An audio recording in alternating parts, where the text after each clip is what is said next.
remembers. Nahita's consciousness had been trapped by the doctor, but we followed the clues she left behind to help her. So much time has already passed since then, and it seems Sumeru's changing for the better now that Nahita's in charge, right? Paimon just hopes this peace will last a long time, and then Nahita won't have any more new problems to deal with. Yeah, guess you're right. We somehow always find ourselves right in the thick of it. Who knows what will happen next? Come to think of it, maybe it's all because of you. Maybe you're just a magnet for trouble. Huh? Me? Before Paimon ran into you, Paimon never ran into any trouble. At most, when she was super tired, Paimon got caught in some strange whirlpool and sucked out into sea. And even then, you fished Paimon out! Anyway, for Nahita's sake, maybe we should think about heading to our next destination for now. Ah, look who it is. Running into you in a place like this? I can see you two still love wandering around. Oh, it's Dia! Since when are we just wandering around? We're usually taking care of some serious business, even though it may have nothing to do with our journey. But never mind that. What brings you here? I just finished a commission in the desert for a usual client of mine. Nothing too interesting. Just escorting a shipment of goods. I'm on my way to report back. That's when I saw you two all the way over there, chatting away. What were you two talking about anyway? Huh? You serious? Can't say I saw that coming. But you are travelers after all. I guess you'd never stay for too long in one place. Bumping into you like this will become a rarity. I'm starting to feel sad just thinking about it. Hey, how about I gather a few mercs to escort you two? What do you say? Thanks, but no need. Oh, Paimon had no clue you'd miss us so much. But don't worry, we'll come back to see everyone when we get a chance. Sounds good. All you need to do to get to Fontaine is cross this stretch of desert and navigate some waterways. Knowing you two, I'm sure it won't be anything you can't. So, when are you leaving? Oh, wait a sec. Paimon just remembered there are still a few dishes in Sumeru that Paimon hasn't tried yet. Now, where's that list Paimon made?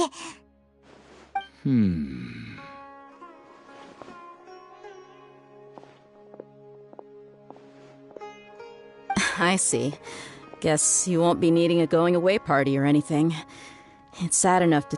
Though, now that I think about it, Sumeru wouldn't be what it is today without you.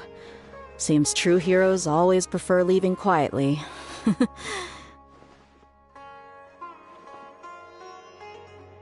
the way, should we go say bye to Nahita?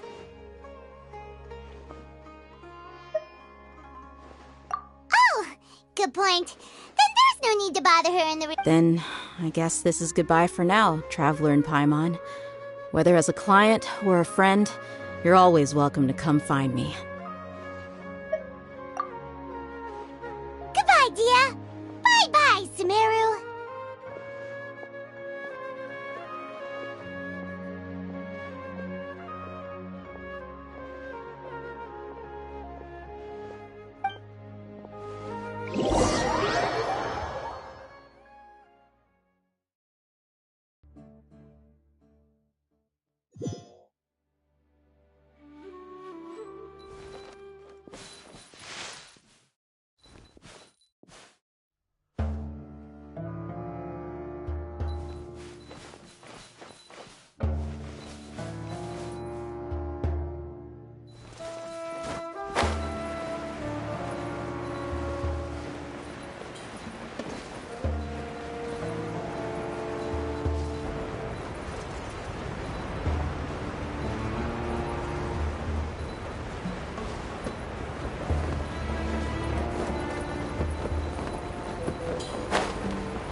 passing all that sand and water, we finally made it! Oh, this must be Fontaine's port. Wow, everything looks so advanced in Fontaine. Paimon's heard that the industry here is extremely developed, and there are all kinds of unusual machines. Just seeing the sights as a tourist is nice, but maybe it would be better if we found something to do. What do you think? Good idea!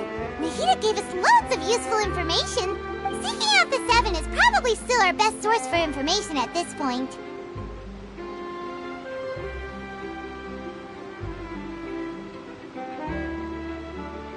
Yeah! The more we can learn, the better. So, what do you think the Hydro Archon's like? Will we get along? To learn about a nation's god, start with the nation's people. There seems to be some locals talking over there. Let's go see if we can join the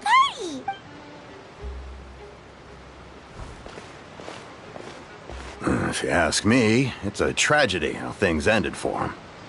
Clearly. Yeah, I didn't expect that kind of ending for him. I thought he would at least fight on a little longer for his family.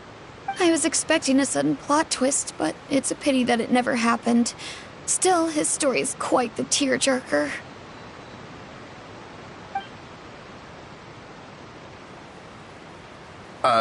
Excuse me. Can I help you too? I couldn't help but notice you. Hi. We're travelers new to Fontaine, and we had something we wanted to ask, but you seem to be really busy talking about some kind of... Play? Oh, no. We're talking about something that really happened. In fact, it's a case that was just heard a few days ago. Really? Like, a real trial? But the way you were talking about it and the words you used just... Well, good tales are often based on true stories, aren't they? And what you see in reality may also be someone deliberately putting on an act while harboring ulterior motive. Whether something is true or not simply isn't that important. The main thing is whether the story being acted out on the stage... Oh, but it looks like you're not from around here. You probably don't know that the Fontaine Court of Justice is called the Opera Epiclese, or more commonly known as just the Opera House. But, shouldn't court cases be treated a little more seriously than that? Not to question Fontaine's way of doing things. It's just that putting someone on trial is usually a very serious thing. No worries. Other visitors to Fontaine have wondered the same thing. You could say that we just don't want to waste the moving stories behind those cases. And as for your worries about whether the cases are treated with due reverence, we have the absolutely just and honorable Chief Justice Neuvillette, as well as the Oratrice Mécanique d'Analyse Cardinal, a machine created by the Archon. Between the machine and the Chief Justice, false charges and injustice are a thing of the past now.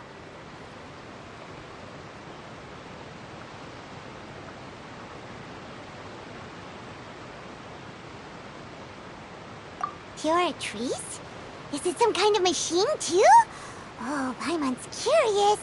We should check it out if we get the... Wait, Paimon almost forgot to ask you our question. Do you know what we should do if we want to meet the Hydro Archon? Oh, that's easy. Just go to the Opera House.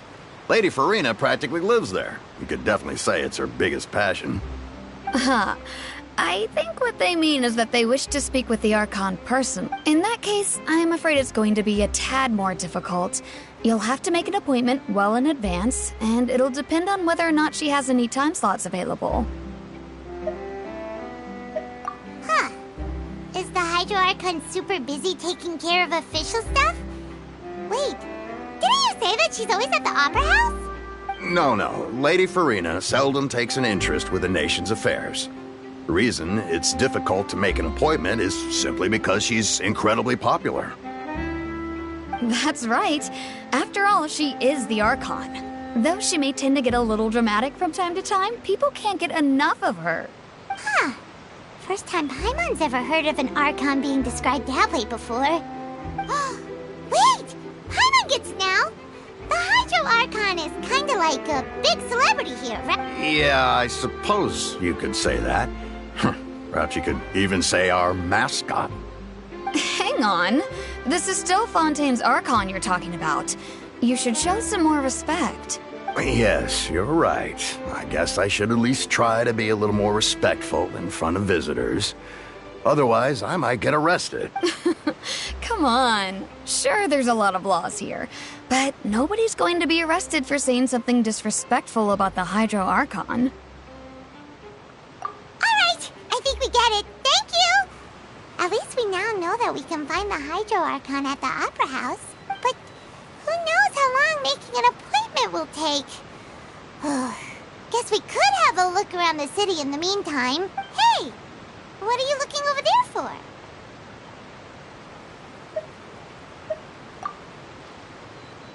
Huh. Maybe something's the matter. She isn't going to jump into the water, is she? Maybe we better go check on her.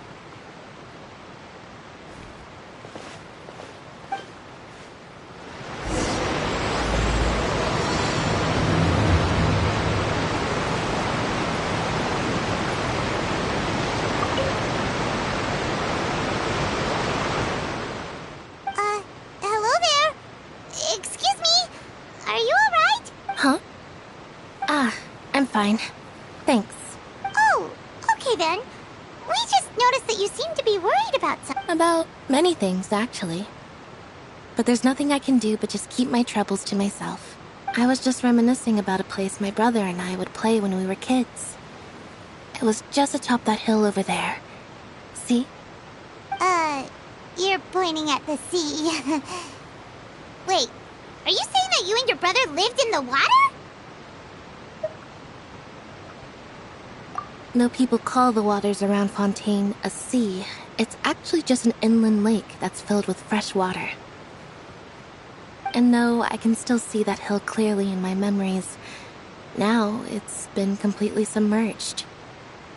He would skip and jump, tossing sand in the wind. The sun shone brightly, and the air was filled with the scent of the sea.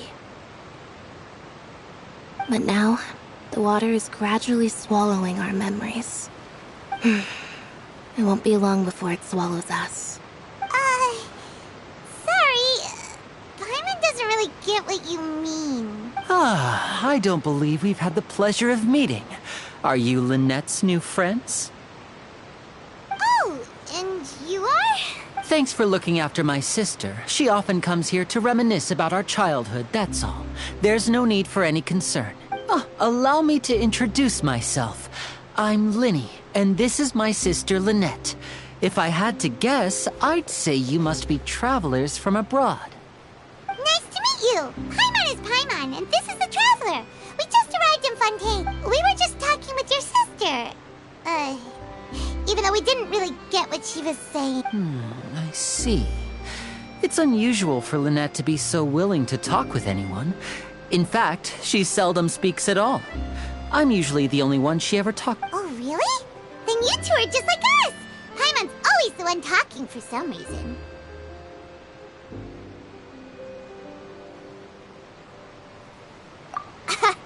So that's how you think it is? I also think my brother can be too talkative at times.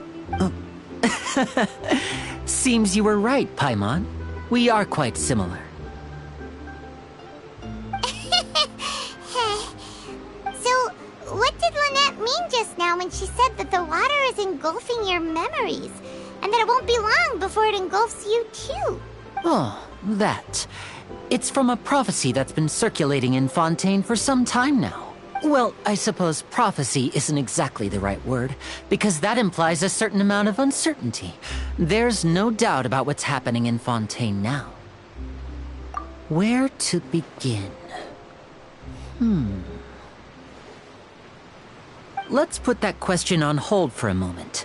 We still haven't formally greeted each other yet. Did all the introductions earlier not count? Hello, Traveler.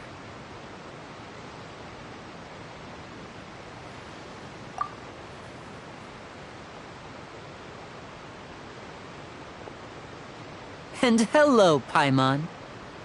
Hey! Why didn't Paimon get a handshake? You're not poking fun at Paimon. Please, don't take offense. Just consider it a sort of etiquette we have here in Fontaine when making new friends.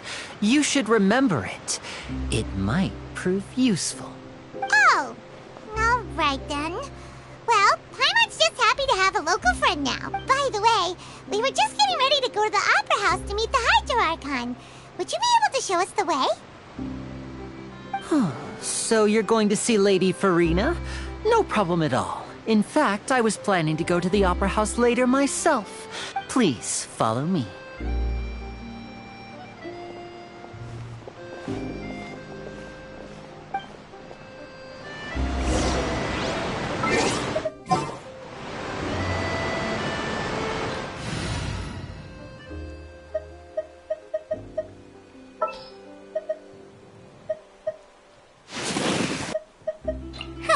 Need my help as usual? Anything you need delivered?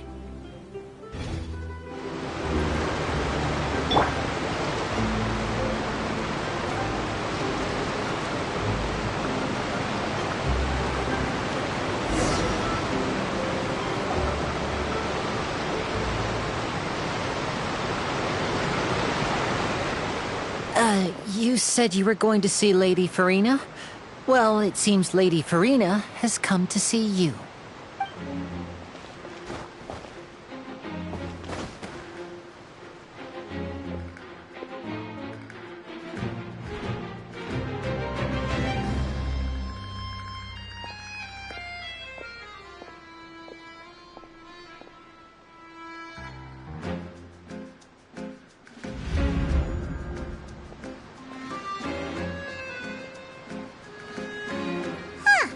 So, she's the Hydroarchon? But how did she know we were looking for her? My dear people, rich and poor, those with cup in hand and those with nothing at all, raise your glasses in celebration. If you don't have one, then just raise your hand in lieu.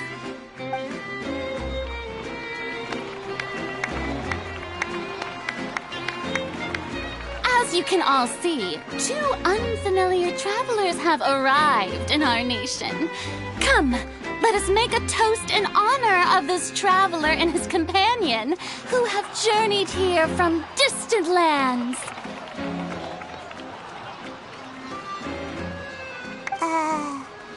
Is she talking about us?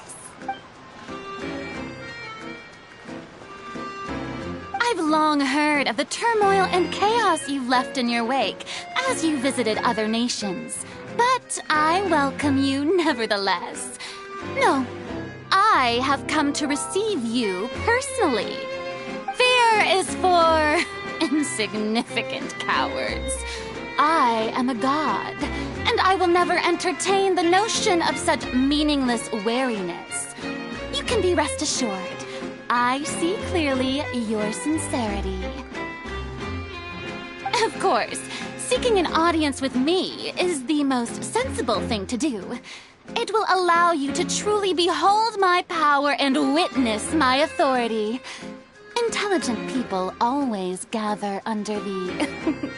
I, Focalor, hereby welcome you to the nation of Hydro and acknowledge the value and significance of your trip. Now, you may rejoice in this. Yeah, Paimon still can't believe it. Feels like we've only been here for a few minutes. But the Hydroarchon's entrance was, how should Paimon describe it? Miss Hydroarchon? How did you know we were coming? I see. As Outlanders, you inevitably lack even some of the most basic understanding. Don't forget that even the gods can be divided into the mediocre and the excellent. I suppose it's only natural for you to be awestruck by my abilities. You had best stop and consider. Do you really have the noble qualities and etiquette necessary to communicate with a god? All it takes is a flick of my finger for me to know everything about you.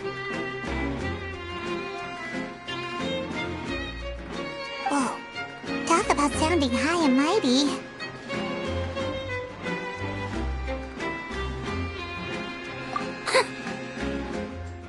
Oh? What's with these looks? Perhaps the welcoming ceremony still isn't enough?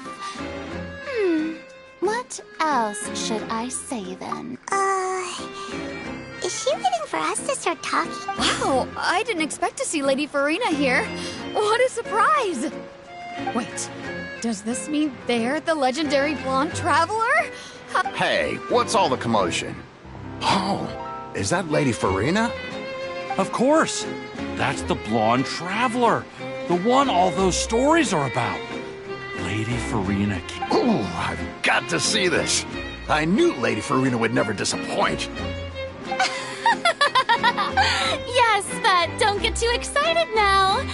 My dear believers and spectators alike tend to get quite rowdy, and despite the noise, I've come to tolerate all their ruckus. You may consider this my reward to all of you.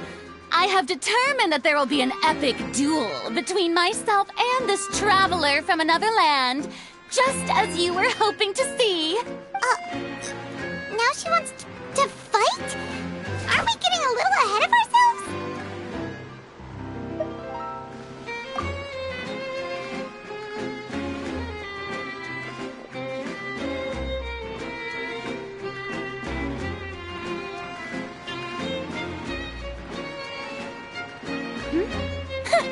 Are you not afraid? Might I remind you that this is a duel against the divine? What are you trying to do, traveler? Provoking a god in front of her people? Stand down, Clorend. I admire his bravery. Few have the courage to draw their sword against a god. He is obviously a true warrior. Unfortunately, people nowadays only crave to be thrilled, and a mere duel will not slake their thirst for excitement. Huh. Yeah, she's right. Just a duel wouldn't be all that interesting. On Araneus, criminals are always requesting duels to defend their honor. I'm getting a bit old, to tell the truth. You see. Then, as the god of justice, I shall face this traveler in another kind of duel. A duel in court! Whoa, all right! Now that'll be worth seeing! Right. This is Fontaine, after all. Such a grand opera house, it would be a pity not to use it. Why do you care so much about the crowd's reactions? Seems you've spent a little too much time in the opera house. Besides, how exactly do you plan to have a duel in court? You mean you're going to put us on trial?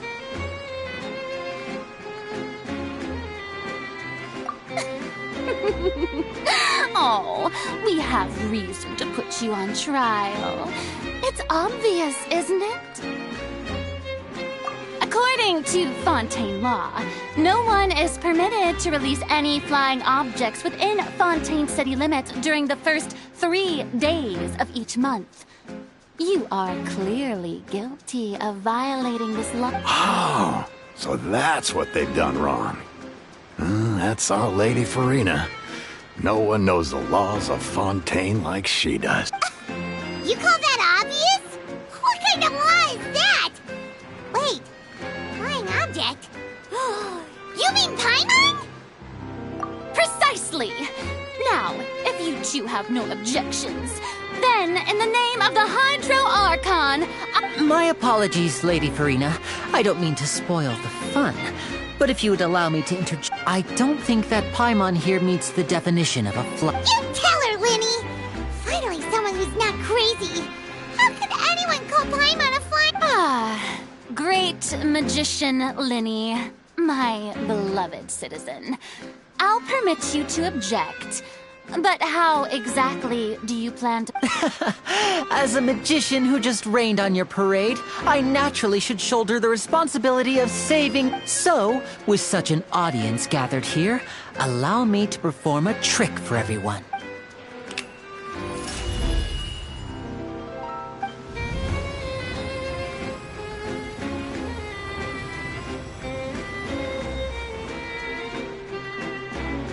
Ta-da!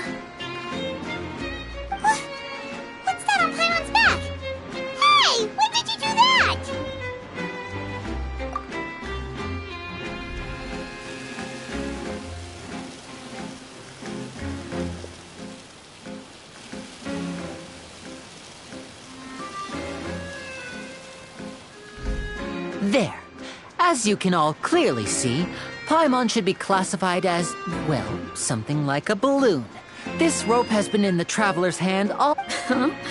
You call that magic? You've got to be joking. I thought it was pretty good. Huh. I'm not sure what to think. It seems Lady Farina's charges no longer hold water.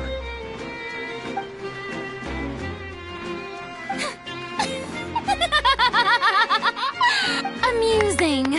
Very amusing, Linny. Just the sort of unexpected twist that I enjoy. With you here, today's performance can finally be... Performance? You see all this as a performance? In which case, consider the matter of your trial resolved. The god of justice will not bring charges against an innocent person. But when there are valid grounds, I will not only judge travelers from abroad, but even the gods of other lands. I look forward to seeing your upcoming performance at the Opera House, Mr. Linny and Miss Lynette. That's enough for now.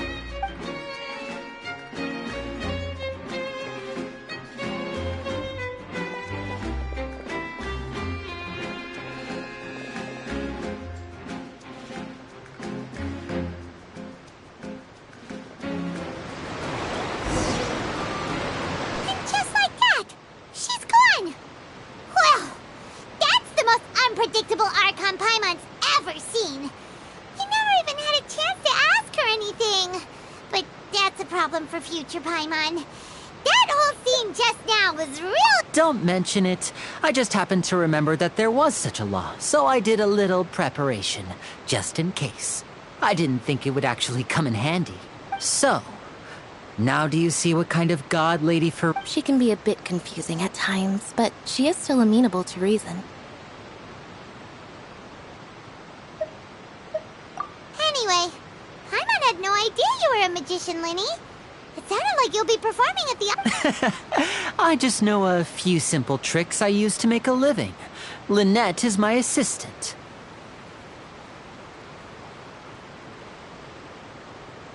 It will actually be my first time performing on the most prestigious stage in Fontaine, the Opera House.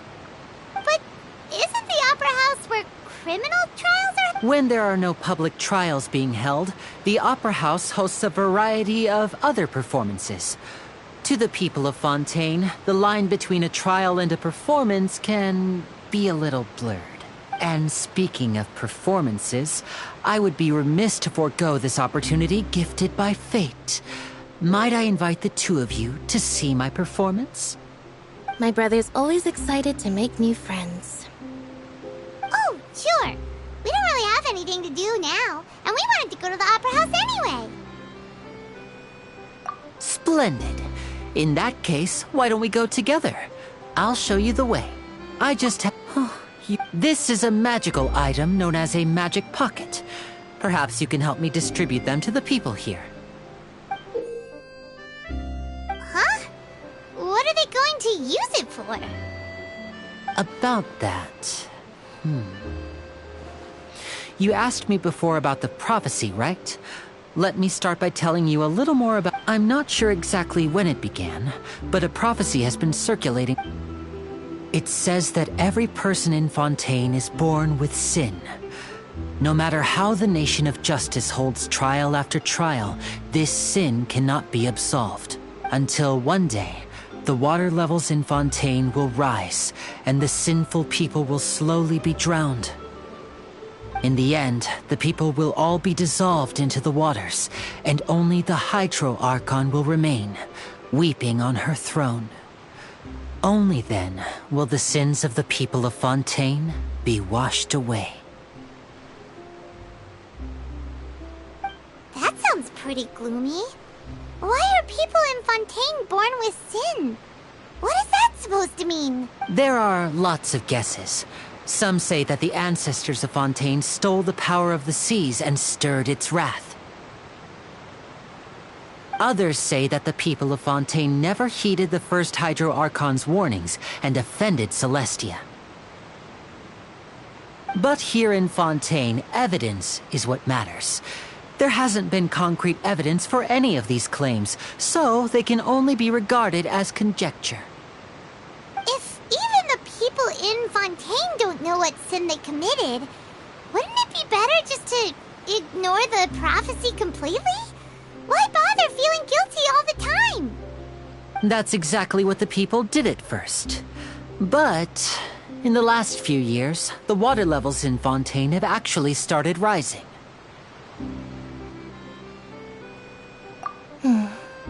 Many places have already been completely submerged, and now lie beneath the sea.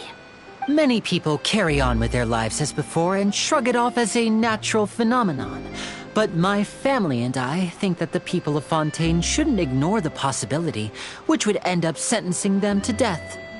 We hope that at least the people who reside near the waterfront can move away before it's too late. So, we've started distributing magic pockets to them.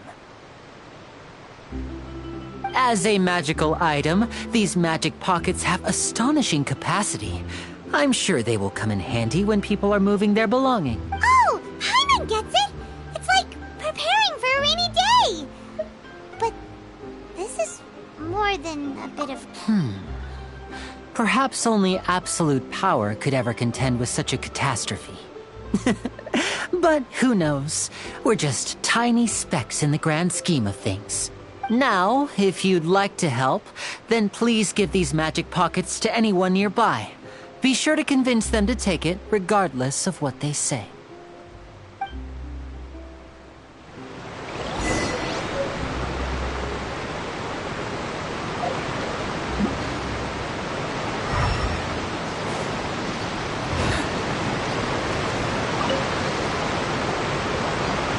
So you're the blonde traveler that everyone's been talking about.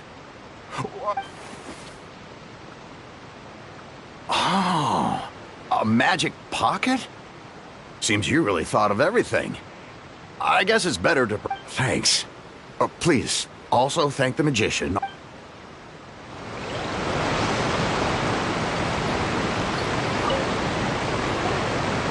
What's this? So you also believe in the prophecy. Keep it. I won't have any use for it. What? You mean you don't believe in the No, I believe in the prophecy. But I also believe in The story says that people once lived in the ocean. They were one with the ocean and couldn't live. But as time wore on, people desired to live on land and developed blood vessels, encapsulating the sea within their bodies. Thus could people set foot on land. So, if you ask me, when the water rises and takes us all, it'll be like we're going home. Oh, we hadn't heard that one before. But people can't live underwater. They'll die. You should... All right, I'll take it. I guess I just feel that being dissolved into the water doesn't necessarily mean death.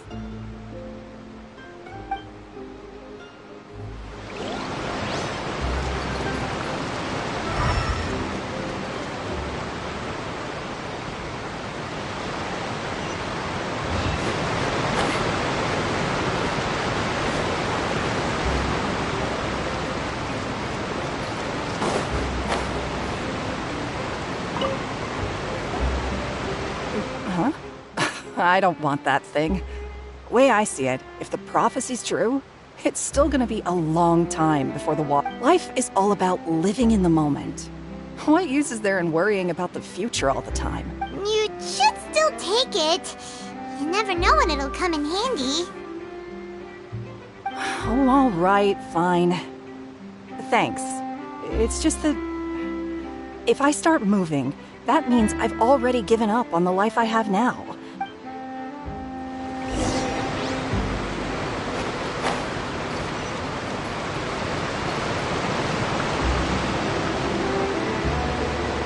Oh? You already handed out all of the magic pockets? That was fast. So, what did people have to say? I bet you heard some... Yes, but that will change once disaster strikes. I know they'll change their minds, so it's only right to help them prepare. else you need to do before we leave? Yes, one last thing. I have the magic pockets made by a workshop in the court of Fontaine. Since we're out and about, I was thinking about bringing him some more materials. So, you want to collect materials? Just tell us what the materials look like and we'll help. Many hands make light work. Oh, that would be much appreciated. We'll need some Romaritime flowers. I remember seeing them near the waterfront on the east side of the harbor.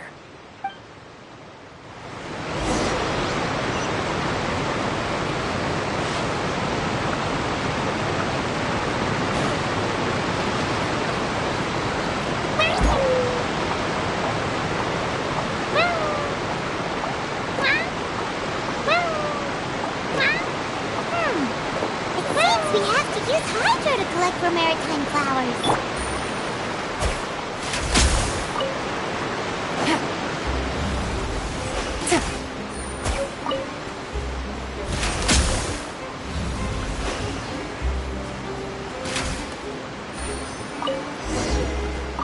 Take it easy.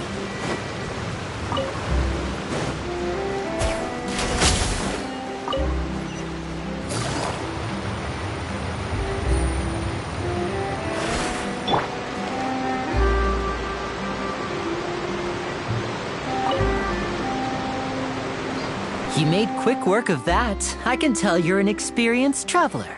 Maybe next time you'll feel like helping too, Lynette. No way. I'm in power-saving mode today. Otherwise, I fear I may not have any energy left for the performance at the Opera House. Fine. Though the performance is still a long way off. Now that we're finished here, we should get ready to head back to the Court of Fontaine.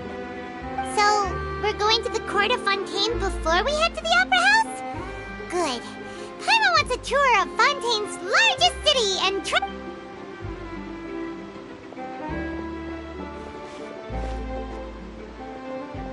Wait, shh. Have you noticed that person over there? The young girl. Huh? What's wrong with her? Paimon didn't notice anything. She's obviously a thief. Magicians and thieves practice similar methods. We divert attention, and a distracted audience is one that won't discover. Watch her movements carefully.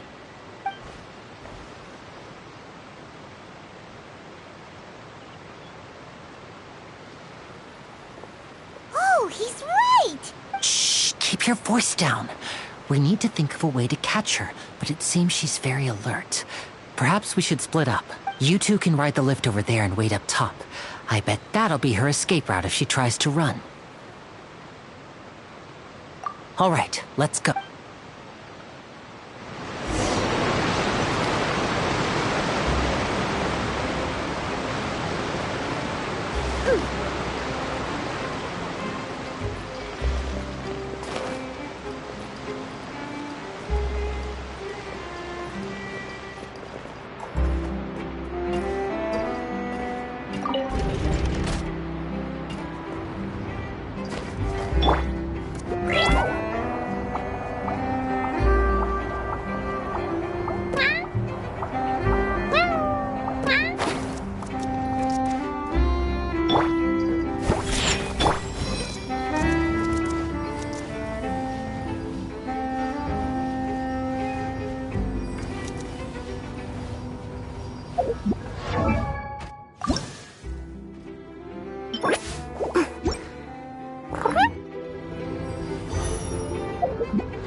A blade embraces its duty, as a jeweler cherishes their gems.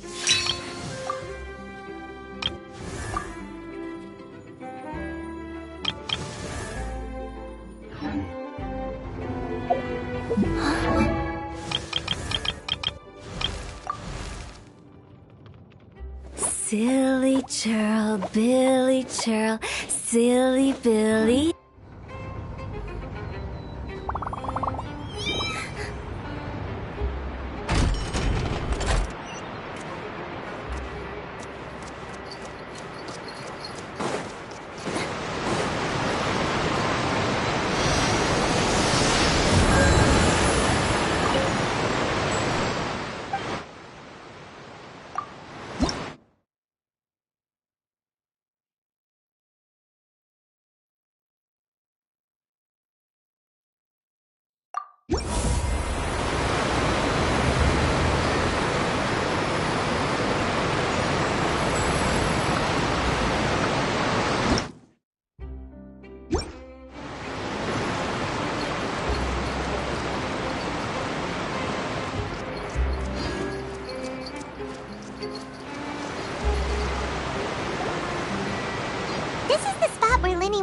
wait.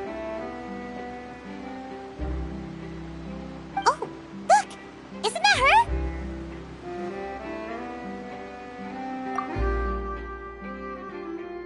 Oh no!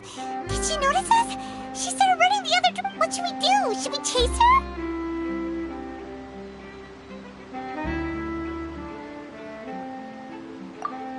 You're right. She might... Nothing's happened for a while now. Paimon wonders if Linny caught the thief. Yeah, what?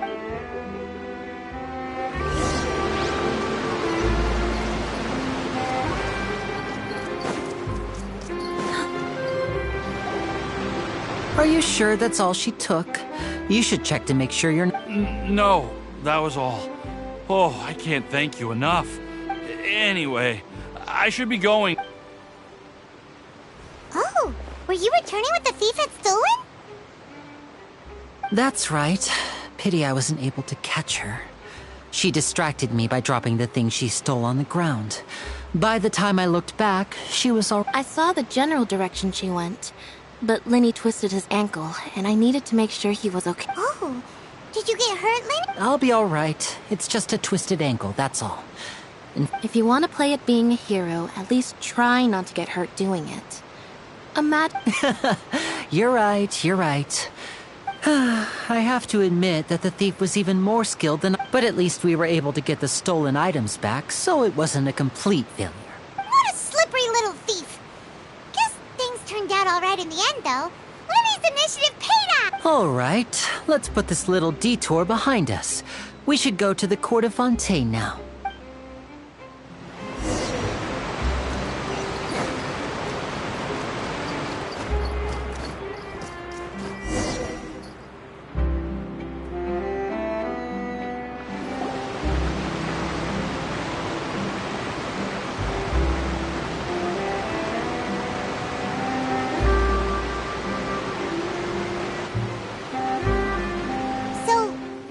This thing to go into the city?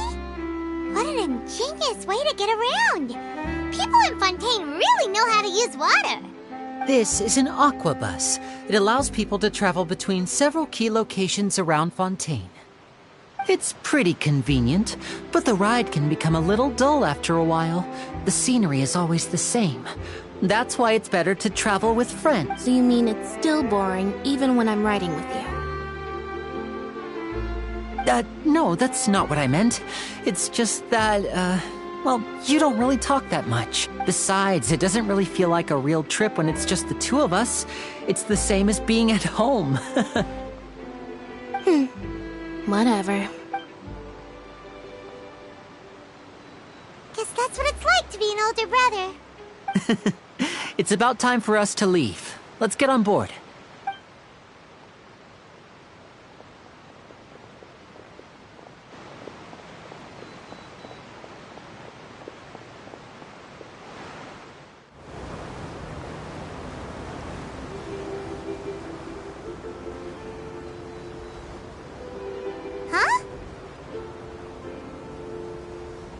What? Traveler! Paimon! Charlotte! Oh, I'd never guessed I'd bump into you while riding the aqua bus. In the story of my life, this is big news. What are you doing in Fontaine? I didn't hear anything about you paying us a visit. Yeah, it's quite the coincidence. But as travelers, we're always on the move. It's not surprising that nobody knew we were coming.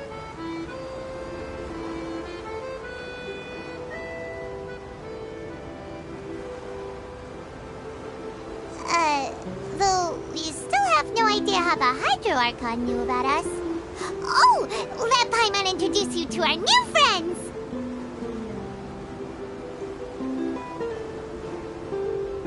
Oh, no need for introductions, Paimon. I would recognize the great magician Linny and his assistant Lynette anywhere. I wouldn't be much of a reporter if I didn't know who they were. It's a pleasure to meet you. I'm Charlotte, a reporter for the Steambird. Nice to meet you. From the Steambird, huh?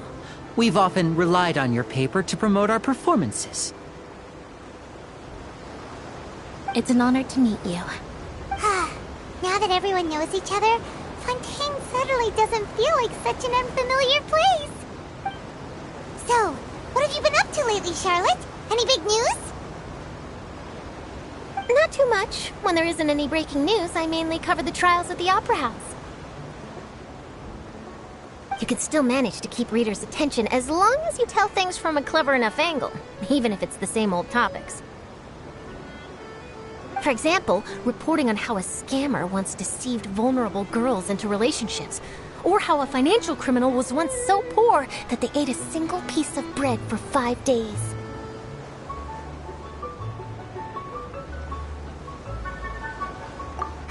You're right. Seems you know me pretty well.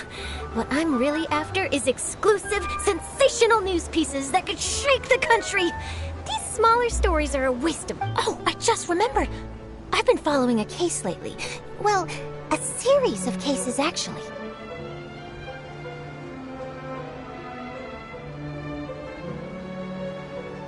You mean the serial disappearances of young women case? That's right! These stories are the talk of the town right now, and it's probably the most mysterious case we've ever seen.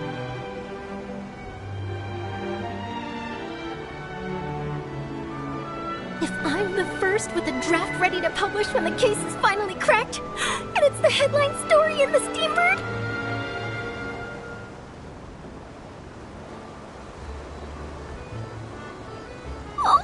When that happens, I bet all the other reporters will shed tears of envy. So, what is the serial disappearances of young... That's right. The first missing, and ever since, after a period of time, another girl disappears. What the cases have in common is that the girls are all of a similar age, and that they've all vanished without a trace. But the scariest part is that to this day, none of the girls have ever been found. Many suspects have been arrested over the years in connection with this case, but shortly after each arrest, another disappearance would always happen. Yes, it's possible. But either way, I believe that every case has some precise truth behind it, waiting to be exposed.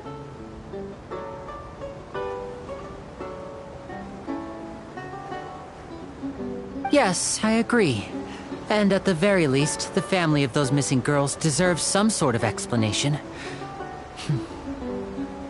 I just imagined for a second what I would do if Lynette were to suddenly disappear. I'd pay any price to get her back, and then find a way to track down the culprit. Please don't imagine that, Lenny.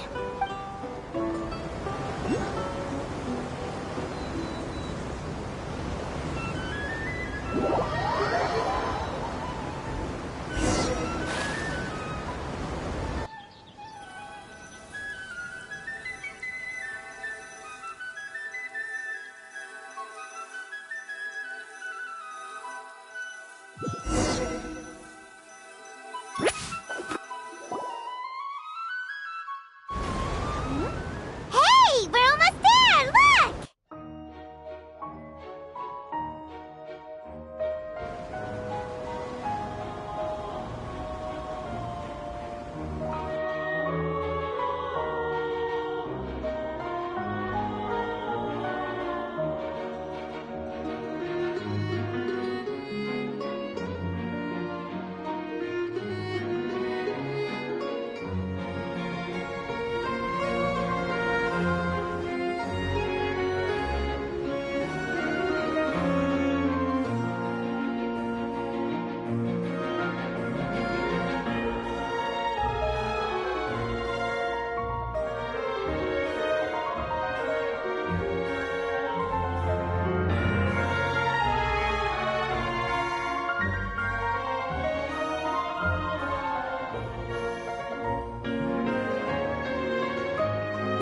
I really enjoyed chatting with you. Life should be full of pleasant little surprises like this. Yeah, us as well. The ride went by too quickly. I have an interview to get to. I should get going before I'm late. Okay, Hyman hopes we can chat again soon, Charlotte. See ya! Bye now. Oh, be sure to stop by and see me at the Steambird when you have time. What a tough job. Always running around and interviewing everyone. Well, where should we go now? If you don't mind, how about we stop by my home first? Besides... Sure, we wouldn't mind at all. This city is so huge, Paimon wouldn't know where to start anyway.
This is our current abode.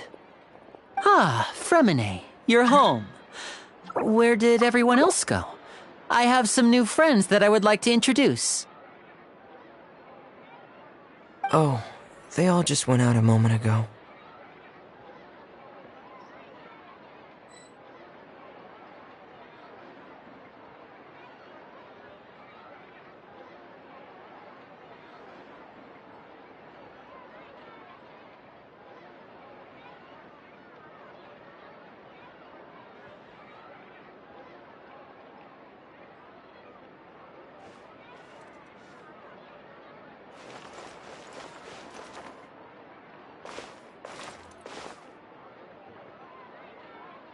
I see.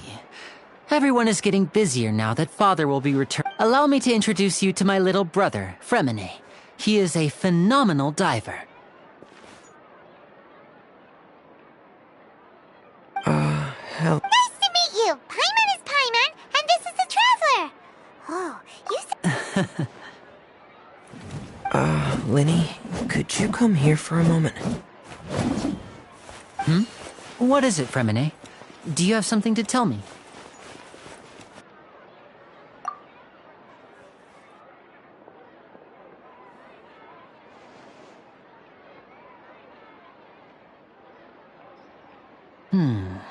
Okay, I see. Is everything all right? Oh, it's nothing. We were just discussing a little housework. Sorry for the interruption. Oh, before I forget, the Traveler and I collected more materials to make magic pockets. Were you... Yes, I went diving and gathered lots of materials. That's our Fremine.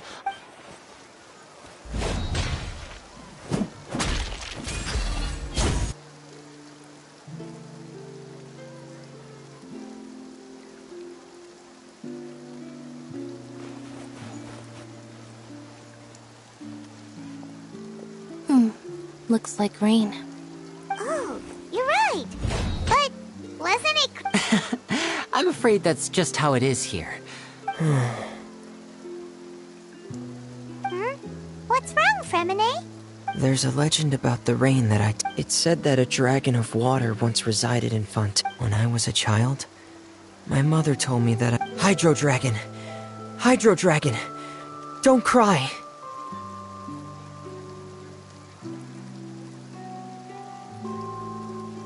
If it's an elemental dragon, then having the power to make it rain would... Let Paimon try something. Hydro Dragon, don't cry!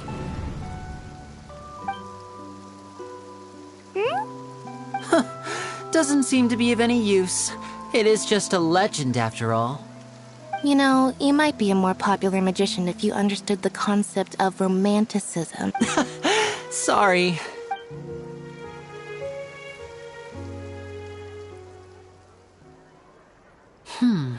It rained for longer than I suspected. Was there something you needed to do? Yeah, some preparations. On the day of the performance, just ride the aquabus to the island of Aeneas. I'll have Lynette meet you at the fountain. Oh, are you... What is it, Fremine? I'm in a hurry. Oh, I get it. You feel nervous to... Perhaps we could trouble the Traveler to help us take these materials to the Beaumont. I'm afraid that Fremine can be quite introverted. And the boss there tends to be pretty talkative. No trouble at all! Don't worry, we're on... Sorry for the inconvenience. I'm quite useless when it comes to such tasks. Oh, no need. This will be a walk in the park for us.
My guiding stars!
Before me, worm!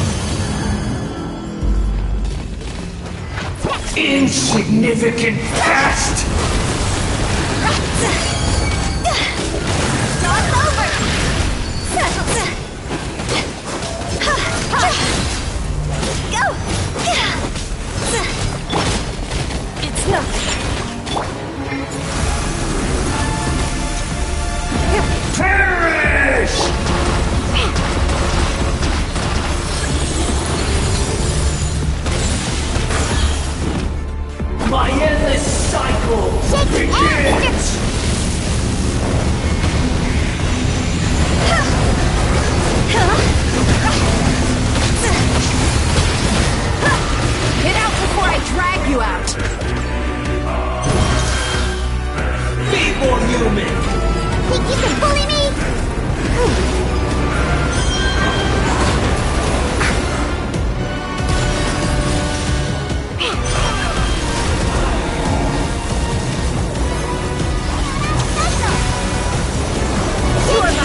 You shall fall! Go!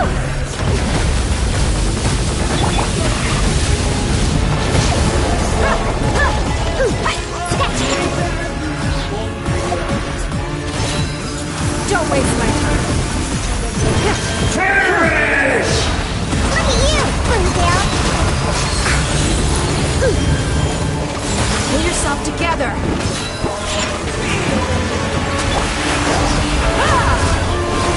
Cross over.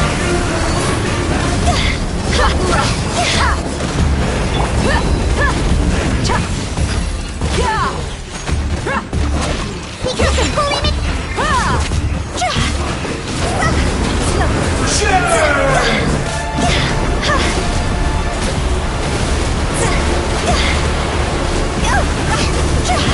Let's get it on!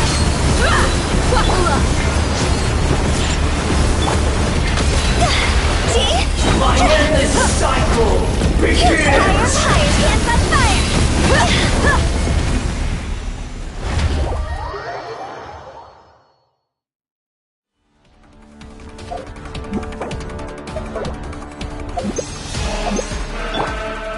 I am the all-knowing God!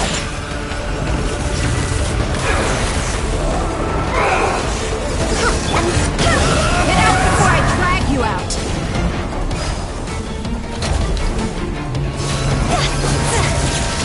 Kneel! Think you can bully me?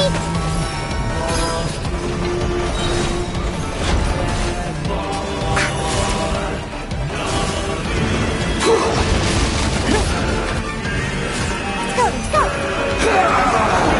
Diana Special!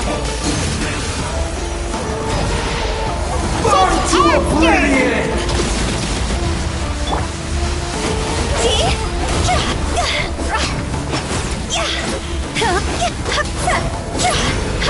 Reality is pain!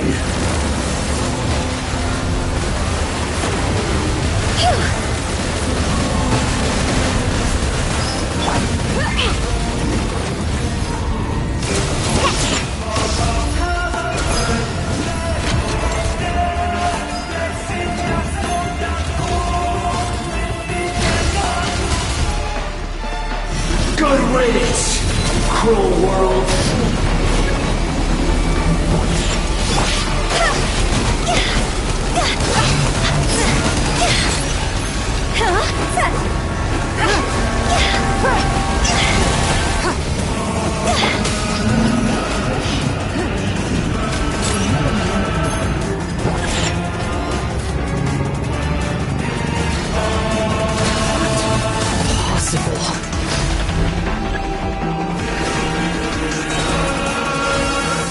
Look at you, Boondale!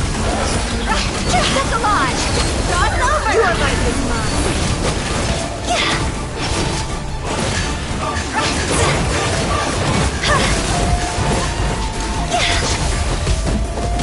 Let's get it on! It's nuts! Give up!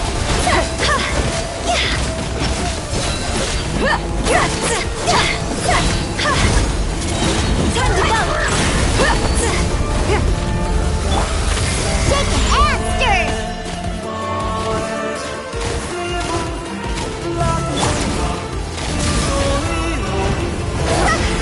Reality is pain! I was destined for more.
Be amazed!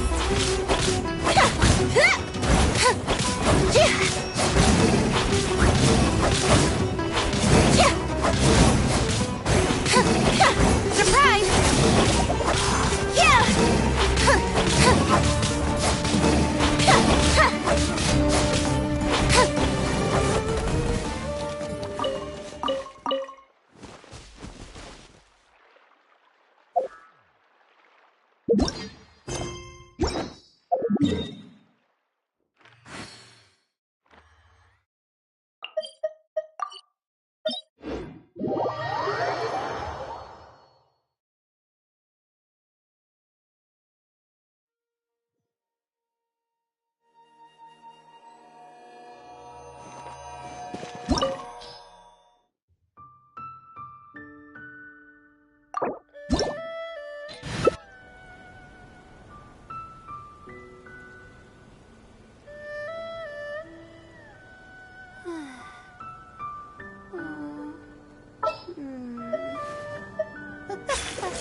You dare overstep your mortal authority?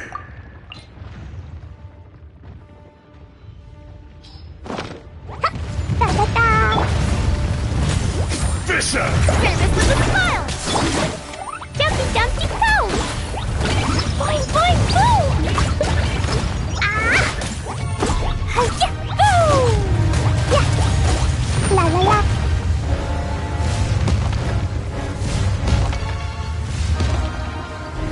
That's that!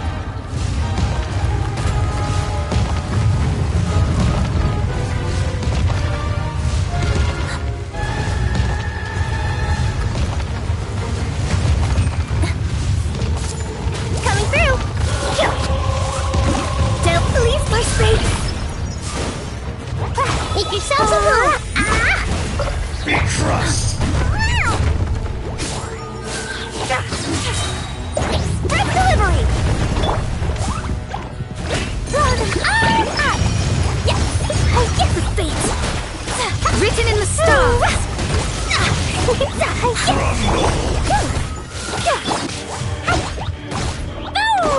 There is no atonement for 1,000-year pain!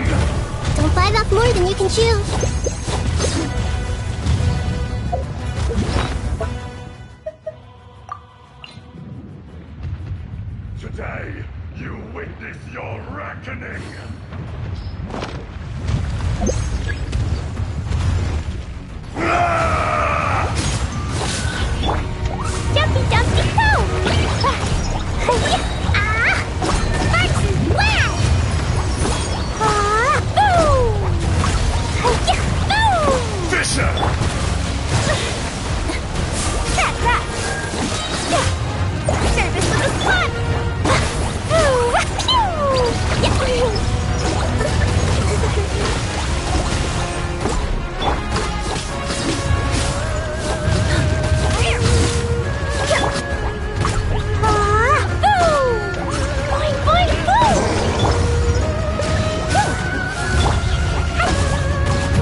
absolve you!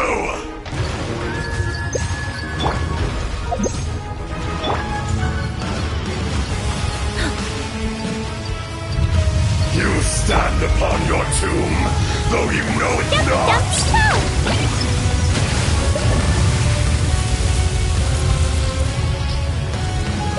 Come, experience an eon of suffering!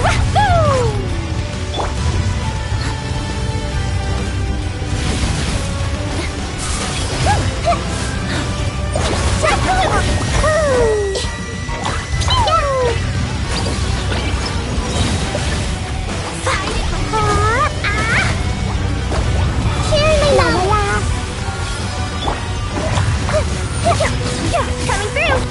Sparks and flash! Life lasts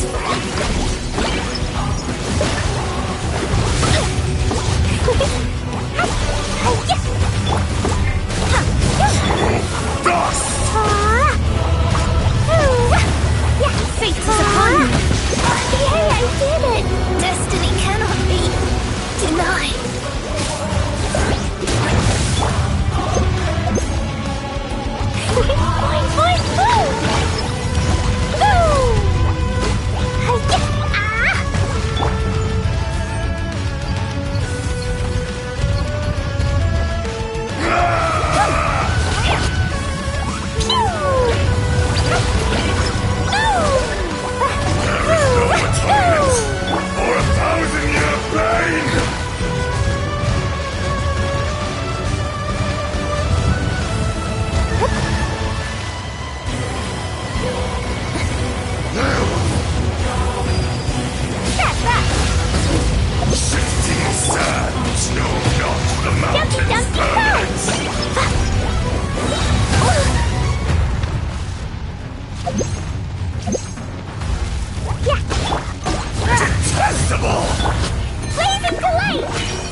Shine for me.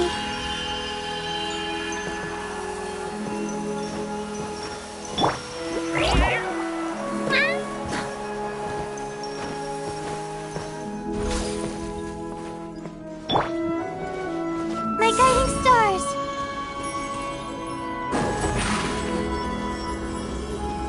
Step on up.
Seems Linny is saying some strange things again. It's really worrying. Okay.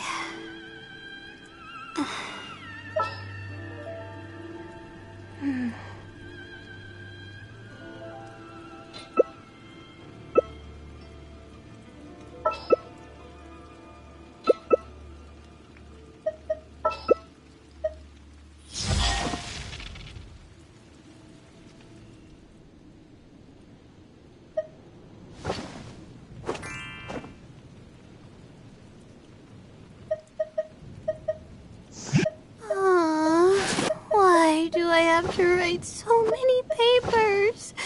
Why? Tea is ready. Now it's time for a short rest.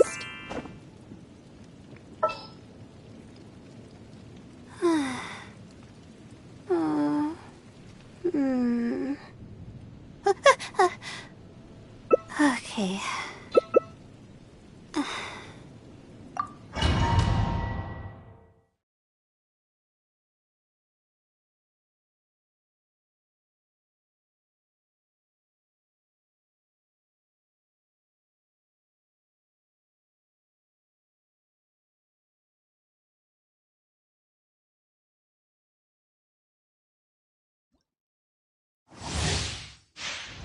Thunder! It was an accident.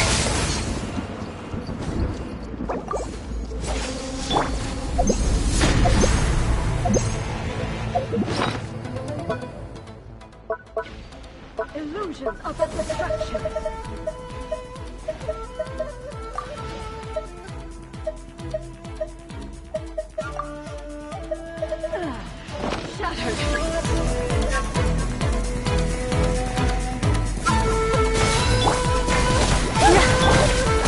Beg for mercy. Your verdict is decided. This one, the fleeting shadow.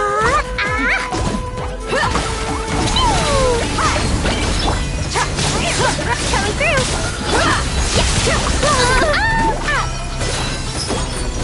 Gloves off! This body is eternal. Purge all obstacles. Crush!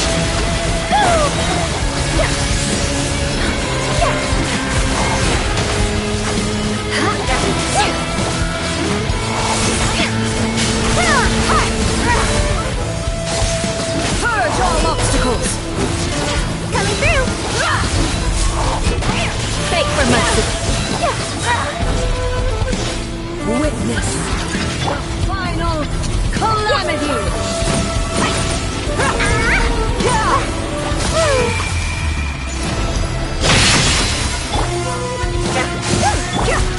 Let's get it. Your mommy teach you that?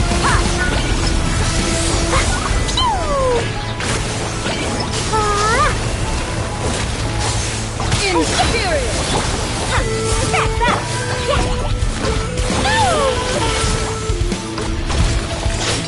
Eternity is in my hands.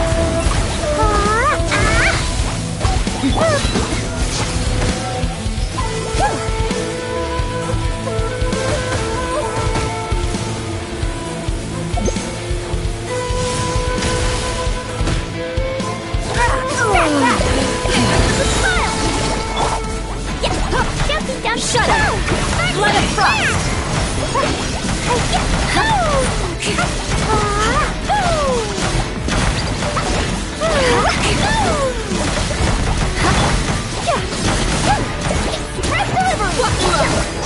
You're dead meat!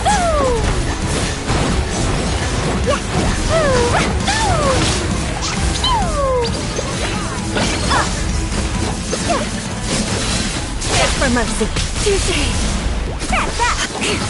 More. Strike dead. Evasion is futile. Pathetic. The eye sweeps the lands. Shut up. Shattered. Beg for mercy. Come alive. down Lightning the beach. falls on the land of eternity. Fuck off. Woo! Inferior.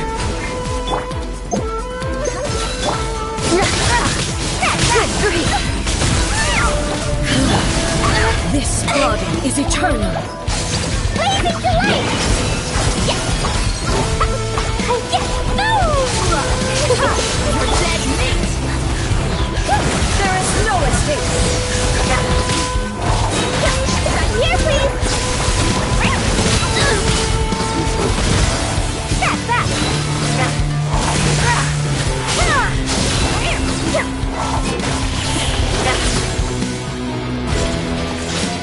Witness the final calamity.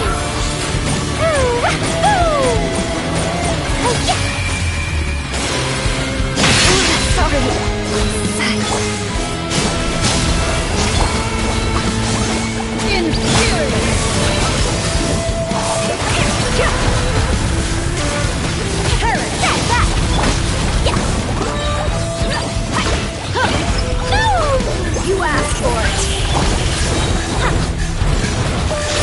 Eternity is in my hands. Let's get it on.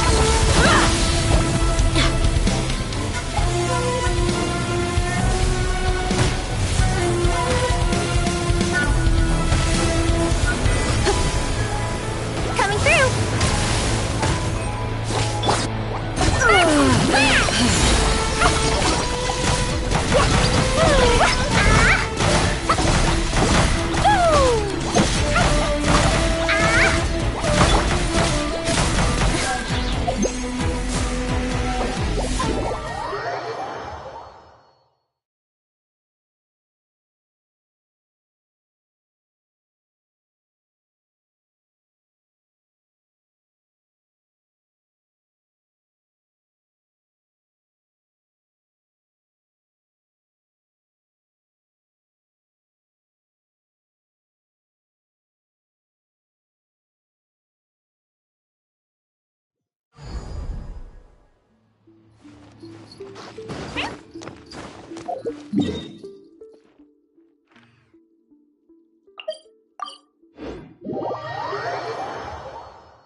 Over here!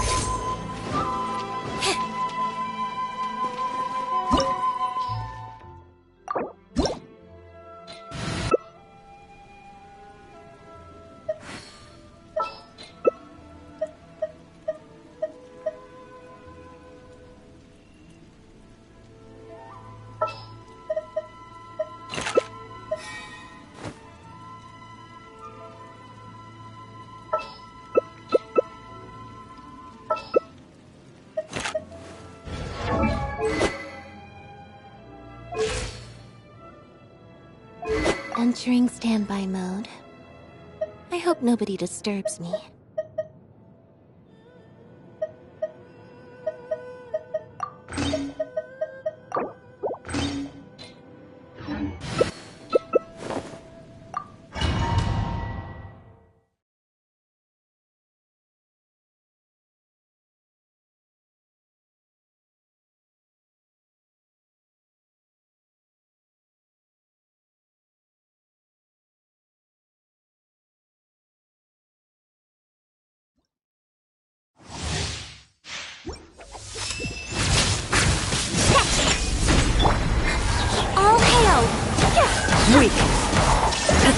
Be gone!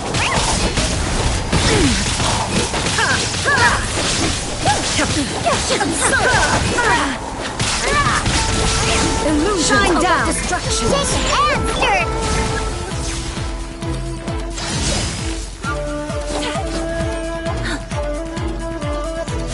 Coming through! Can't handle your dream! That's that!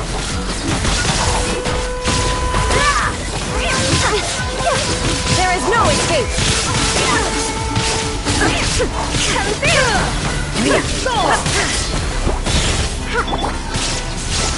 Without yearning, all returns to silence. That's that! Service with a smile! Fall back and await my orders.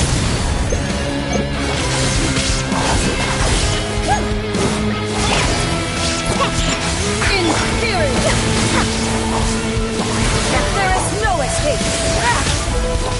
That's that!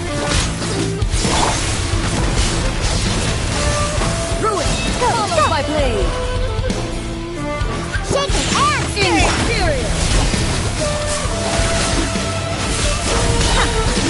I'm here for you!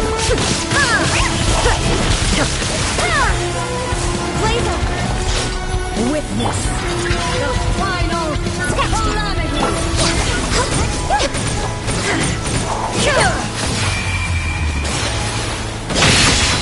There is no escape! Inferior! Shake it and stir it! Coming through! Eternity is in my hands!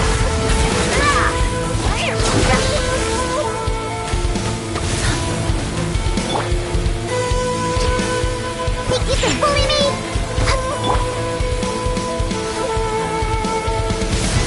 Rex Lapis, I am sorry.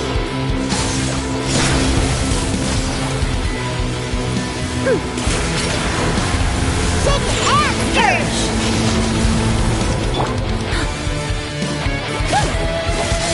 Inferior!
Whoa, the scenery here is wonderful.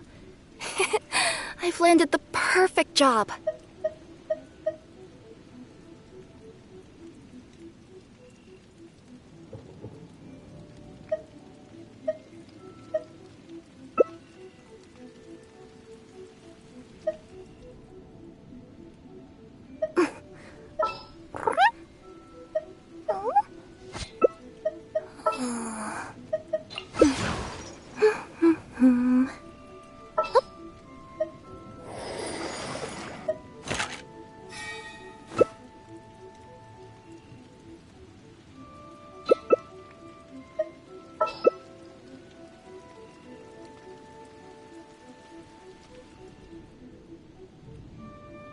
The world remains constant over the centuries. But human life is like the dew at dawn, or a bubble rising through water. Transitory.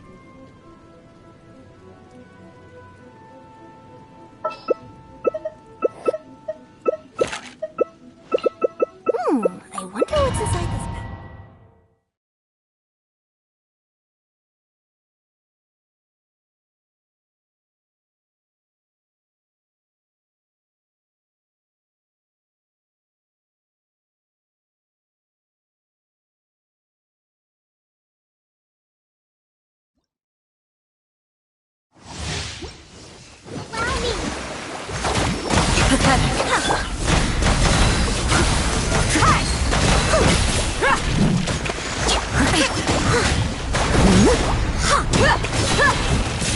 Illusions are but distractions.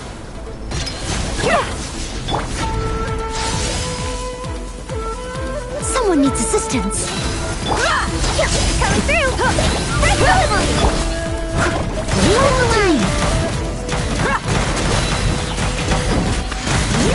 I'll catch up. Your verdict is decided.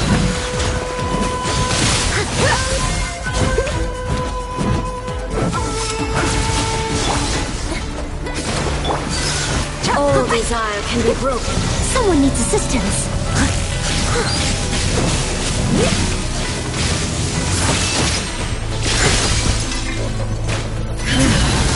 This body is eternal.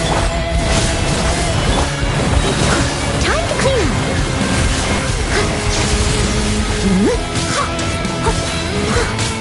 Allow me. Steady and stern. Let's get it on!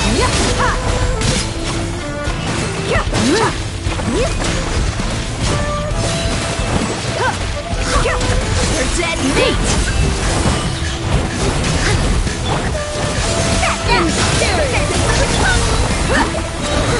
Leave it up to me. Witness the final calamity! Coming through!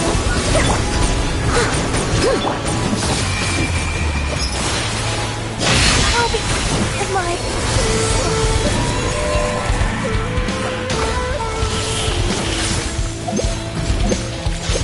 Eternity is in my hands! I must leave no stone unturned.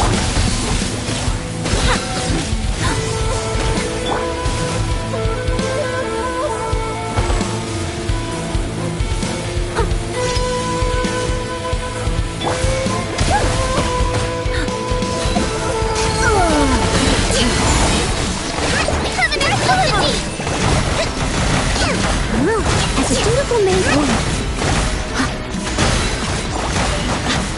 Lots off! I'll catch up. Let's get it on! This ends now. Steady and stern. Be gone!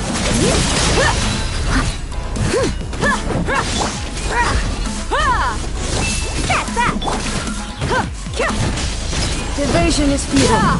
You ain't messing around! Wait, come on! Hold Absurd! Inferior. The eye sweeps the lands.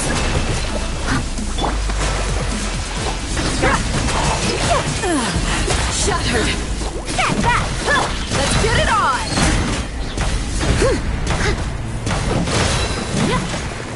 I must leave no stone unturned. Lightning falls on the land of eternity.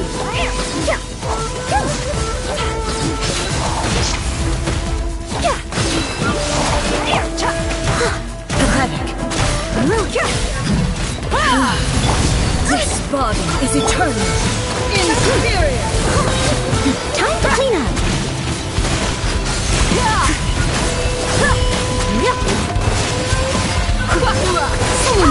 Let's get it on!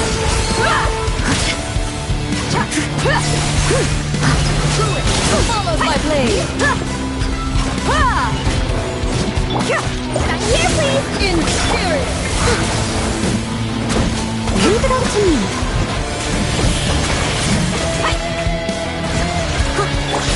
Witness the final calamity!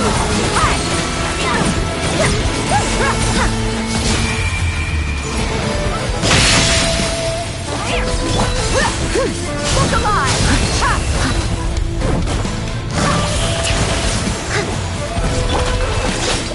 Eternity is in my hand! We're dead meat!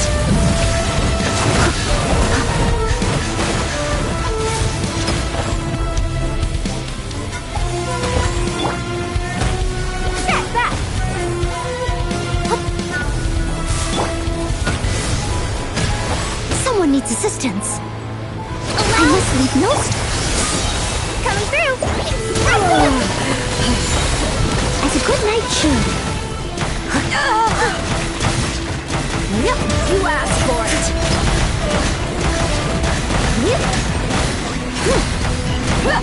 Look alive!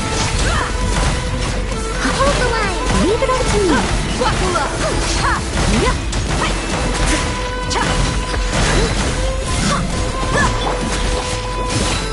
Inferior.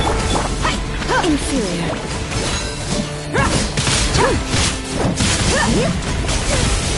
Inferior. Strike dead! Rebuild! I must leave no stone unturned. Let's get it on! Pathetic!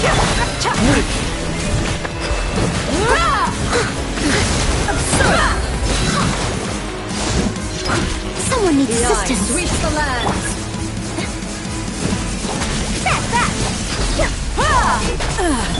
Shattered! Allow me! Gloves off! Coming through! Lightning falls on the land of eternity! Look alive! Only emptiness awaits.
shines eternal! Over here!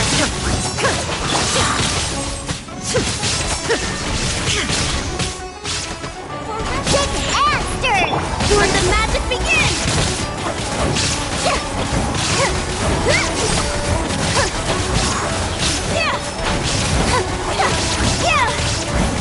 Surprise! Think you can bully me? Can't handle your drink.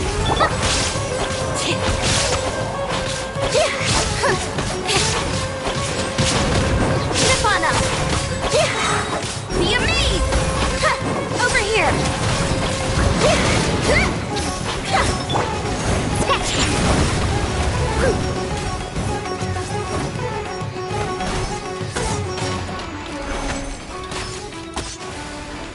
Let's go! Torn to oblivion!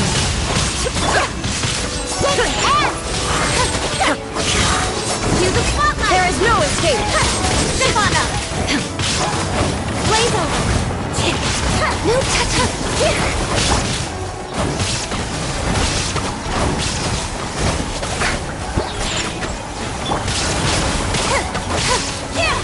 Surprise! Be amazed! Don't try to rush your enemy.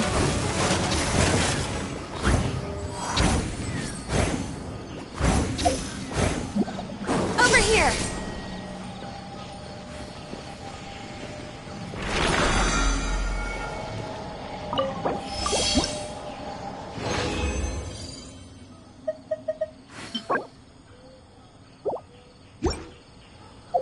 Lie on the grass. You can feel the heartbeat of the world.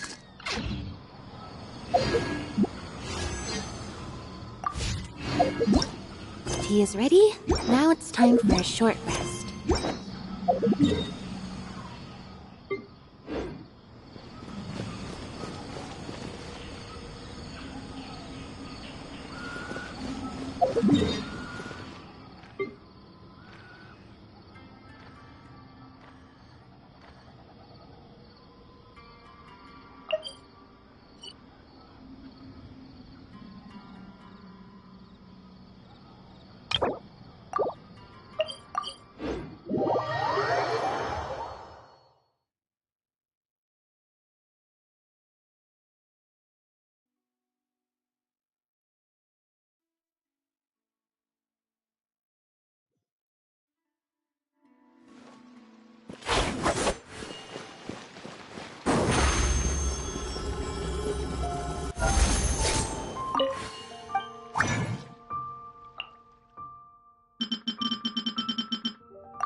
It's so... Seems Lenny is saying some strange things again.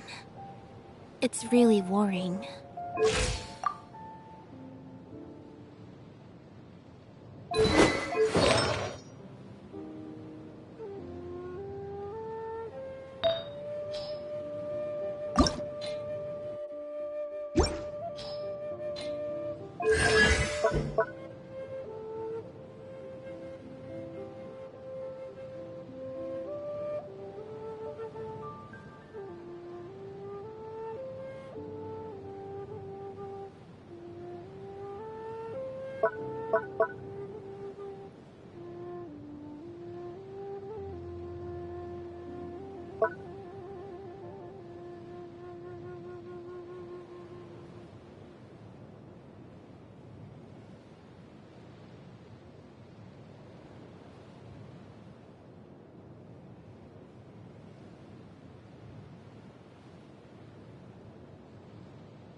luck betting on Jade?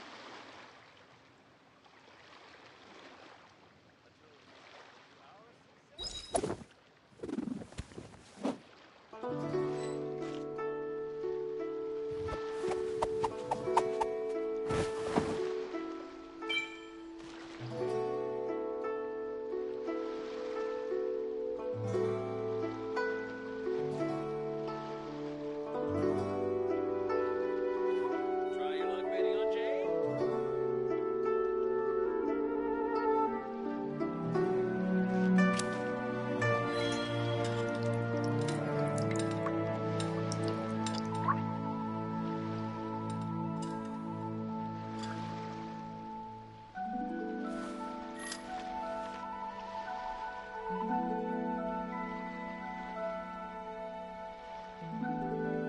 Try your luck betting on Jade?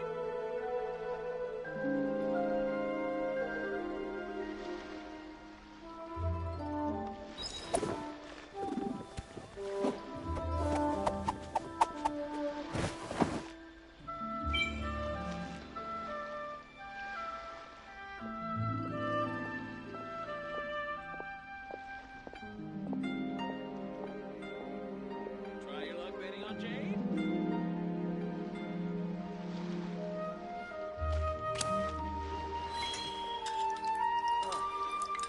What should I try this time?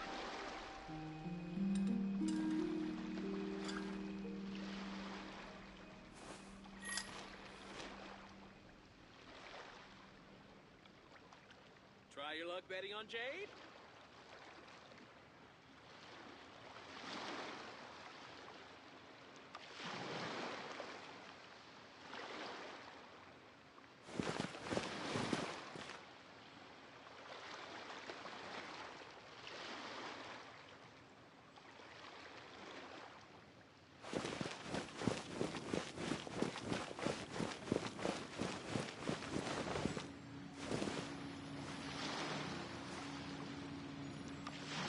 Welcome to Second Life. Satisfaction guaranteed. Real tiger fish.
Ain't another handsome son today.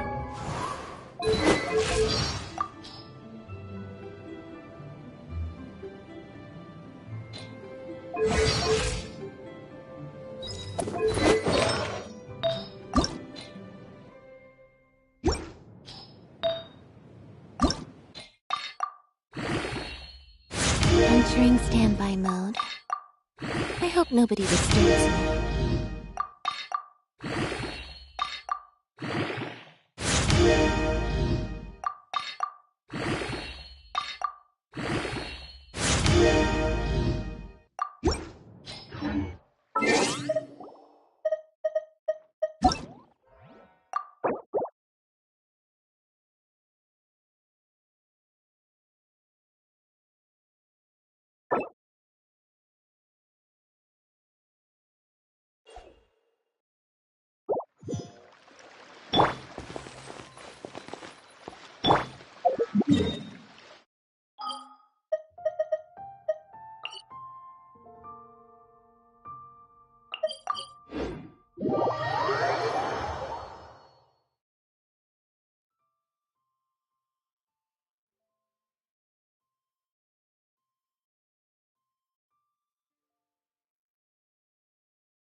good newspaper should be a lighthouse of truth.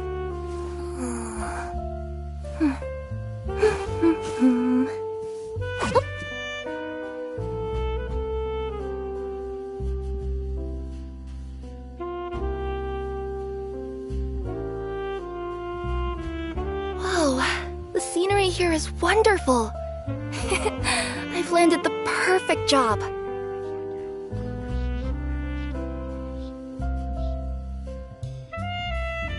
A good newspaper should be a lighthouse of truth.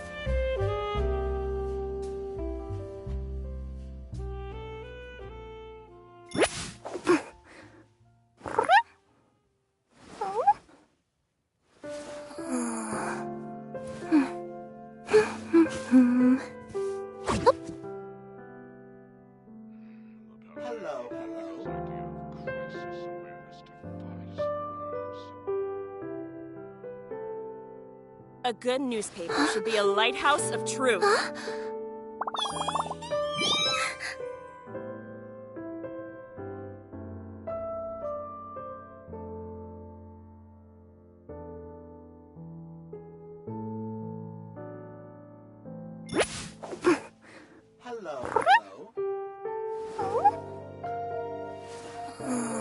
A good newspaper should be a lighthouse of truth.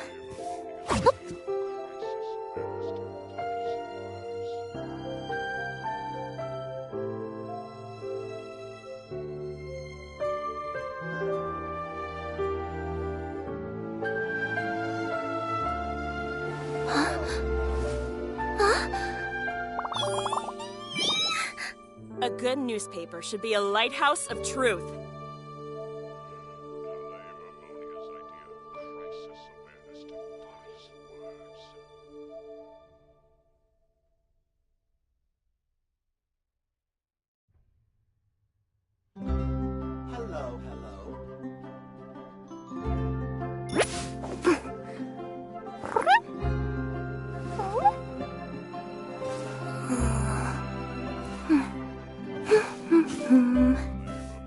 A good newspaper should be a lighthouse of truth.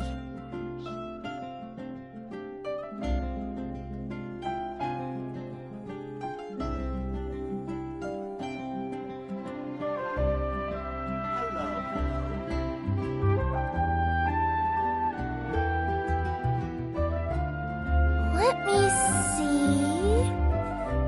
Okay, let's get going. The next location on my list is really far away.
This is our current abode. Ah, Fremine, you're home. Where... Oh, they all just went out a moment ago. I see. Everyone is... Allow me to introduce you to my little brother, Fremine. He is a phenomenal diver.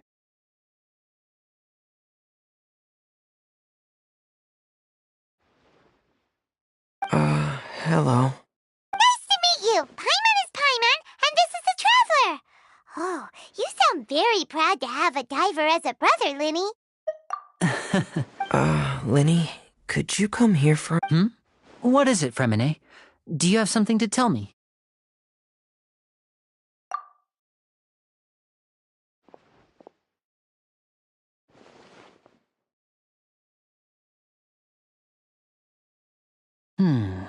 Okay, I see. Is everything all right? Oh, it's nothing. We were just discussing a little— before I forget, the Traveler and I collected more materials to make magic pockets. Were you able— Yes, I went diving and gathered— That's our Fremine, always quick with the underwater—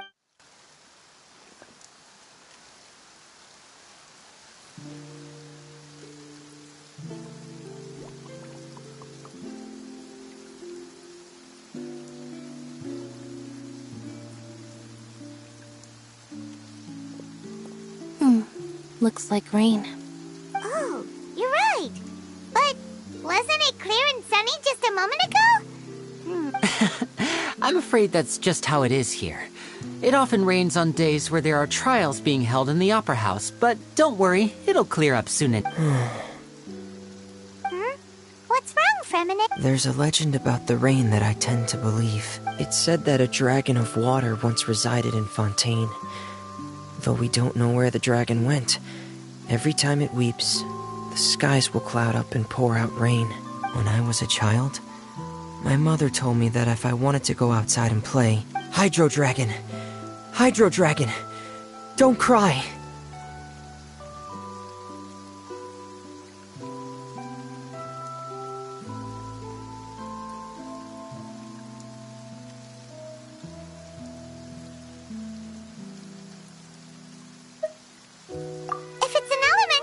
Then having the power to make it rain would— Let Paimon try something. Hydro Dragon, don't cry!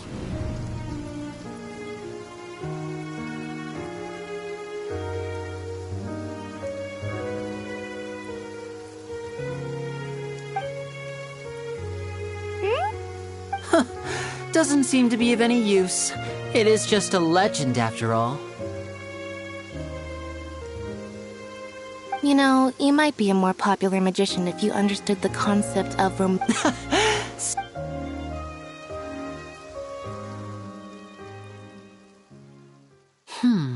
It rained for longer than I suspected. Was there something you needed to do, Linny? Yeah, some prep. On the day of the performance, just ride the aquabus to the island of Araneus.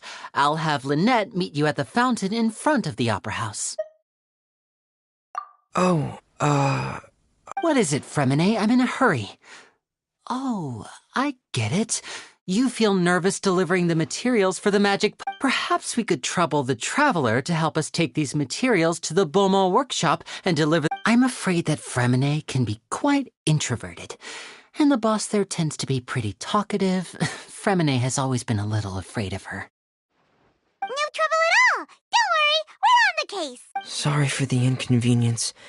I'm quite useless when it comes to such tasks. Oh, no need! This will be a walk in the park for us!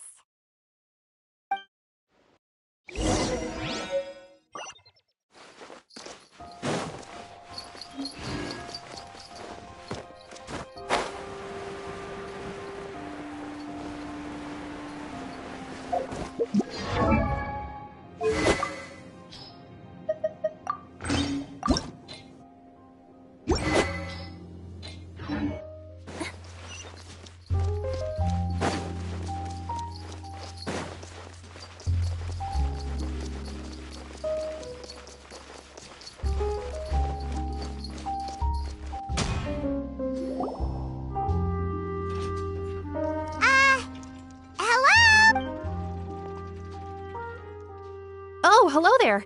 New customers? Looking to buy, or do you need something made? Or perhaps you're just looking for a chat with me. Oh no, we're just here to deliver some materials. Here they are. They're for making... what were they called again?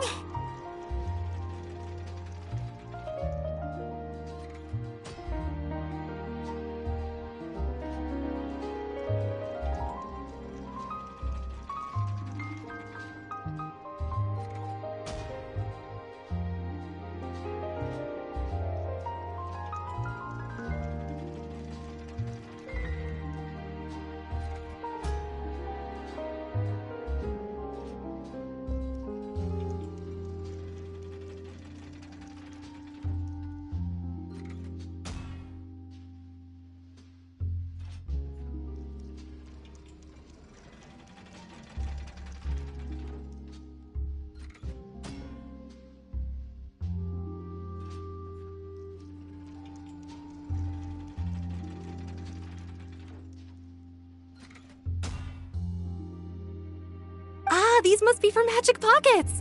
I could tell right away. I've already made several orders worth now.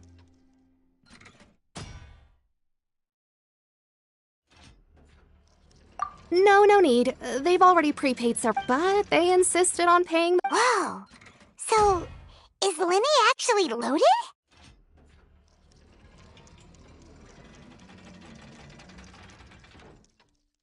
I can't say for sure. Hey! Is this machine what you use to make stuff here? Why use your hands when a machine can do the work? But where does a big machine like that get its power? Well, but basically, everything we usually use here in the city. Huh? Well, I'm not when a trial is in session, the oratrice mécanique d'analyse cardinale harvests people's belief in justice and converts it into energy to be used all around Fontaine.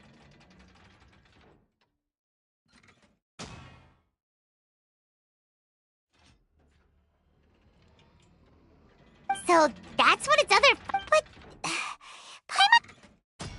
Oh, yeah! So that means the Hydro Archon relies on the machine to take the energy created by belief and turn it... Even though I've never heard anyone really put it that way before, it sounds like it makes... Besides indemnitium, we have another type of energy called pneumosia. It isn't produced by the power of the Archon, but it is unstable by nature. Even now, it still cannot be widely used by civilians.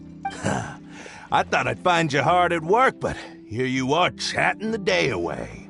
Since you're already talking, I'm sure you wouldn't mind a few words with me.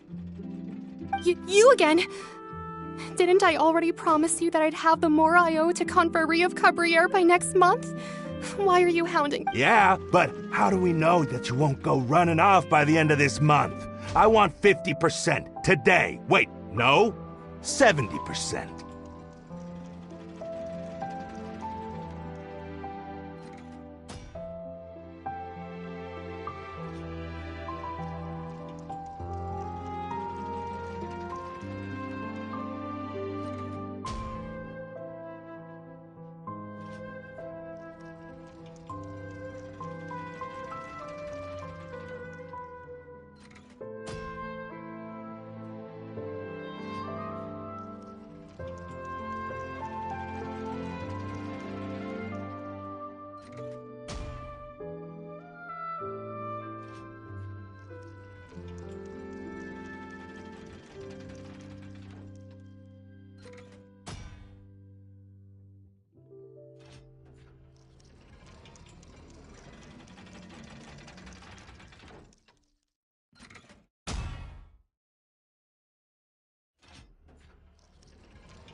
Huh? You... Seems business isn't so great for the workshop. We've already finished our job and delivered the material. Hey, hold on! Before you go around trying to collect payments, why don't you settle your own debts first? If Confrérie of Cabriere wants to poach clients from Northland Bank, that's fine. But I'm afraid you still owe the bank a hefty sum of mora. So why don't we... You're from Northland Bank. But we said we'll pay everything we owe next month. Why are you hounding me now?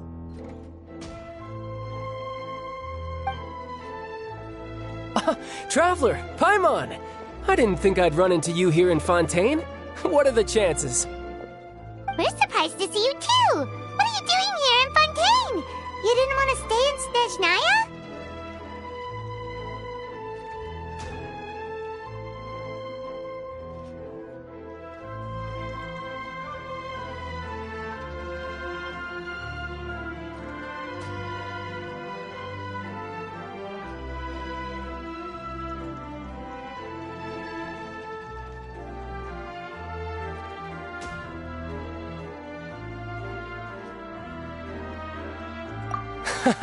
Long story short, I've already been in Fontaine for some time now, and honestly, things have been pretty boring. But it seems that fate brought our paths together today. Not only will I have some good friends here now, but ones who always seem to find trouble.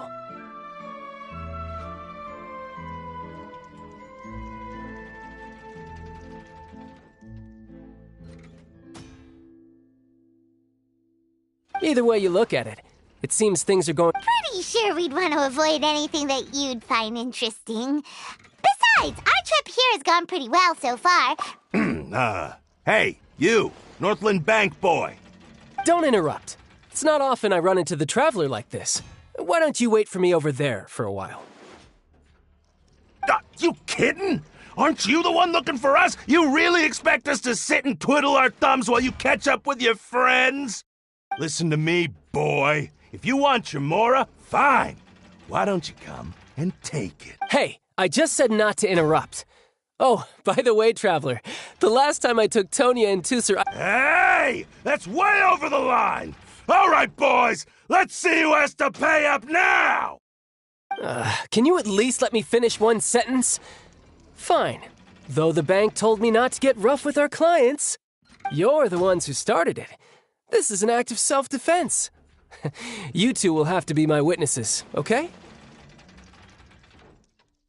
I'm sure this won't take long.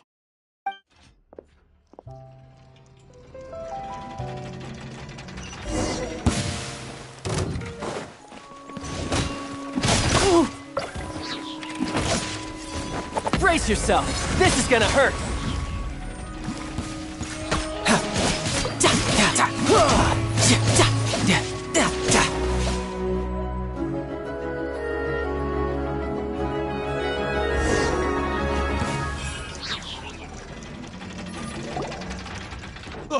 What's your deal, Brad? How are you so strong if you're just a staffer from Snezhnaya's Northland Bank?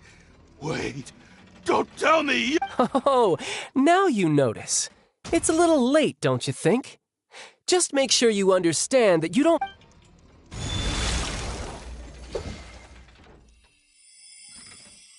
Huh? Now's my chance!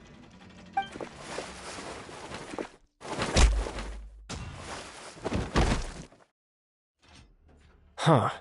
That was weird.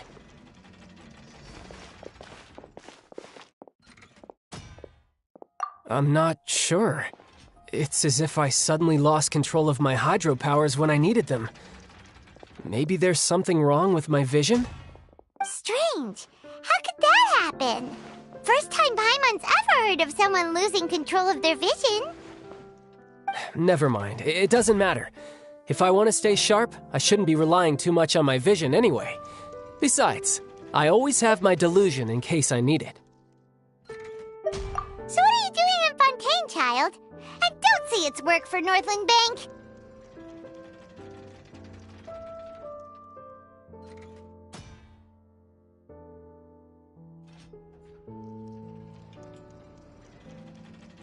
Well, I guess it's because I've been... Huh?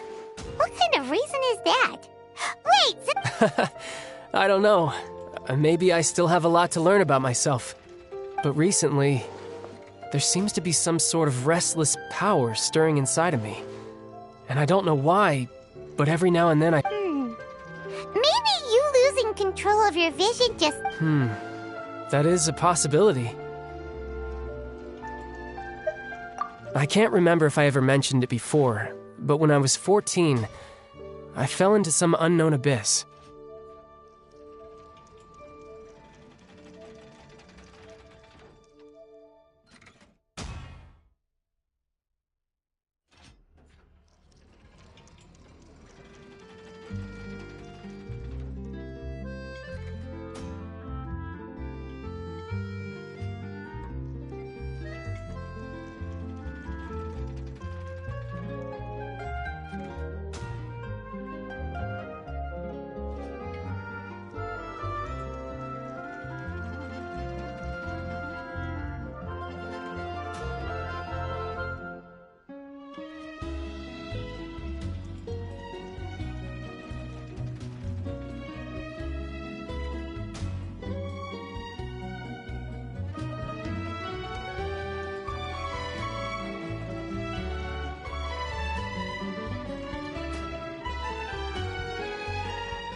It was during that time I learned nearly all of my abilities. The one who took... She was always quiet and very mysterious. One time, I asked her why she was willing to... Because I had awakened... But what is it? What did you awaken?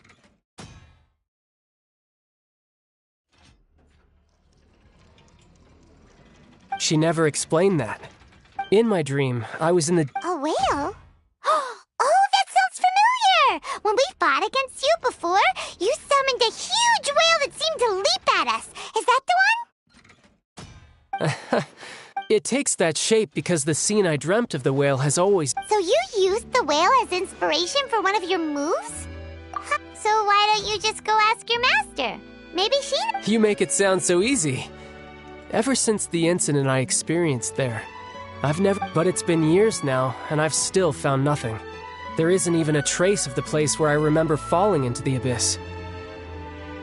Oh, it sounds... Yeah, I'm out of leads at this point, but there's nothing more I can do. It seems that strange encounters in this world... Oh, seems the time really flies when I'm talking with you. I just remembered I have somewhere else I need to be, so I should get going.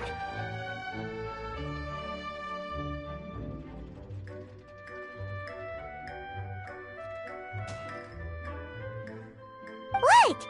More work for the Northland Bank? No, it's more... Official champion duelist? You mean it's... Yep, in Fontaine, before a criminal goes to court, they're given one chance. The champion duelists are all-powerful fighters selected from among the nation's best. So engaging in such a duel is regarded as a symbol of defending your honor. If a criminal manages to win the duel, they'll be acquitted. And the worst-case scenario is that you're simply killed in the duel. Though it's rumored that Fontaine has a death penalty, So really, the only people who opt to duel are those who have suffered a... So, do many people actually? Apparently, it's exceedingly rare for anyone to actually win. Fontaine probably enacted this system as a way to show that the nation respects the honor. Besides, none of the champion duelists are to be trifled with, which is exactly why I was itching to face them as soon as I got to Fontaine.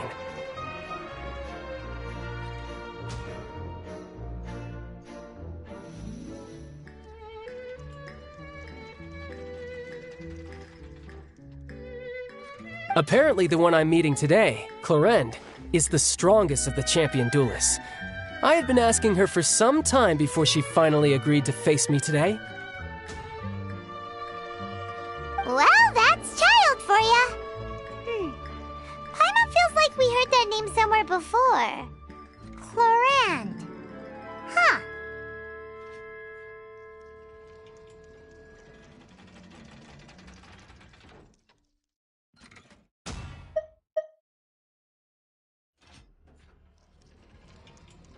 Oh, before I forget, I want you to have... Huh? Your vision? You're seriously just giving it away?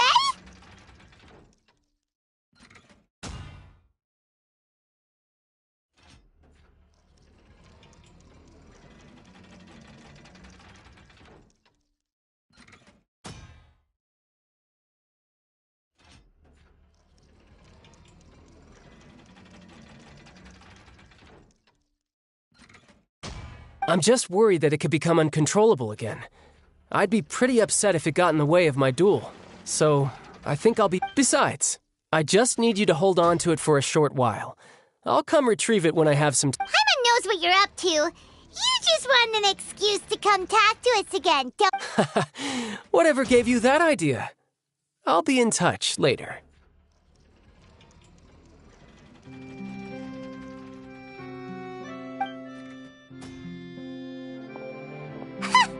That sneaky guy. He said he's been feeling down lately. Well, since we don't have much to do for now, we might as well walk around and see this...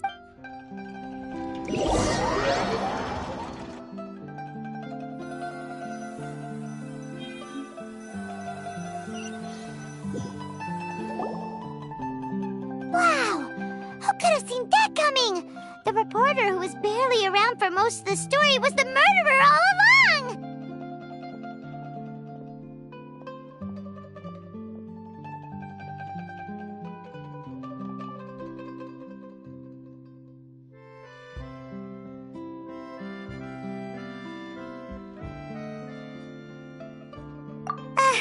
Sorry.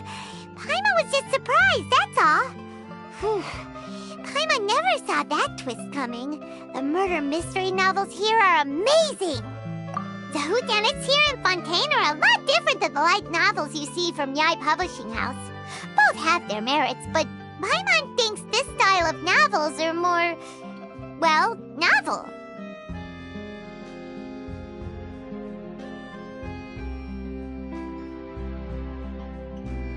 It's so exciting to reach the moment when the mystery is uncovered, especially in the one Paimon was just reading. You should buy a copy and read it too.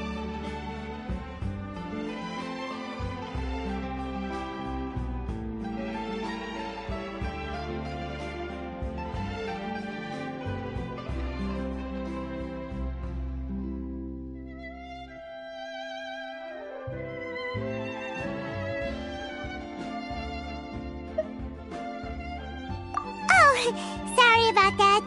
Paimon will be more... hey. Should I... Lenny said that the opera house was on Aranea, so let's go ride the opera bus!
add to it.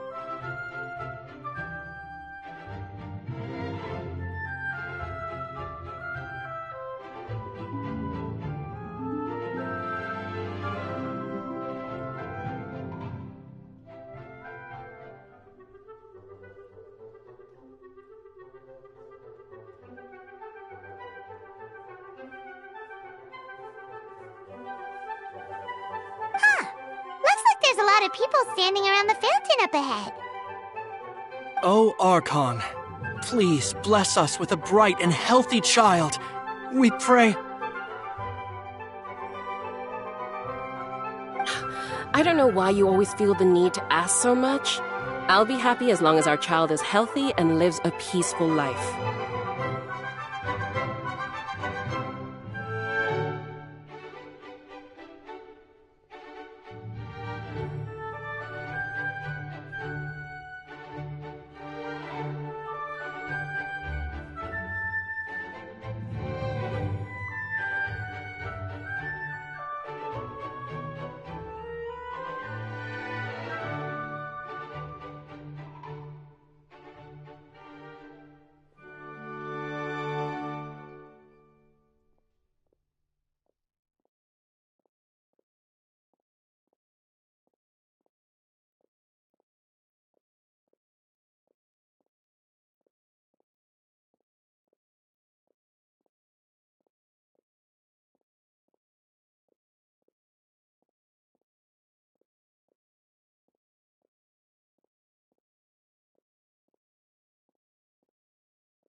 I guess if they're our kid, then there's no doubt they'll turn out smart.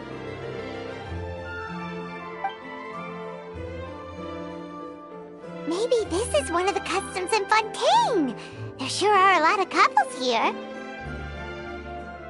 Vache.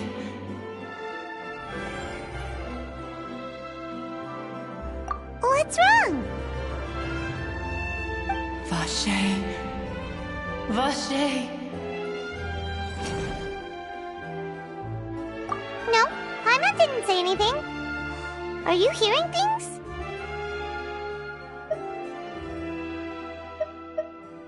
Welcome to the Fountain of Lucine. All the water flowing through Fontaine converges here. It's customary for newlyweds to come here and wish for children.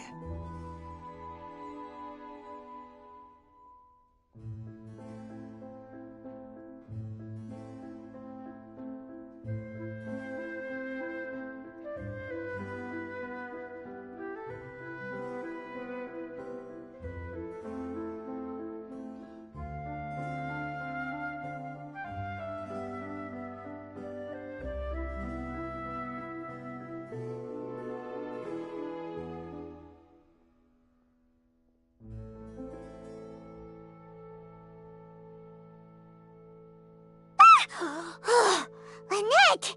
You scared Paimon? When he asked me to wait here for you, remember?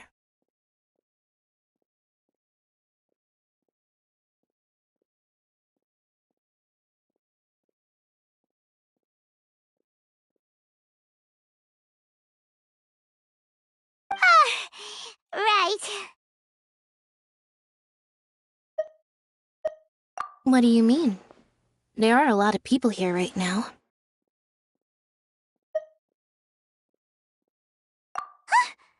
Hey, you're not trying to scare Paimon, are you?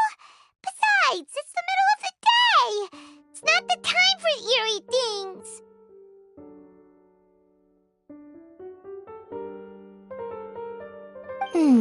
I see. be able to tell you something that could help. In fact, you might not be imagining things at all. I suspect that what you heard is a result of your hypersensitivity to the hydro element. It's because of his sensitivity to the hydro element? But what would he— When do you cry, Paimon? Wait, what? What does that have to do with— Just answer me. When Paimon's really sad? Oh, and when Paimon's super happy. Oh, and also when Paimon's really, really scared.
Then you should understand that tears contain your most intense emotions. Like I just mentioned, the Fountain of Lucine is where all the flowing water in Fontaine converges. Even the tears that fall to the ground will eventually gather here. So maybe what you heard was the intense emotion coming from someone's tears.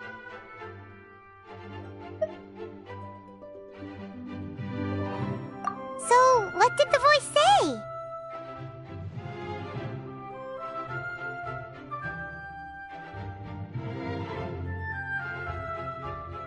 Huh. If you were hearing their emotions... Rather than worrying about them, we should worry about my brother first.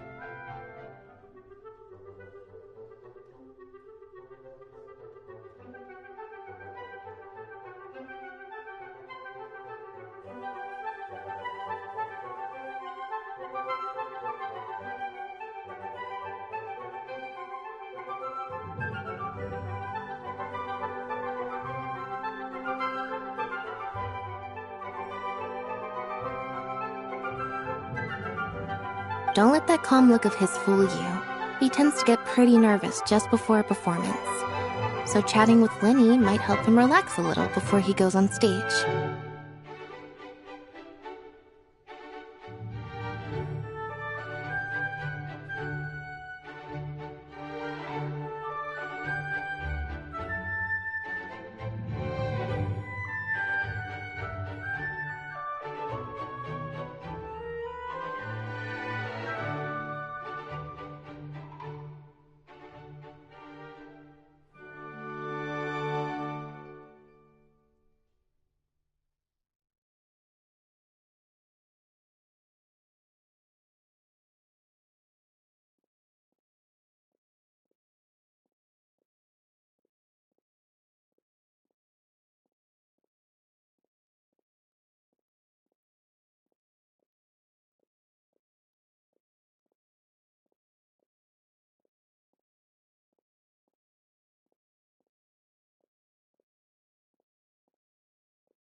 right!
Traveler and Paimon, good to see you.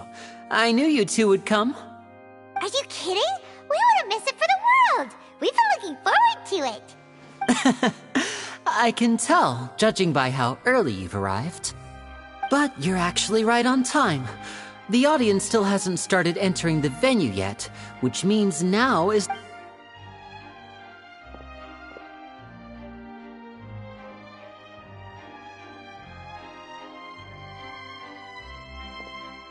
The Opera House has assigned seating, so you always have to make reservations.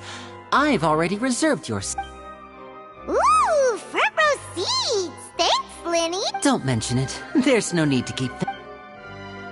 Hey, Lenny! Could you come over here and take a look at this? Oh, I'll be right there. Seems there's an issue with the stage props over there. That's Cal, my assistant, calling me. I'll go lend him a hand.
Yeah, we'll just go to our seats. You go ahead, Liv.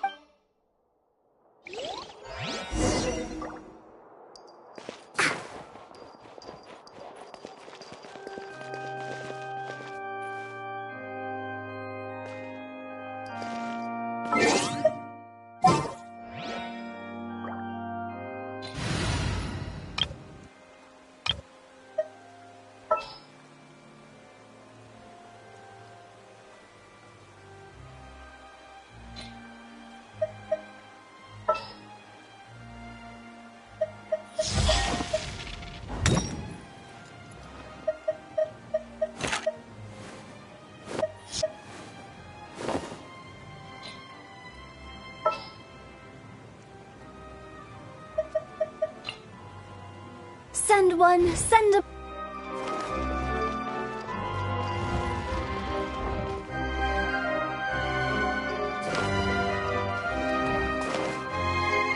Let's go, let's go.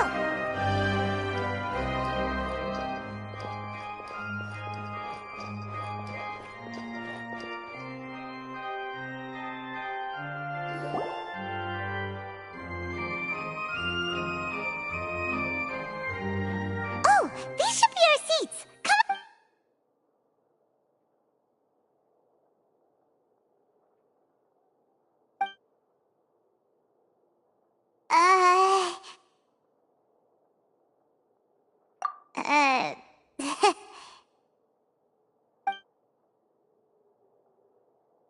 Hey, traveler. Maybe we should strike up a conversation with the person next to us. Since we're sitting together and the rest of the place is practically empty still, it's kinda awkward if we don't say anything. Ah, you little... Of course you put this on Paimon. Excuse me, I did not realize you felt awkward. I would be perfectly happy to chat with you if that is what you would like. Oh, so you heard all of that, did ya? Boy, you sure have. Wait, that's not it, Paimon's. Sorry. Paimon's the one who was being rude, talking under her breath like that. So, let's talk, but, what should we oh, Paimon's got it. You're also here early and sitting in the front. A friend, you say? Well, if Mr. Linney would like to be my friend, I would be more than happy to. Oh, so you're not friends with Linney, then. Oh, this is getting more awkward by the second. Nice to meet you. Paimon is Paimon, and this is the Traveler. We just arrived in Fontaine. It is an honor to meet you two. I have heard of your deeds across Tevat.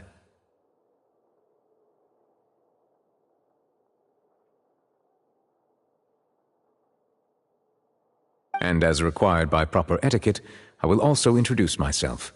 Oh, Monsieur Nervillet. What an honor it is to have you here to see my show.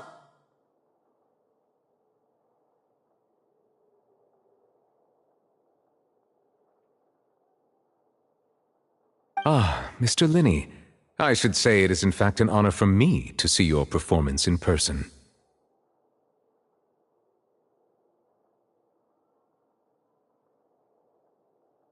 Wait, Nervillet? I saw you all chatting just now, but it seems you still don't know who Monsieur Allow me to introduce you to Fontaine's Chief Justice. That seat is always reserved for him. It wouldn't be too much to say that he's the symbol of justice and honesty here in Fontaine. Whoa! Sorry for being so rude just now. Paimon had no idea you were such an important person. No offense taken. Being Chief Justice is merely what I do for work. Nearly every person has their usual reserved seat, so I'm not so special, really. And by the way, I should probably let you know, even though I would prefer not to, there's someone sitting up there in the VIP seats that has been striking a pose for quite a while now. I believe she is trying to give you a most elegant and impressive first impression. So I think you should take notice of her sooner rather than later, otherwise she may become flustered.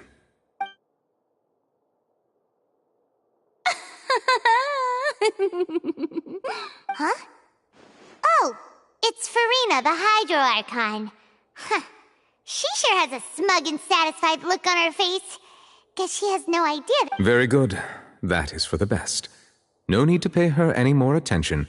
We may now enjoy the show. Huh?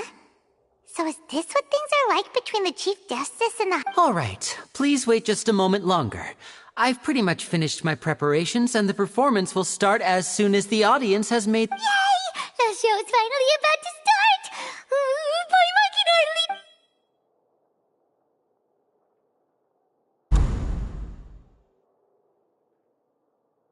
Oh! They're dimming the lights! The show must be starting!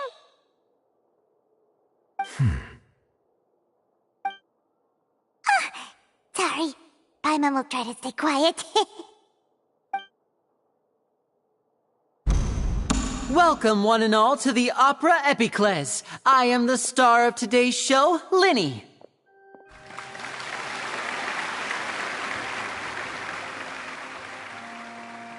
And over here is my sister, Lynette, who will be working as my wonderful assistant. Please, let's give her a warm welcome.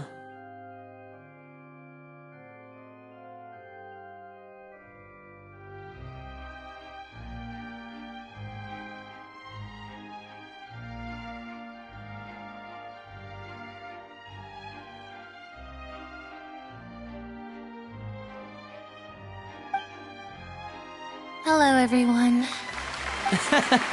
I know she may seem to be a little sleepy right now, but that's just a sign that she's nervous. Whatever. Now, some of you may be thinking, two vision holders who can freely manipulate elemental powers performing magic is not true magic at all. So, I would like to take a moment to assure you that elemental powers will have nothing to do with what you will witness on the stage.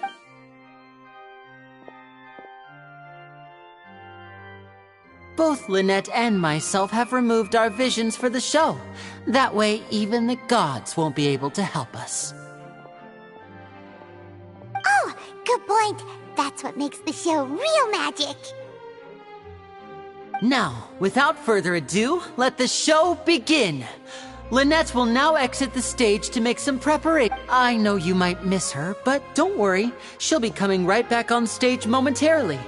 Perhaps in an unexpected way. I'm sure she'll be stealing this. Oh, and before I forget, there's one more thing I should say. You never know what can happen in the blink of an eye.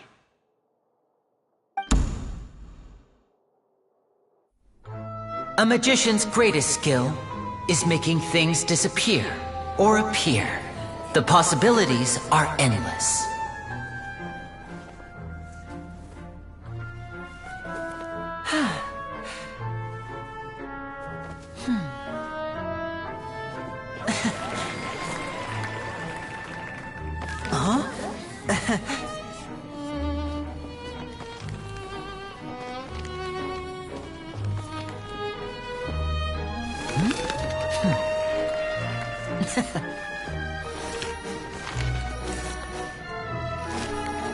But this isn't what you came for. These little tricks, you've seen them all before. So it's time for something truly extraordinary, don't you think? This one's a little tricky.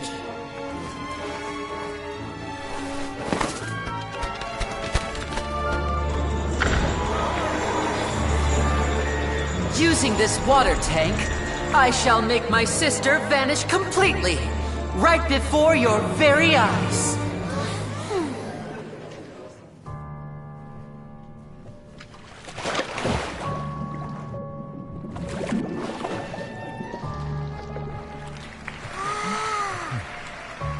It's actually quite simple.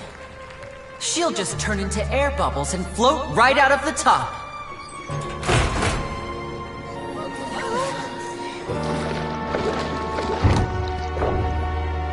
Oh no! I told them to check all the props carefully. With the lid on, even air can't escape. An amateur magician would be getting very nervous right around now. Luckily, it's me on stage, so let me show you what a true virtuoso can do.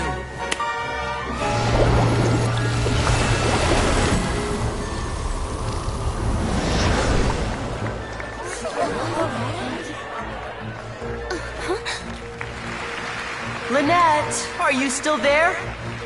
Don't go too far. We don't want to use up all our magic. Hi, I'm back. Uh-huh.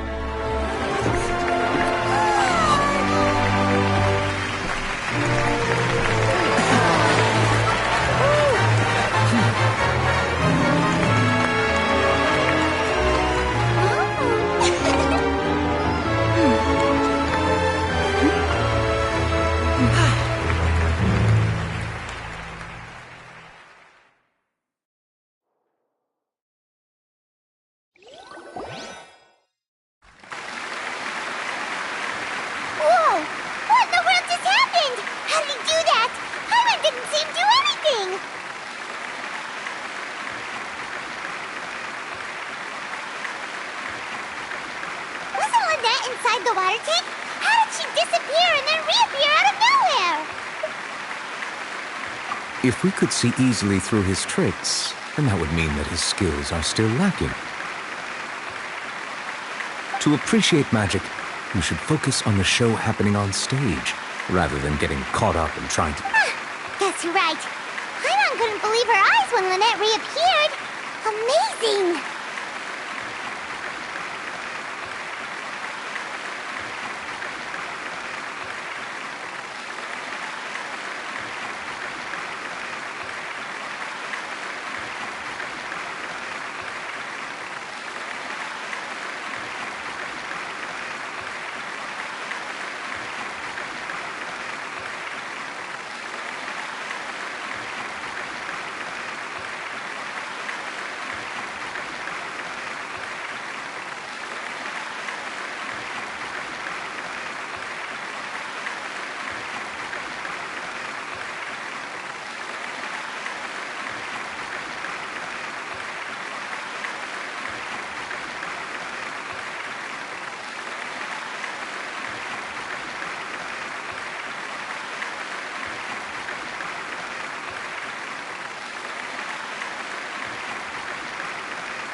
Thank you everyone. But our magical journey has only just begun. I've prepared even the magic of transformation and disappearance can go far beyond what you've just seen. I'm sure many of you are thinking that escaping the water tank was impressive enough. But Lynette is still my assistant after all. In which case, I have ample time to make all necessary preparations. So, for my next trick, I will require the participation of one lucky... Please, if my assistant... There are 2 boxes and only 2 boxes. One is here. I'm sure many of our clever audience members have already guessed our next magic trick. Our lucky audience member and I will each enter a magic box. After 1 minute, we will each emerge from the opposite box.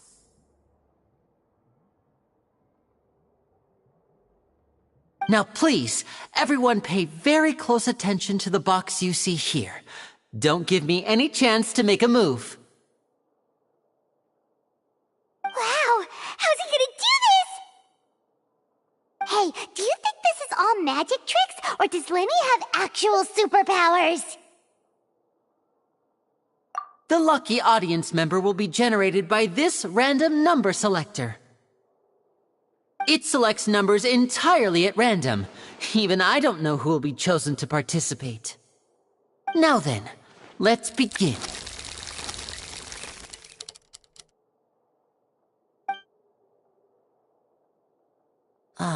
Let me see. Oh, row 7, seat 3. Congratulations!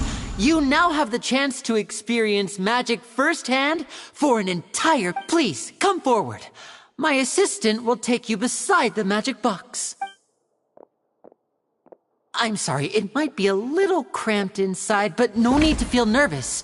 We've carefully arranged everything for you. You don't need to do anything, but no matter what strange things may happen, don't... If the magic is interrupted, who knows where you might end up? You might even find yourself in the Fortress of Meropide. Oh, okay. All right. Before I enter the magic box, there is one more thing I need to ask the audience to do. Could you all give me a countdown?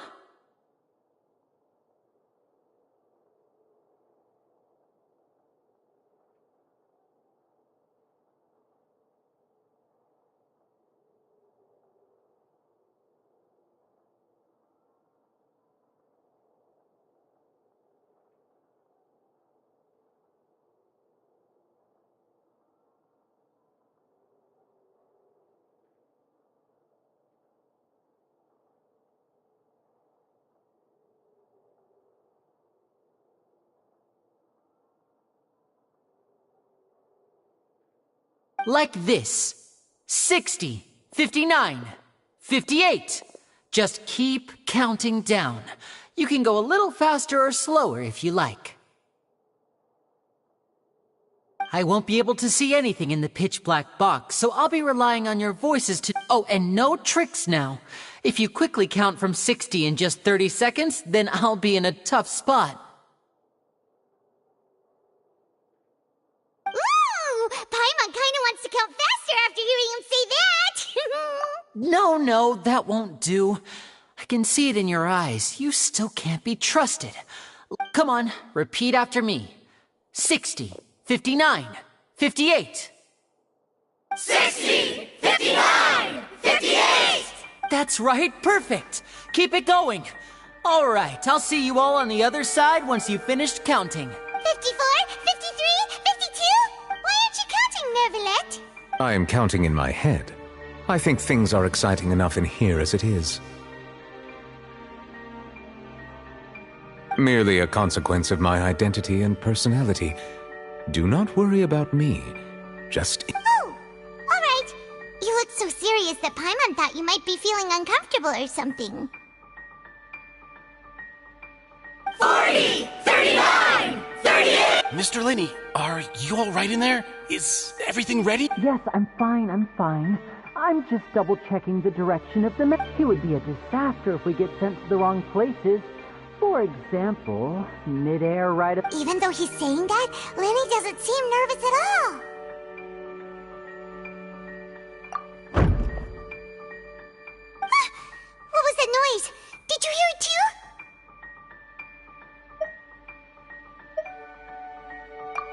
sure. Anyway, it doesn't seem like anyone's worried about it. 25! 24! 23! What's wrong, Mr. Linney? I can still hear you. I seem to have accidentally knocked over a decoration. I'm trying to fix it, but it's pitch black in here. I can't tell left from right. Never mind the decorations. There's no time for that. The show is what... No, that's unacceptable. I want my show to be perfect. Don't worry, we still have 20 seconds. Hear them. 19! It seems things aren't quite going as planned. It feels like you're all starting to count faster, but that's all right. I know it can be tiring to do such a long... 10 seconds and change is still plenty of time. 10! Almost there now. 8! Whew. Swapping two people is harder work than you might think. Even a master magician like me can't guarantee I'll get it right the first time. Hey, wait! Is this the back one? I can't tell. They both look the same inside. Huh? Nope, that's not it. I'll try again. 7! Hey, slow down! Honestly! 5! 4! 3! Whoops! That doesn't count! 0!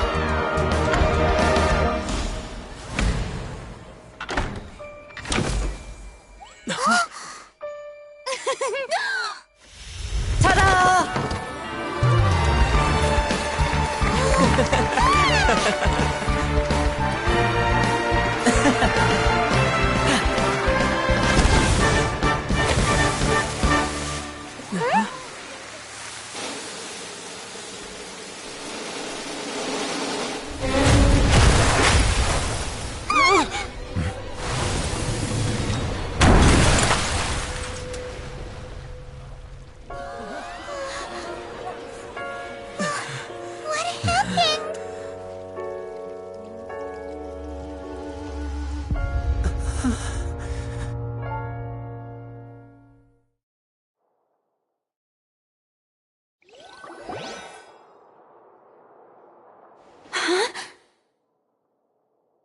Is this part of the show? Mr. Linney, you're going to use magic to fix... What happened? Oh no. Maybe this isn't part of the show. The girl was still in that box. This performance is over. Medical staff with me. Guards, secure the scene and detain all the performers. Seal the exits. No one is allowed in or out at this time.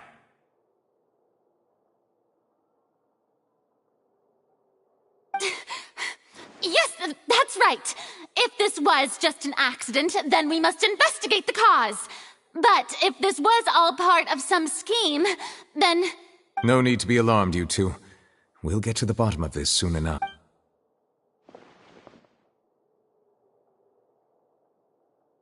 Unfortunately, the person who is in the magic box has been pronounced dead. His name was Cowell, one of the assistants in Linney's magic troupe. Apparently, the fireworks on stage ignited the ropes that were suspending the water tank, which then caused the tank to fall onto the stage. As of now, we are still not sure why we found Cowell in the box, rather than the guest from the audience. And after an initial search of the area, the guards have confirmed that the girl is nowhere to be found. It appears that this incident was not merely some mishap with the performance, and there are many indications that it is connected with the case of the serial disappearances of young women.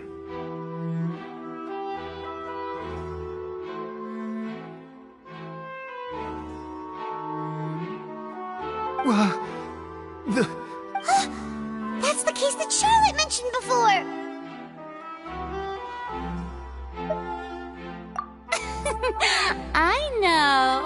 I know the truth. I can see through the whole thing.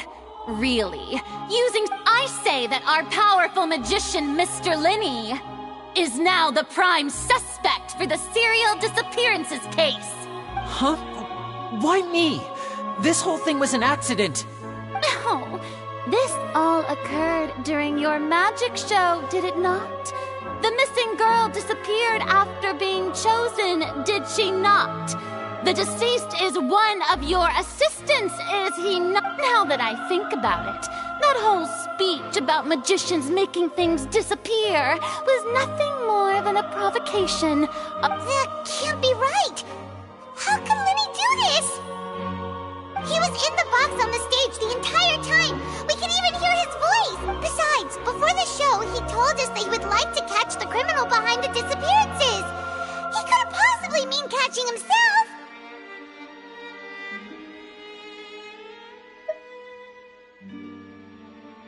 Save discussion for a later time, please. Lady Farina, may I assume that your comments just now constitute an accusation against Mr. Linney and his associates? Huh? I just think that he... Well, I think it might be a little... But what Lady Farina said just now makes perfect sense. Looks like she's gonna personally deliver... A kidnapping and murder carried out under the cover of a magic show. Lady Farina said it all. I mean, of course, my dear people. But what excites me even more than the obvious truth before our eyes... That's right. I mean you, traveler. You'll support Lenny, won't you? After all, he was the one who helped you the first time we met.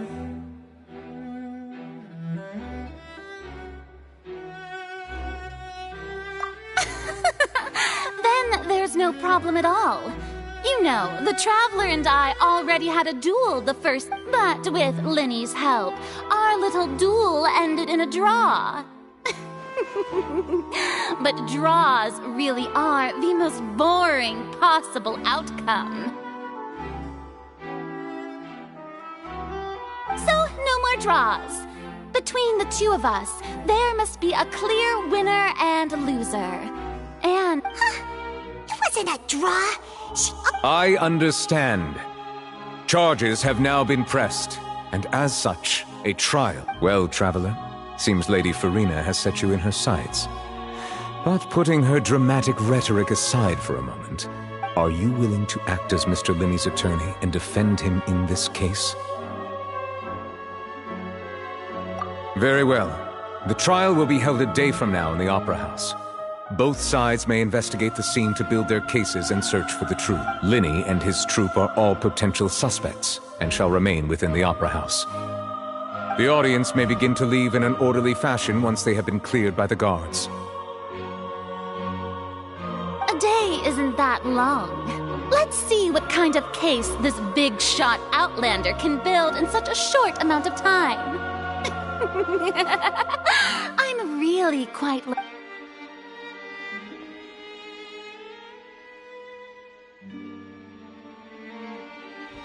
Lenny! Sorry about everything that happened just... Of course! Who wouldn't be scared after witnessing an accident like that? Yeah, I'm a little shaken up myself. How could this happen? And poor Cal. I know you already claimed that you would defend me, but now it's just us talking. Tell me, do you think I could possibly... Good to hear. Thank you so much for... I'm sure everyone sees me as the biggest suspect at this point. But, if you ask me, the whole thing is Mystery's lair. I don't know whether what happened there on the stage was purely an accident or not. And I don't know why poor Cal was in the box. As for how that girl chosen from the audience could suddenly disappear, I'm afraid I don't have any answers either. If someone tampered with my performance, then we need to figure out what they... Even a skilled and knowledgeable magician like myself couldn't pull all that off in just 1 minute.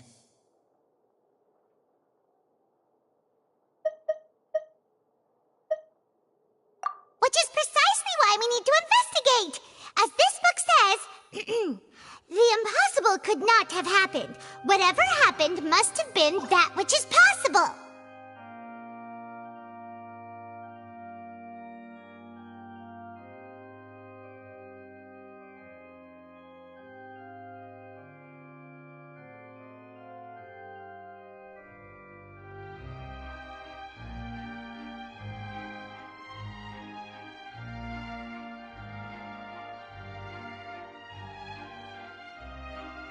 Paimon bought them when we were reading at the bookshop in the city earlier. Pretty cool, huh? Don't Don't worry. Paimon used her own savings to buy them. It wasn't from her travel funds. I think they look cute on you, Paimon. You have good taste, Lynette. That's the right attitude. Feeling depressed isn't going to help me now. I need to get back to my normal self. But with the guards watching our every move, it's going to be especially difficult for Lynette and I to prove our own innocence. Good thing you agreed to be our attorneys. Thanks for that. We'll be— Yes, thank you so much. Yeah, just leave it to us.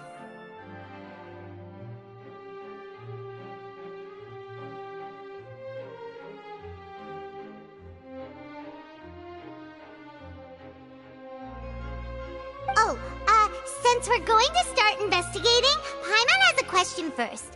Where did Lynette go during the performance?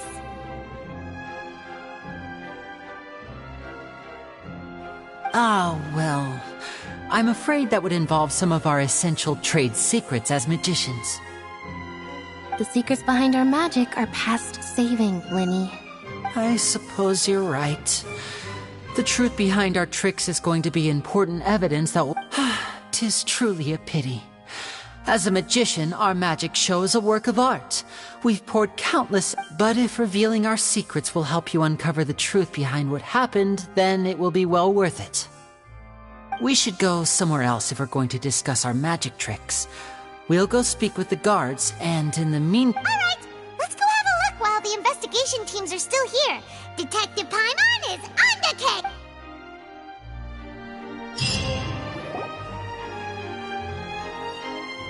Hello, officer. How's the investigation going? Ah, I see. You must be the traveler that Lady Farina mentioned. Listen, I'll be perfectly honest with you. I'd avoid getting mixed up in this whirlpool of a mess if I were you. Huh? What do you mean? Come with me and you'll see. The deceased is one of Linny's assistants named Cal. Even though he hadn't joined the troupe long, he was hardworking and everyone generally liked him. The assistants are usually in charge of setting up and inspecting the props, as well as assisting with the show and keeping the crowd engaged. As you probably saw when you were in the audience, the water tank suddenly fell and smashed the box with Cowl inside it. This is the real mystery. We've already searched the scene and were unable to find any traces of the girl. However, if you look carefully, the box was positioned directly under the water tank. The ropes holding the tank were then burned by the pyrotechnics on stage, causing them to snap. All these factors lining up so perfectly makes it hard to see this as a mere accident. If anything, the more logical explanation is that the whole incident was intentionally planned, and Linny is the most likely person to have access to all these areas.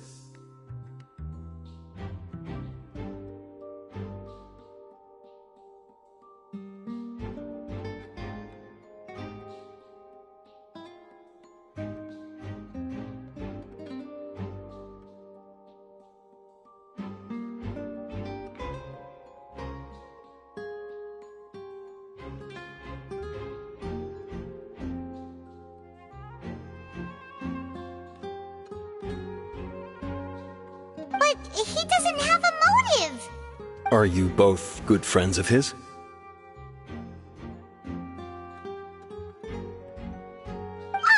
Well, you can't say we're good friends, but we've known each other for a little while.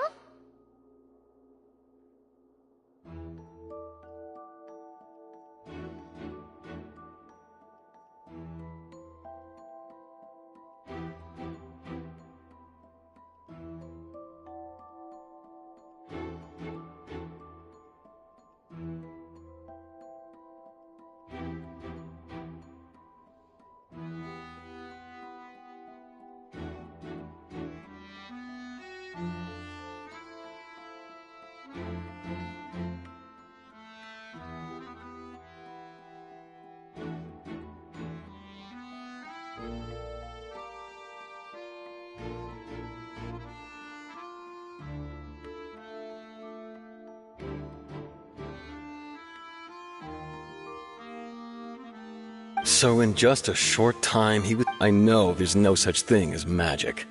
The real trick, I've seen a lot of cases, and I can tell you that people are the least reliable kind of evidence.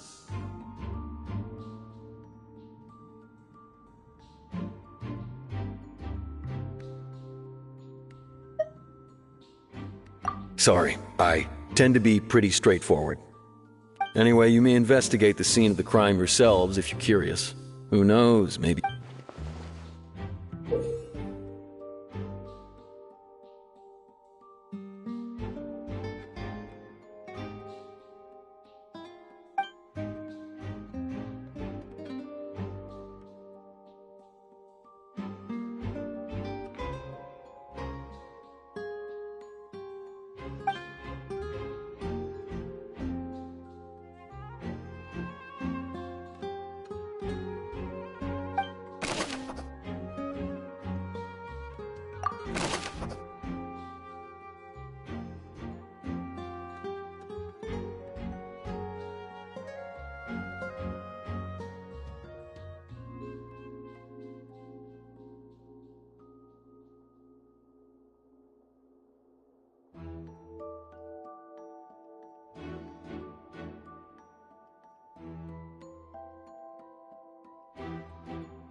So this is the rope that broke and caused the water tank to fall.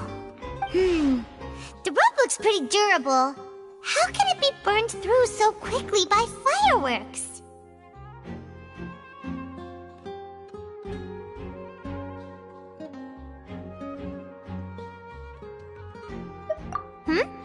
Why are you suddenly so serious, Traveler?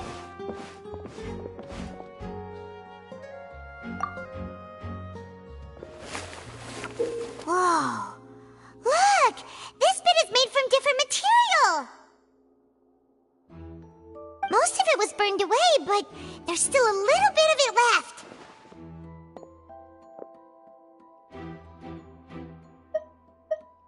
Huh. So if a rope meant to hold something was made with that kind of material in it, then that... Wait! Why don't you write all this down?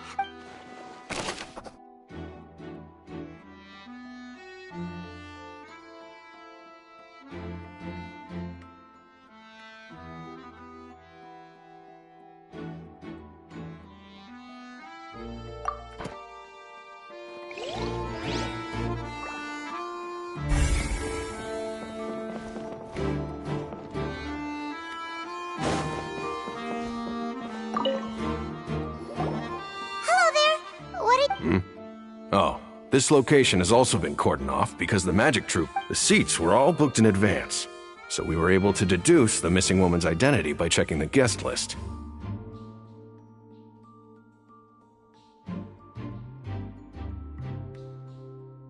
Sure, it's not like this is confidential information.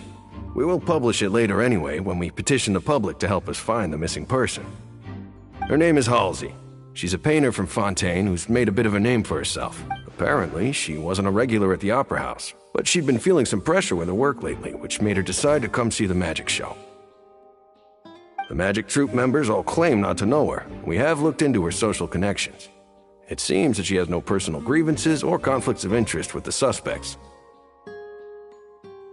Simply put, she wasn't related to the magic troupe at all, which matches the features of the previous series. Were the victims of previous cases also chosen at random? That's how it seems to us, in any case. Apart from the fact that they were all young women of around the same age range, there really weren't any other connections between them. Okay then. No need to be so formal. If you do happen to see the missing girl, please be sure to contact. It is of utmost importance that we get to the bottom of these disappearances.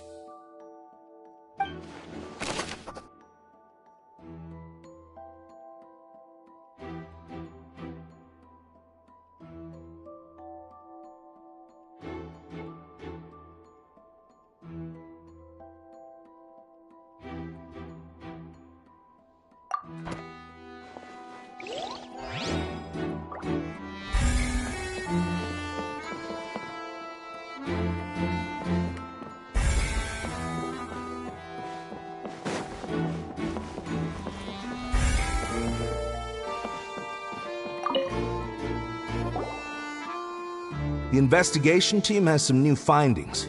Turns out there's an... See? I told you. What if the machine picked some big guy's seat? You think the murderer would have still... Sorry to interrupt, but we're helping Linny and Lynette with their side of the investigation. What were you saying about the number selector? You're trying to help them? That'll be a tall order. Linny used the machine to pick a random member of the audience during his performance, right? The luck... Well, we thought there might be a serious problem with the machine, so we had it taken away for further inspection. It turns out that the seat number it picked wasn't random at all. The machine picks that same number every time. I'm sure you already know that you have to make a reservation in advance to get a seat, regardless of whether it's a In other words, Linny knew who would be sitting where from the very beginning. That much checks out. Bet you see why I was saying it'd be tough to make a case for Linny. Even though it's bad for Linny's case,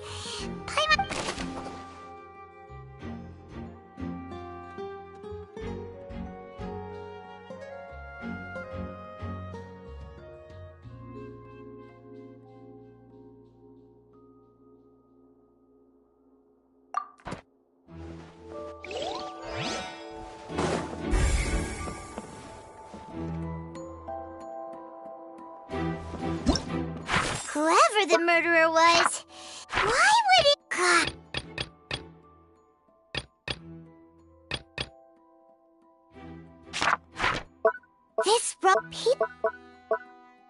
This rope was obviously tampered with. This rope? People needed to register and reserve a seat for the show. That, combined with this number selector, could allow you to pick a young lady instead of some old fogey.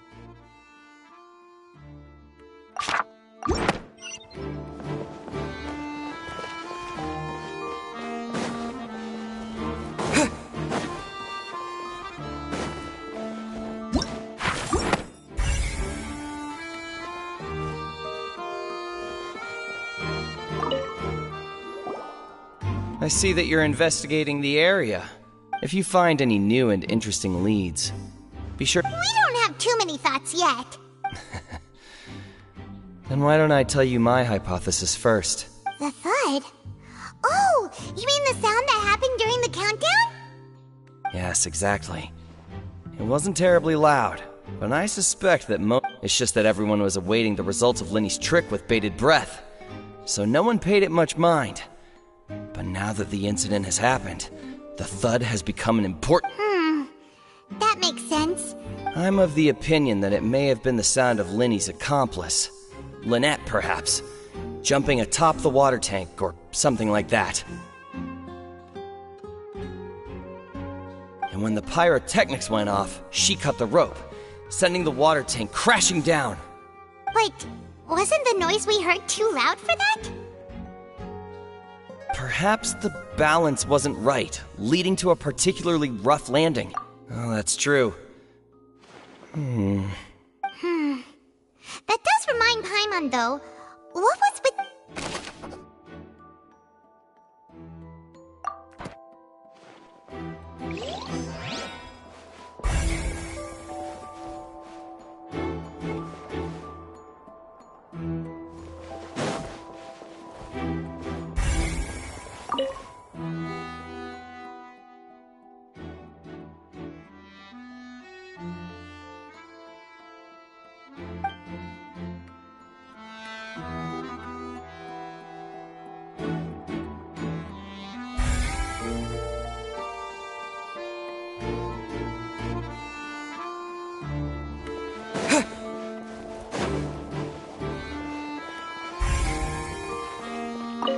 Lenny's still talking to the guards.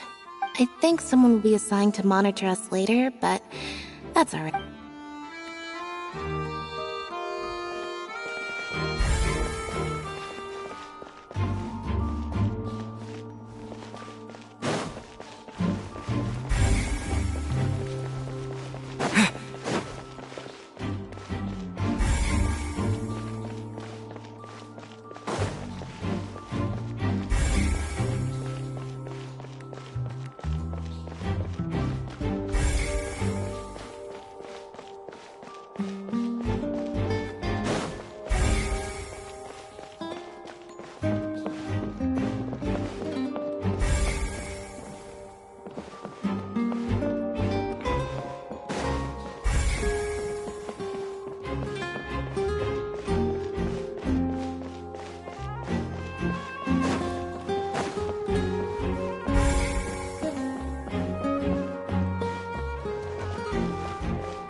Hey, you!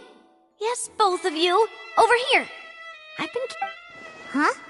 You mean us? That's right. If I'm not mistaken, you're also among those who wish to cut down the thorns and pursue the truth. No? Well, you're right on the more about that one, but who are you?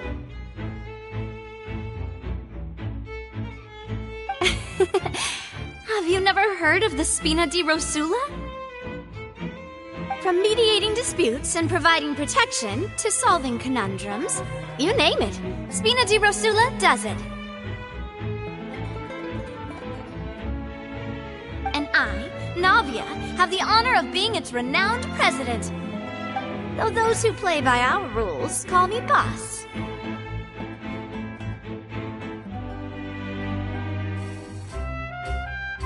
I'm Silver, her attendant. Pleased to meet you.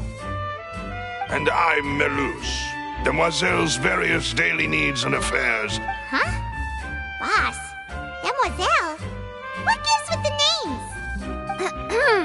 Well, I am the second generation president. Melus and the others are still used... My apologies, Demoiselle. Should you prefer, boss, I will... No need. You don't have to call me boss. Just Navia is... Okay, if you say so. Not that we're members of Spina di All merely trifling details. Never mind. Now, back to the situation at hand. That's right. I've always kept an eye on the serial disappearance cases. My interest stems from a matter back from my father. Judging from the look of things, I find Linny an unlikely mastermind. Really? We think so too! That's why we're looking for clues now. But how did you come to that conclusion? Intuition, naturally. My unparalleled intuition. Farina sure was quick to point the finger at Linny without any decisive evidence whatsoever, wasn't she? But that's not uncommon for her. If you remember, the Justice had to interrupt her and ask if she was pressing charges just to keep her from getting carried away. Anyway, A trial begins the moment someone levels charges. And, of course, there was no way Farina was going to back down in that situation.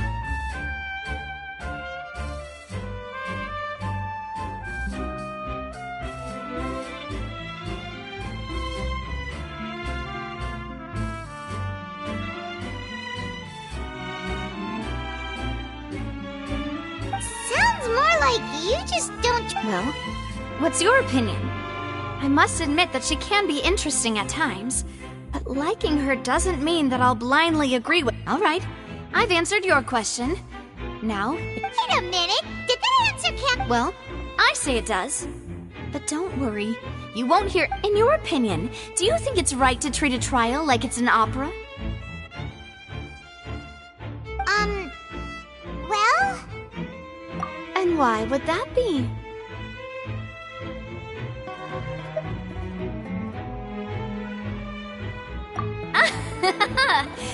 See, Silver and Maloose?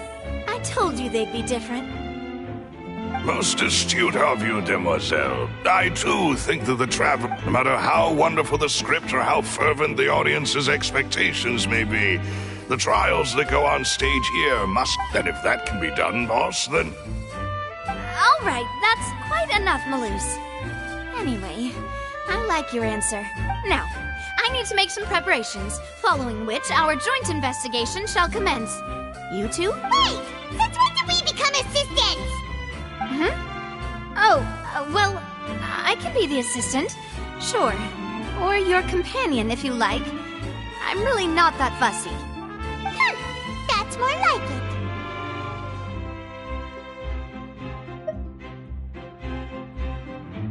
it. Far be it from me to brag, but I believe that Demoiselle's intuition will be instrumental in uncovering the truth.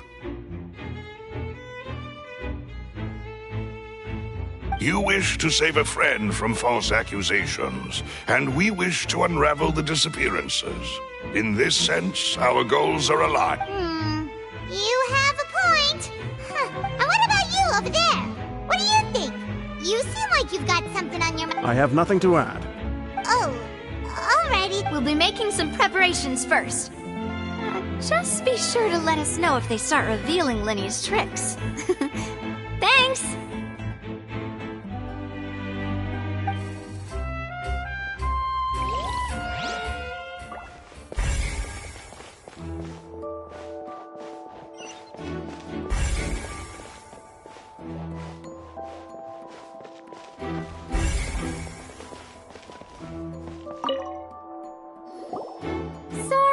But no one can freely enter or exit the Opera House at the moment. If you wish to leave, you must register your identity with us first.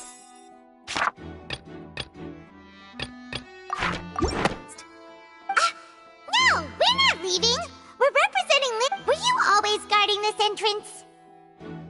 Yes. After the Chief Justice gave the order, everyone coming in or out must undergo a strict so the missing girl couldn't have left from here. At least, not from that point on. I doubt there was much opportunity. How can you be so sure? Well, because I was in charge of security near the entrance at that time. I couldn't see Lenny's performance from here, which was quite a shame. Just my luck. But still, I did not abandon my post. And I stayed put no matter how loud the applause was. If someone had so much as even approached the door, I would have noticed it. We Melazines are good at that sort of thing, you know. So, it's safe to say the girl couldn't have left through here. Alright, thank you for your help.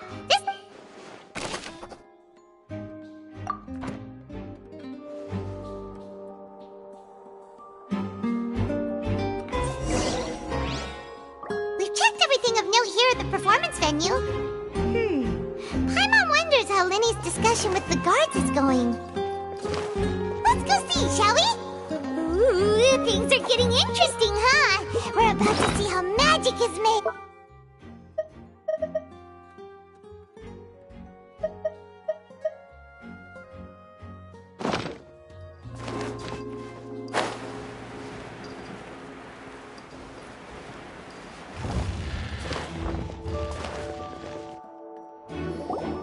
Understood. Then I will be going with you. Just so you're aware, I will be monitoring your action. Very good. Thanks for being so agreeable.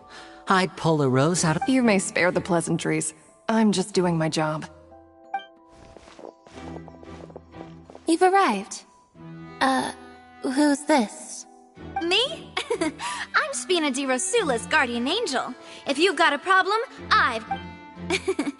Sorry, I got a little carried away there. Call me Navia. I'm a partner, and these are my companions. Would you mind if they join as well?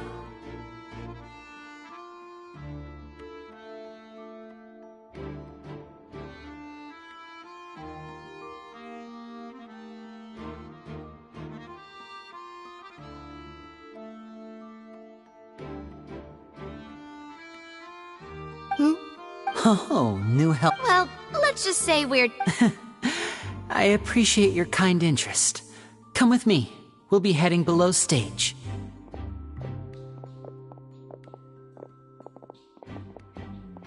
Huh? Below stage? Yes, a world of secrets is hidden beneath this magic box, prepared specifically for this switcheroo trick. But before I reveal everything, you should have a look first. Notice anything strange here?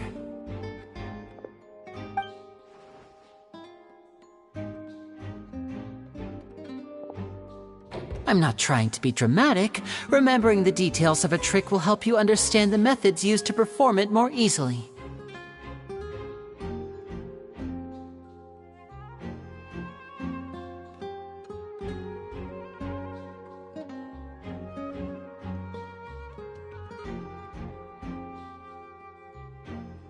Huh. Weren't there balloons and other decorations here? Where did all that go?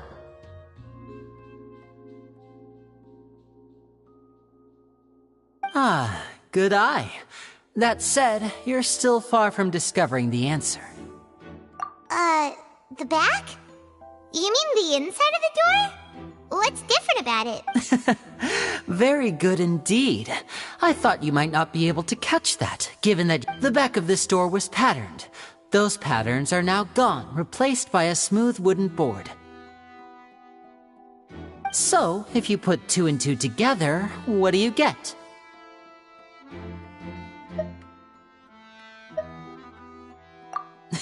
Exactly. All right, let's go. I'll tell. Oh, so there was a passageway under the magic box! I knew you'd figure out most of it as soon as you saw this place. The 2 magic boxes are positioned right above the 2 entrances of the tunnel. See this flatbed trolley? The box with the lucky audience member in it would be shuttled over to the other side using the trolley. This trolley can raise and lower and even rotate, ensuring that the box will face in the right direction. I see.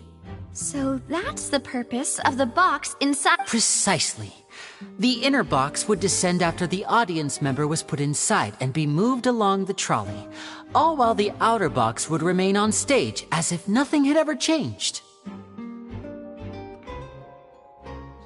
So that's how you did it! Once the box was lowered, the trolley would store some energy through this device here, with which it would complete the rest of the step. The audience member would only be able to feel some slight movements in the dark, and by the time she walked out, she would already be back on stage. Right!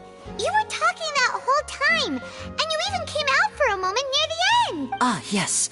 A phonograph operated by Lynette was used to achieve that effect. My assistant and I had already scripted our conversation beforehand. When the countdown began, I had already gone to the opposite box via a tunnel using that ladder.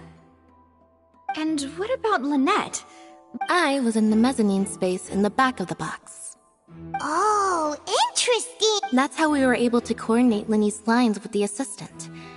And, by the way, I was the one who walked out of the box at the end.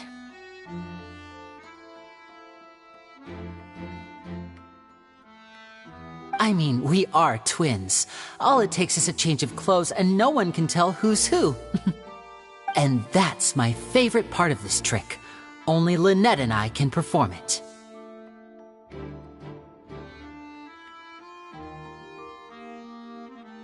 So that's how it all worked! Wow! Every detail you revealed was more amazing! Lynette would briefly walk out of the box and then go back in, jumping into the tunnel and escaping before the box on the trolley could finish ascending.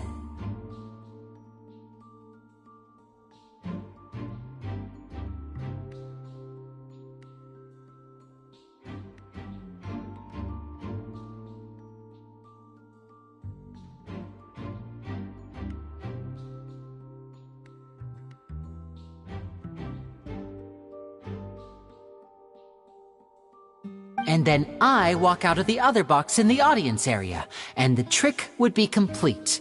The operative word here being would.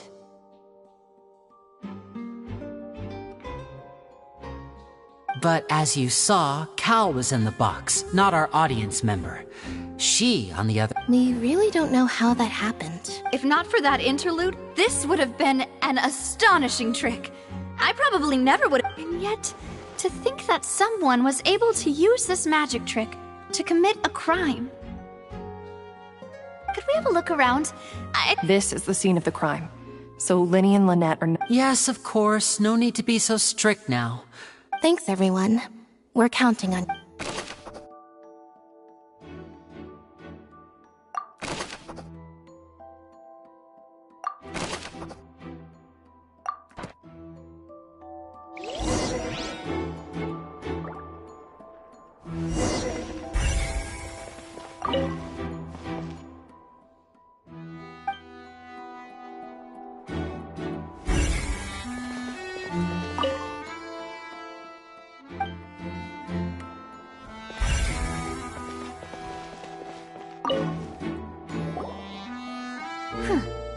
What's this? Looks like a hook tied to the end of a rope. Huh? There's all kinds of odds and ends. Perhaps it was a prop for a different trick. But why would it have been left here?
Whatever it is, let's make a note of it first.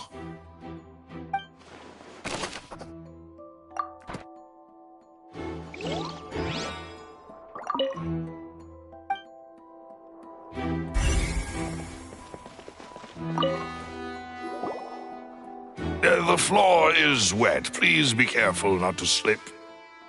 Speaking of which, why would there be water here? Oh! Paimon knows! It's one of those tricks where you pour water into a jug and then flip the jug over only for the water to disappear?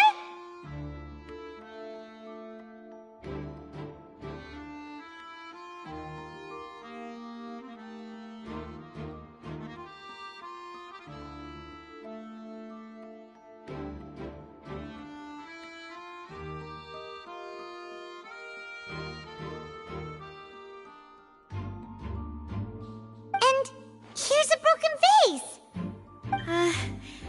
That can't be. The trolley moves along tracks from start to finish. couldn't have hit the vase at this distance.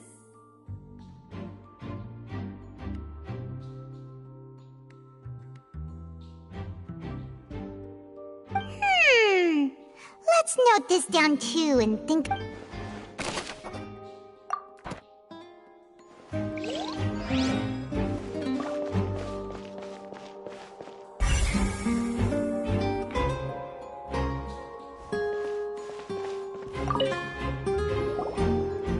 Oh, these are the clothes that the lady chosen from the audience. Her clothes are here, but she's nowhere to be found.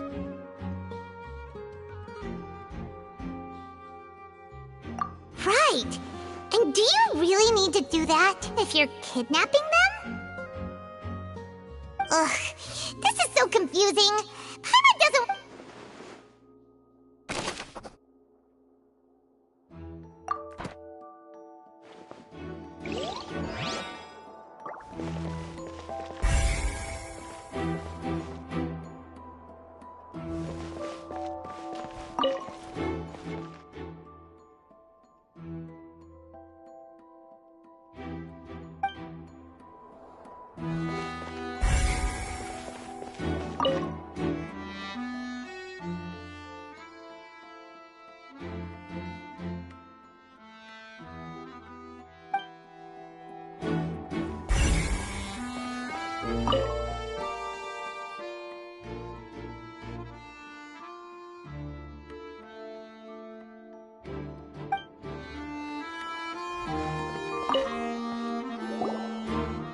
What is this place? It seems someone... Huh. Could this have... Alone, perhaps. But if they... But there are no other ways in or out of here.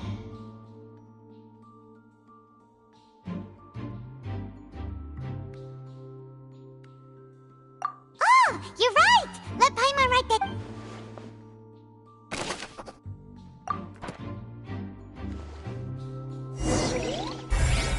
Seems we're just about done investigating down here. Yes, let's head back up.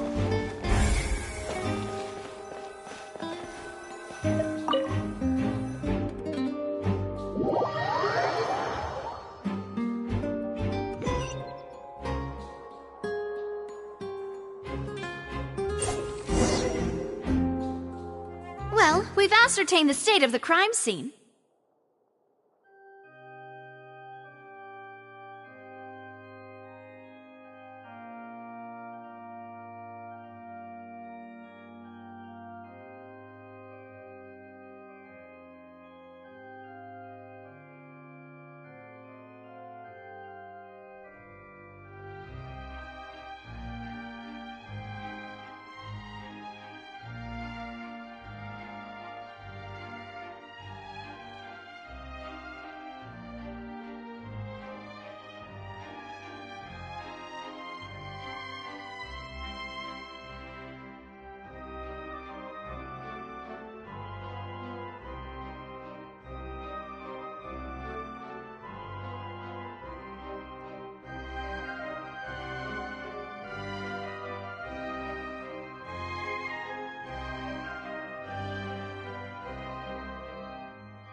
Let's find a place to sort out our findings once Malus returns.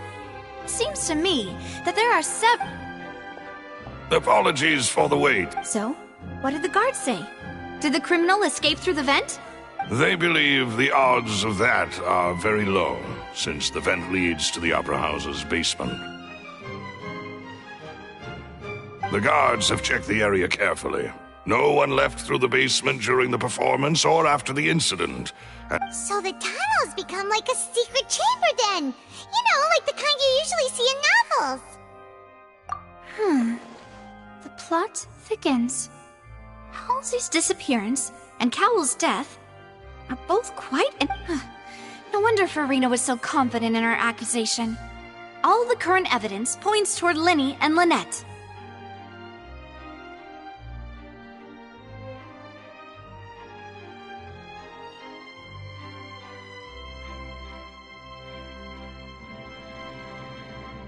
In other words, the charges are very likely to be upheld unless we make some considerable progress.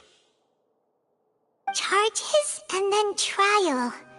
So if the charges are upheld, they'll announce a sentence? That's right. This is how a trial goes in the Opera House. During the proceedings, the Chief Justice and the oratrice will hear statements from both sides. That's right. This is how indemnitium is produced. The statements from both sides, the defenses from attorneys, witness testimonies, and even the audience's emotions will all be projected on the oratrice. To put it simply, it's as if the oratrice has its own will, and is a judge in its own right. This also precludes any kind of favoritism on the part of the Chief Justice. And not that this has ever happened anyway. Once both sides have finished speaking, the Chief Justice will make his final decision. This, too, will be used by the... Then, finally, the oratrice will be consulted by officials. The result it returns... Huh? So that machine is the one that actually decides? Paimon thought Neverlet called the shots. In practice, there is very little difference. Both have always come to the same judgment, which is why people have great faith in the Chief Justice. Ah, yes, the guards also asked me to convey that none of us will be allowed to leave. Huh?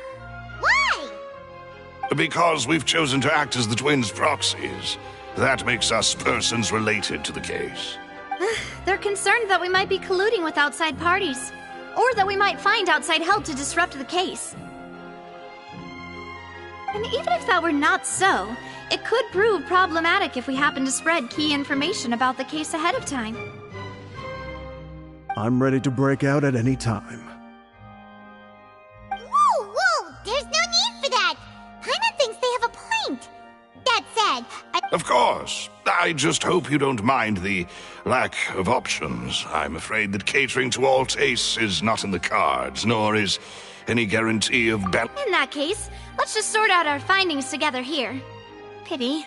I was hoping to take you to try some of Fontaine's famous desserts, too. I mean, what better way to properly think through our findings than over some tea and sweets? Huh. Breaking out suddenly doesn't seem like... Just kidding! Paimon will still do her best, even if there are no snacks. What do you mean, no snacks? Of course we'll have snacks. If we cannot buy some, then we'll simply make some. Huh? Here? But... Understood, mademoiselle. Everyone, please come with me.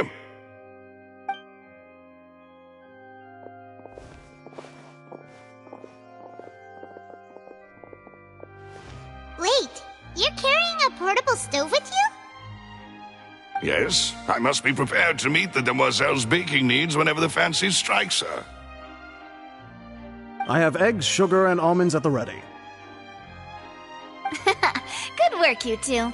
Then I'll get to it.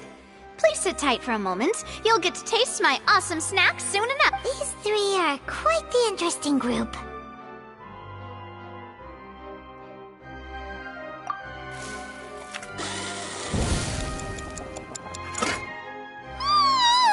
And Paimon thought it smelled good while it was still in the oven! Oh, it's even better now. Paimon can't stop drooling. From the way you had these two guys carrying all that stuff around, Paimon thought you'd have them do more during the baking process. But you ended up doing the entire thing by yourself! Beating the egg whites, grinding almonds, everything! I was applauding. And I was giving encouraging smiles. Paimon was just thinking, aren't you worried about getting your fancy dress dirty beating egg whites and baking? Well, I don't think it's carved in stone anywhere that fancy ladies can only read books, sip tea, ride horses, and play the piano. Don't underestimate beating egg weights, by the way. It's a real arm workout. You also need to beat them to just the right consistency, or your macarons will crack.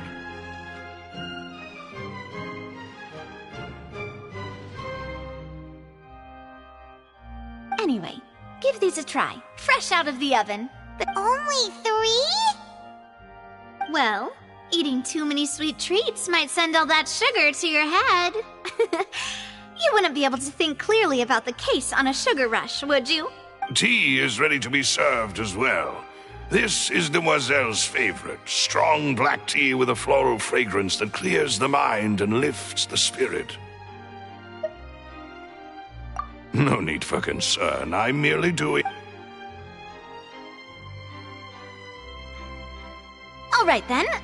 Down to business. As Paimon mentioned previously, however, we can assume that Linny and Lynette were not alone within it. Some criminal also occupied its sealed confine. The magician twins could have committed the crimes, of course, but they lack any logical motive. Exactly! Why would they do such a thing right when everyone was watching?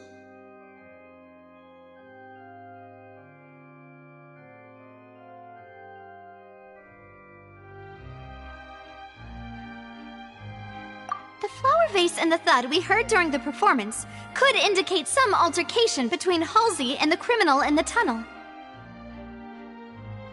resulting in the shattering of the vase, the discarding of her clothes, and her abduction.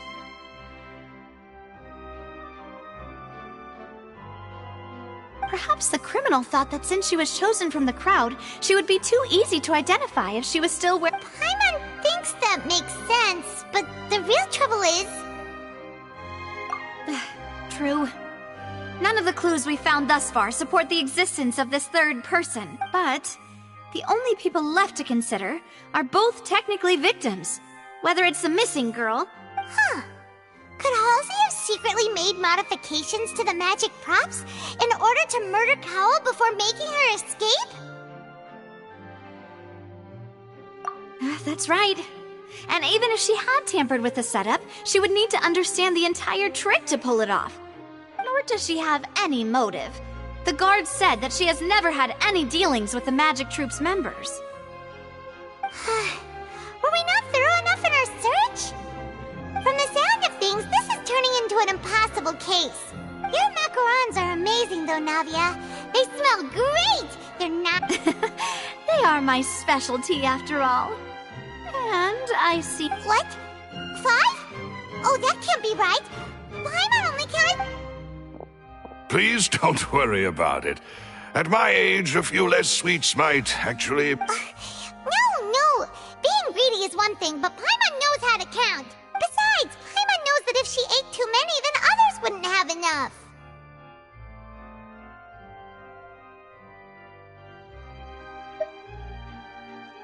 Wait!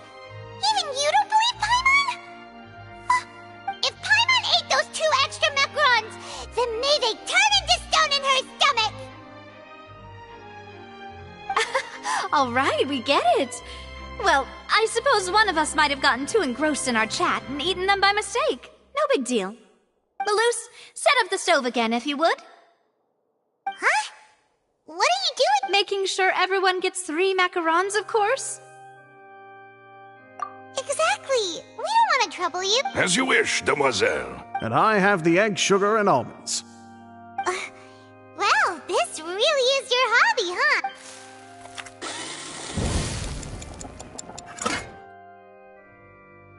Well, that's it for snack time. I'm going to have another look around the area. I don't know what we're looking for yet, but we've still got some time. As attorneys, I suggest the 2 of you think the case over again. It would be awkward if you got all tongue-tied on stage during the trial. All right, thanks for your help, and for the snacks. It was nothing. A small task for the Spina di Rosula.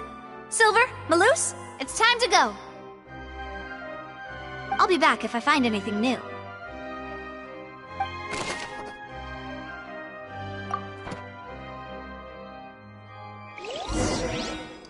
All right, It's time to put our heads together. We've got to get our defense ready for the trial. Oh, it's probably gonna be a long and difficult case.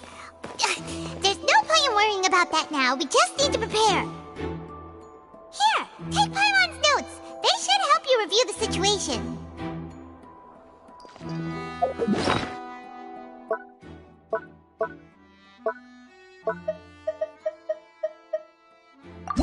Why would it be him? How strange.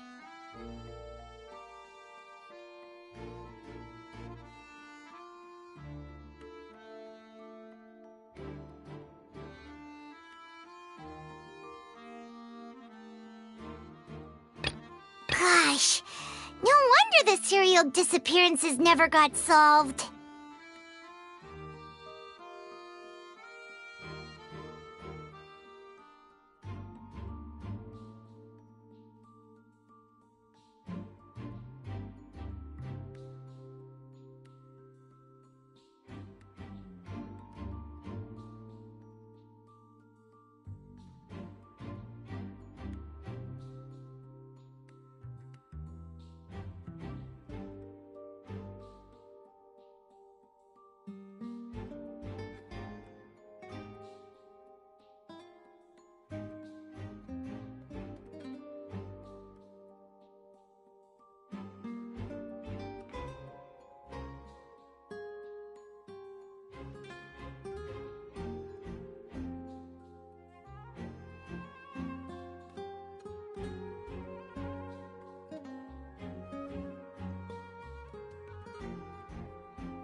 That size wouldn't have been a problem for...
And that's why only the two of them can perform this trick.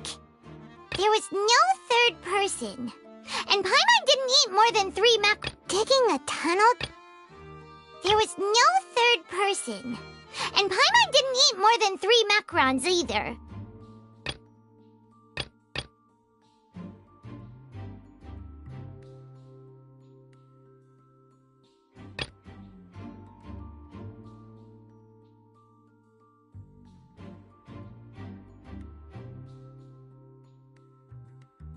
That size wouldn't have been a problem for Paimon.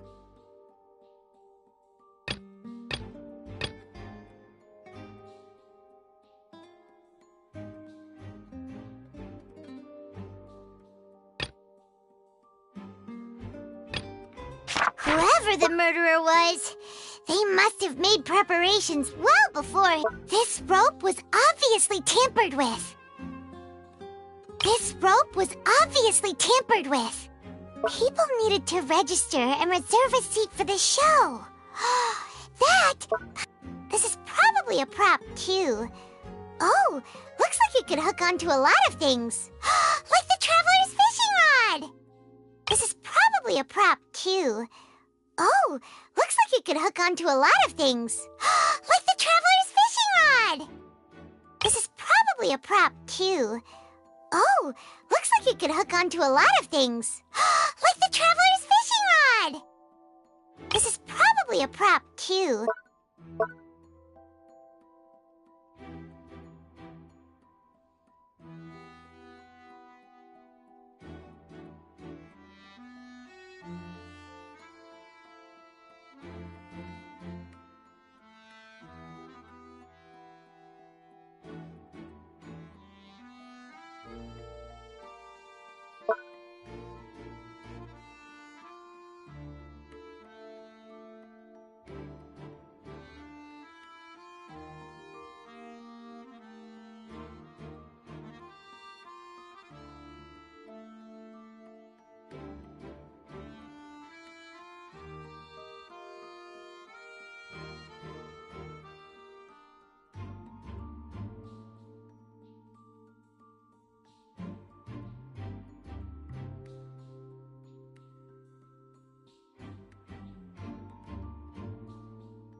Lenny's magic tricks were the stuff.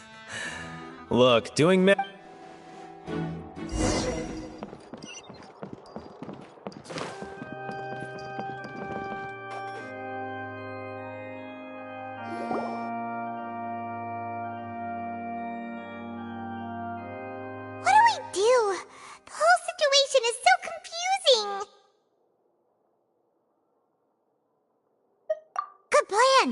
Impossible things don't just happen.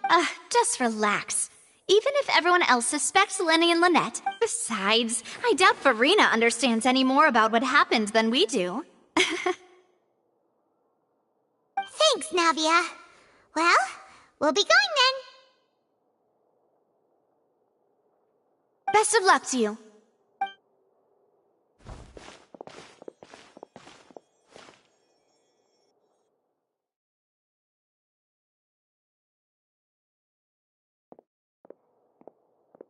Ah, finally, you're back. Well, how did your investigation? To be honest, you might be disappointed. No. We're already very grateful that you were willing. Well, now, don't you all look disappointed? Don't tell me that your investigation came up. That was to be expected, of course. The guilty can never produce proof of their innocence. But don't let that stop you. I shall be terribly disappointed should you, my most anticipated foe, concede so easily.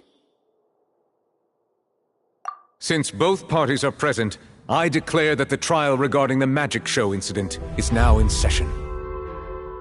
Firstly, in order for the audience to understand the causes and results of the incident, could we please have Mr. Linney explain the trick? Yes, of course. I will explain while Lynette demonstrates on stage. All the necessary items have been... Thank you, Mr. Linney. In that case, I take your statement to be that you ran to and remained hidden within the magic box in the audience stands once the trick began, and thus could not have committed the crime. Is this correct? Yes, that's correct, Your Honor. In that case, I call upon the prosecution. Lady Farina, do you wish to refute his statement in any way? Why, of course I do. Allow me to take the first shot and break this case wide open. Mr. Linney is clearly lying. There is no way you could have been in the box the whole time if you were to abduct Halsey and murder Cowell. In fact, I'd say you were hardly in that... That is simply your hypothesis based on the presumption that I'm guilty. Oh, is that so? And if I may ask, what... The roaring countdown of the crowd, of course. That's how I kept track of the time and built anticipation for the finale. And you didn't hear anything else at all? Nothing that might leave an impression of any kind? No, nothing. I see. But when the count reached 30 seconds or so, there was a thud. One so loud that I believe... Huh?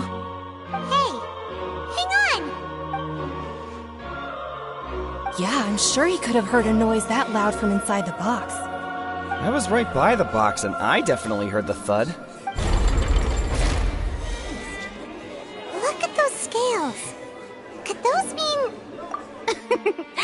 Well then, ladies and gentlemen, allow me to use the words of the magician himself. You never know what can happen in the blink of an eye. Of course, I have armed myself to do far more than smash your alibi. Confidence cannot go unfounded, and my foundations are rocks. Tell me, aren't you and Lynette actually from the House of the Hearth? The House of the Hearth?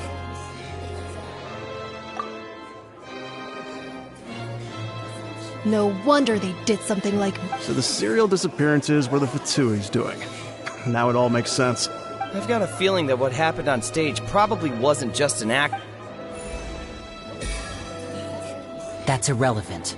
Our identities have nothing to do with what happened. Indeed. Then perhaps you could tell us everything that happened during that one. Your first priority is to prove yourself innocent after all. I'm sure there is little that needs to be kept secret now.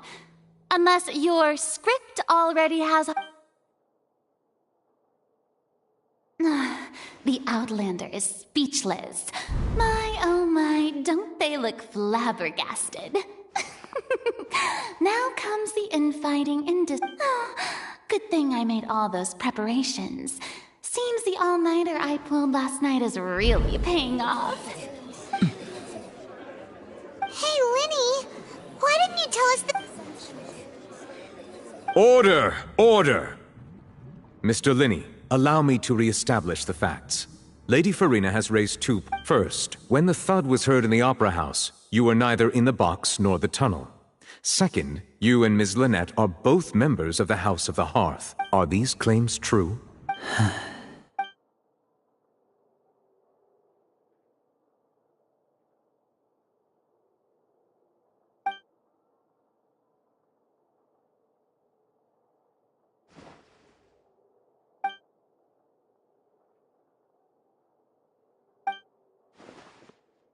Please answer my question, Miss... I'm sorry.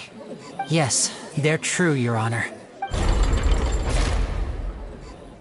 I knew it! Well, that's it. We might as well move on to this. What should we do now? Granted.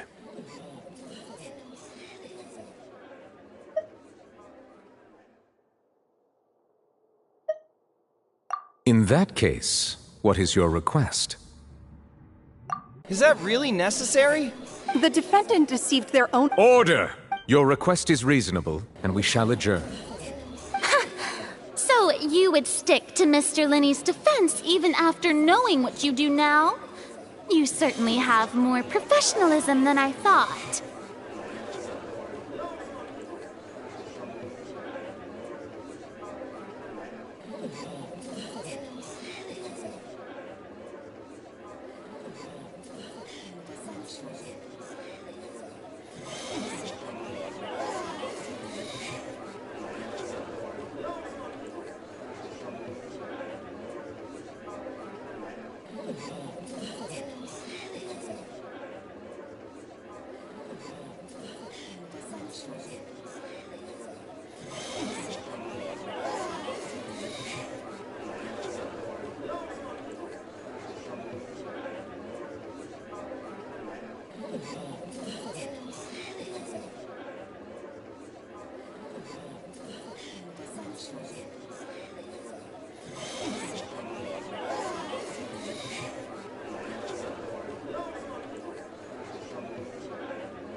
In that case, my dear audience, let's allow the joy of victory.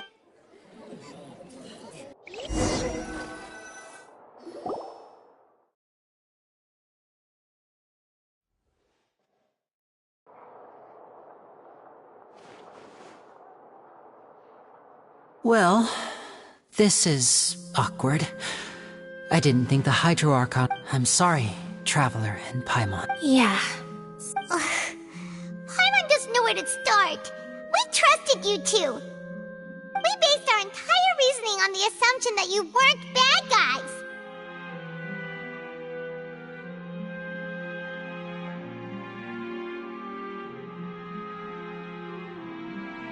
Not to set the wrong tone or anything, but Paimon's really mad. I'm very sorry. I know you're angry, and I know you've clashed with a Fatui several times before. I wouldn't be surprised if just hearing the word is enough to make you upset.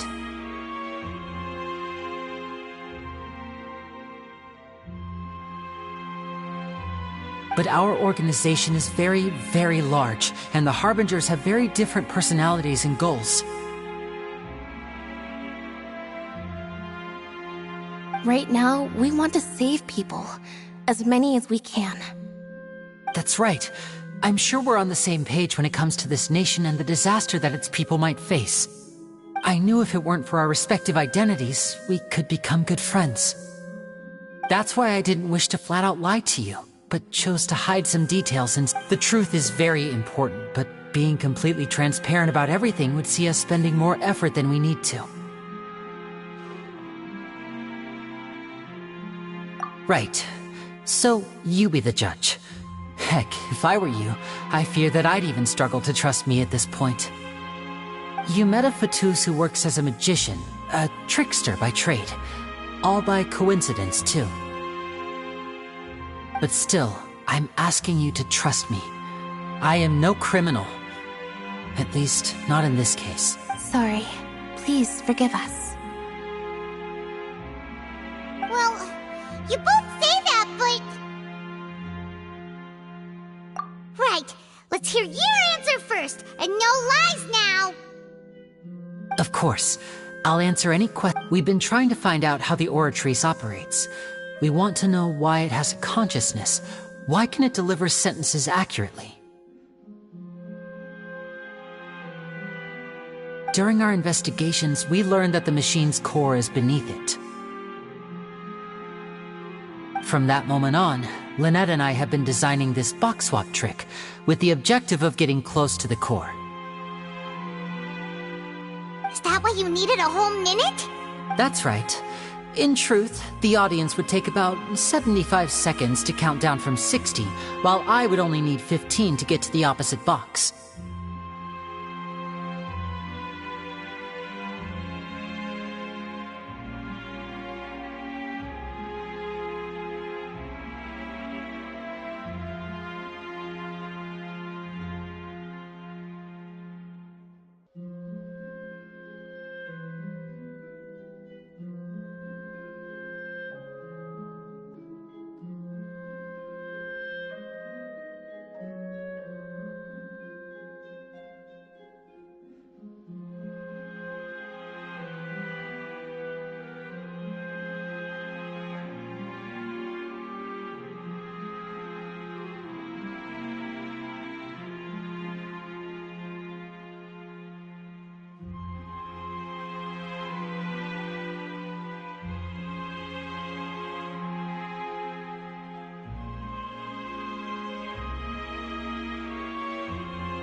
So, after jumping into the tunnel, I accessed the Opera House basement via the vent, and went to investigate the room in which the core is stored.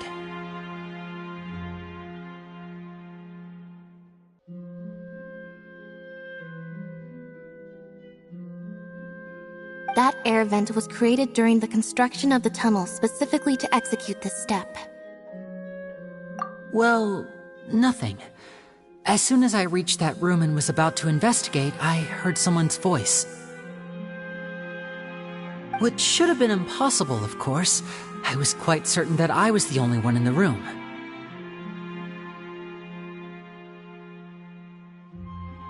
That voice seemed to recognize me and tried to speak to me. I chose to err on the side of caution and retreated the way I came. On the way back, I saw the broken vase and the clothes on the ground, but the countdown was almost finished, so there wasn't time to give it any thought. After that, the homicide occurred just as you saw. Well, that explains why you didn't hear the thud.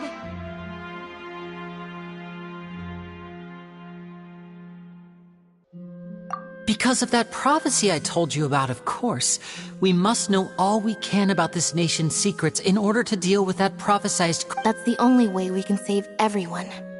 So, there you have it. The whole truth. It was never my wish to proceed under this cloud of... But, like I said earlier, you can be the judge. If you want to leave because you don't trust the Fatui, then... Well, Traveler, you decide. Paimon will follow your lead however you choose.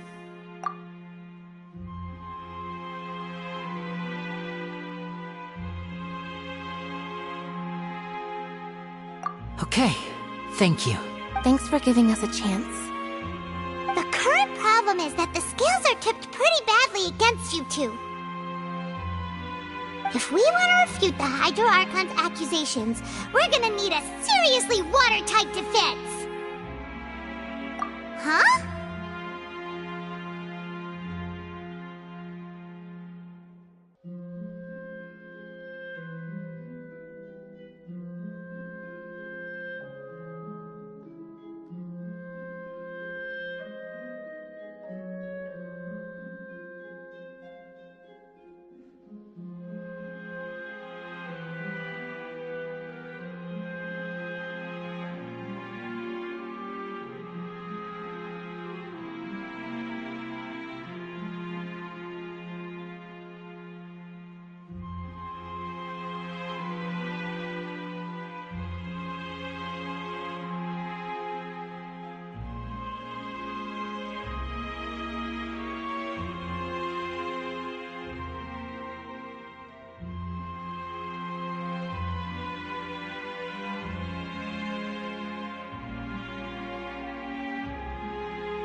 Thinks she gets what you mean?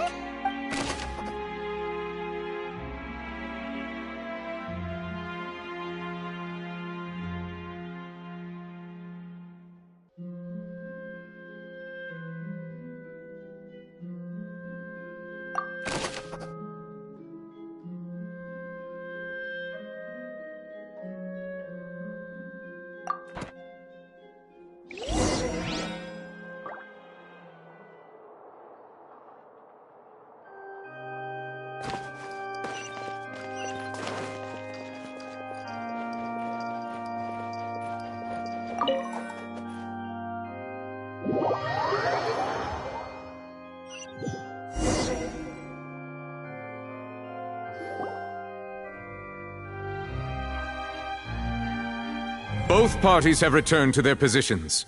Let us continue the trial. When last we left off, Mr. Linney acknowledged the new evidence presented by Lady Farina as fact. Therefore, Lady Farina may continue stating her... That took long enough. Now then, if everyone at this stage, let's revisit that scene from Linney's perspective.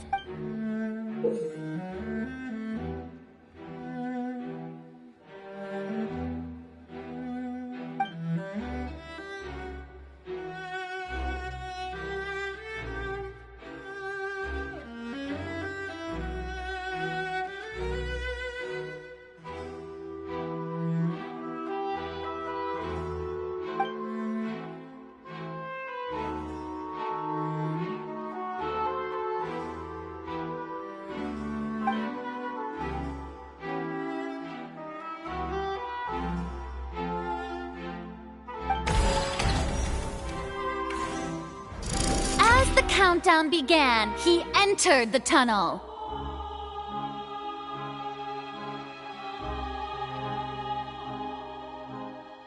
When the flatbed trolley passed, he opened the box and got into an altercation with Halsey, which caused the loud thud. He did not realize that this sound could be heard by everyone in the opera house, which is why he used the vase to knock her out, before making her change clothes to prevent others from recognizing her.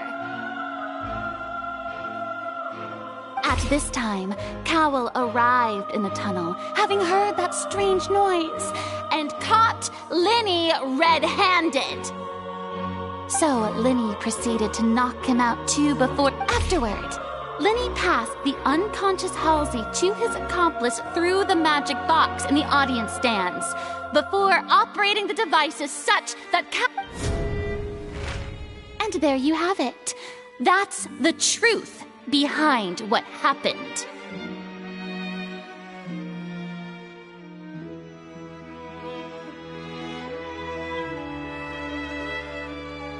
Does the defendant's side have any objections to Lady Farina's description of the events? The key to refuting Lady Farina is the order of events, what Linney experienced, and what he saw.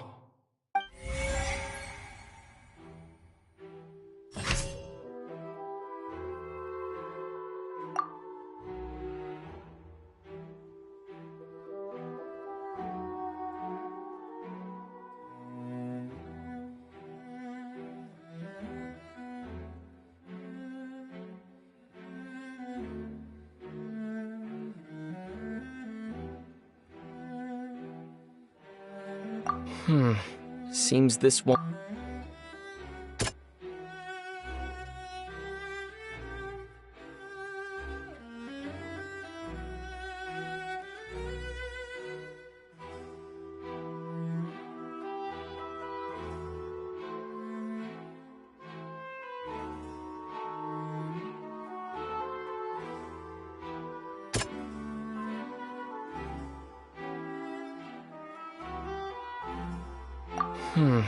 Seems...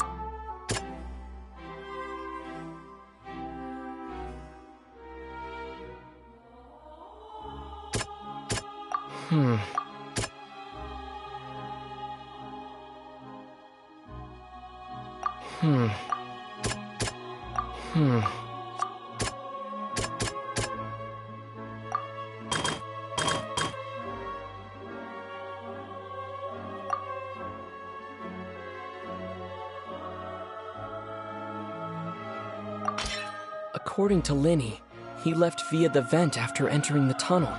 He couldn't have...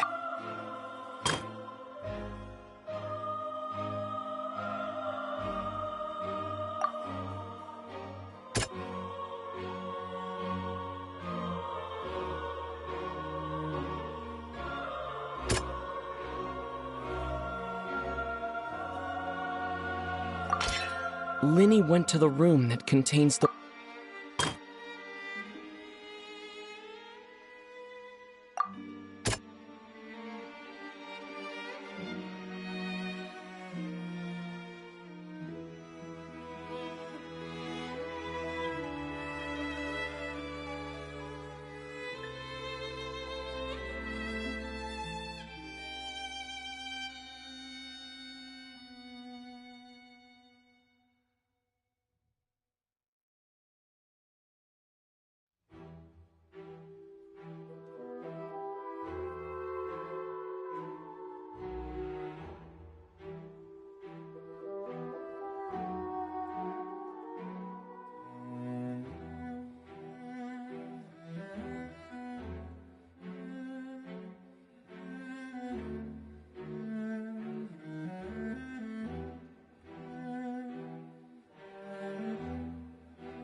Lenny did not take part in the underground altercation.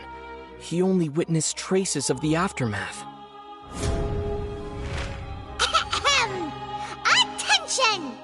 Ace Detective Paimon has set. When the countdown started, Lenny did indeed go, but he immediately used a vent to access the Opera House basement, which is where the... Once he reached that area, he heard a voice in what should have been an empty room. Since he felt the crime scene had already developed by the time he reached the tunnel again, and in order to finally, he reached the surface, and that was when the accident happened from his...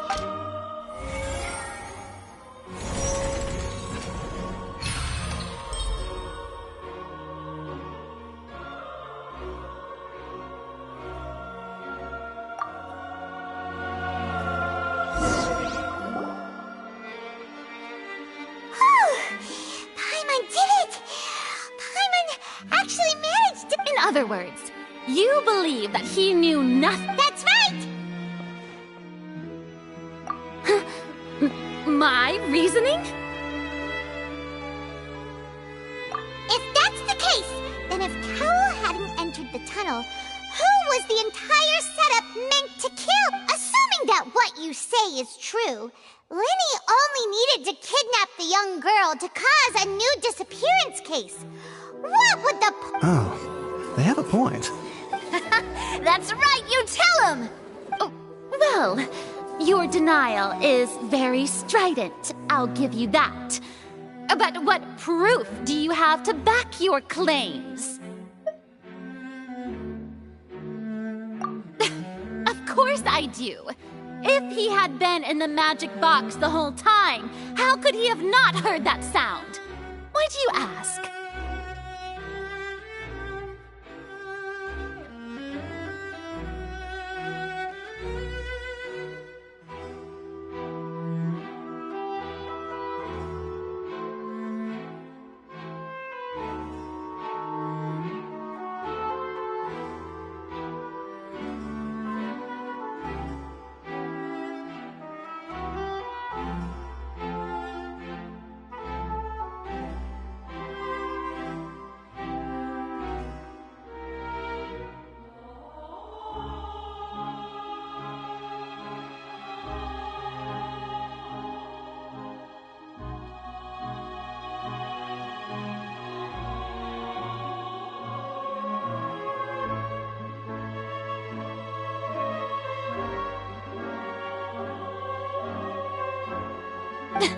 You're saying that he wasn't?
This means that when the crime happened, Lenny had already entered the basement. The same clue you used to disprove his alibi has now become the best... Well, to think you'd use such logic. Well then, if it wasn't Lenny who committed the crimes, then who was it?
The deceased's name is Cowell, Linny's assistant.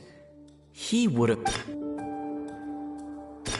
Could there have been a third person? Halsey is the missing person and an ordinary audience member. Or did she have her own scheme? The deceased's name is Cowell, Linny's assistant. He would have been able to tamper with the equipment.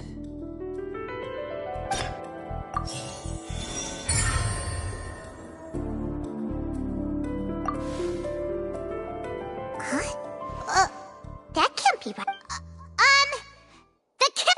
Oh, is that so? What I must do next is recreate the truth.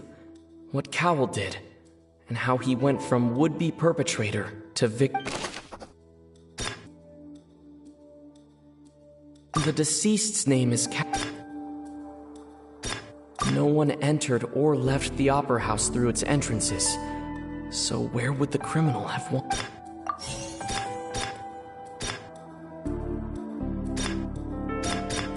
It would have been tough for both people to fit into that vent. They would likely have bumped into Linny as well.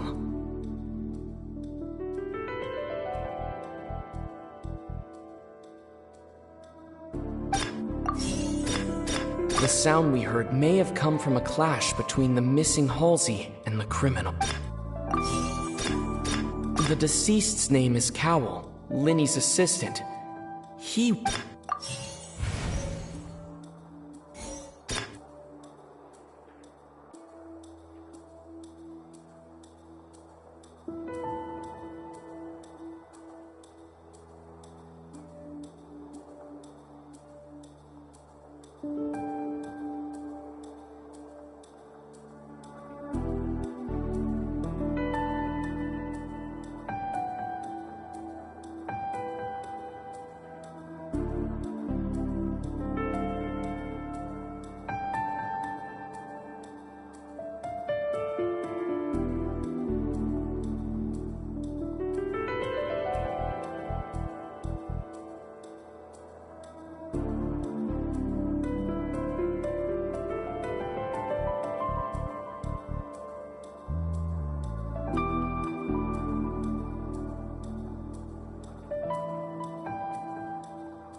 The sound we heard may have come from a clash between the... Linny was not in the tunnel at that moment, which gave our criminal ample time.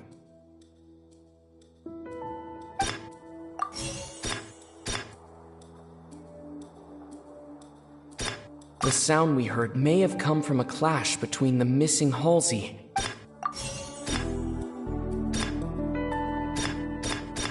The deceased's name is... Halsey's clothing was in the tunnel.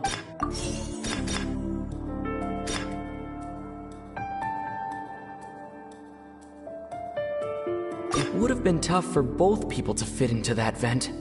They would likely have bumped into Lynn.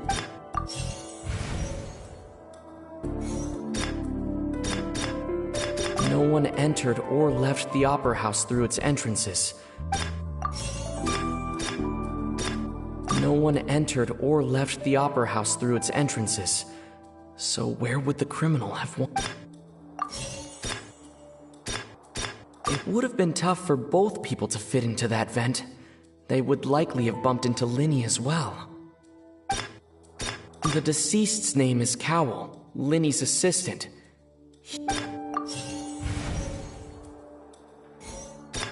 Halsey's clothing was in the...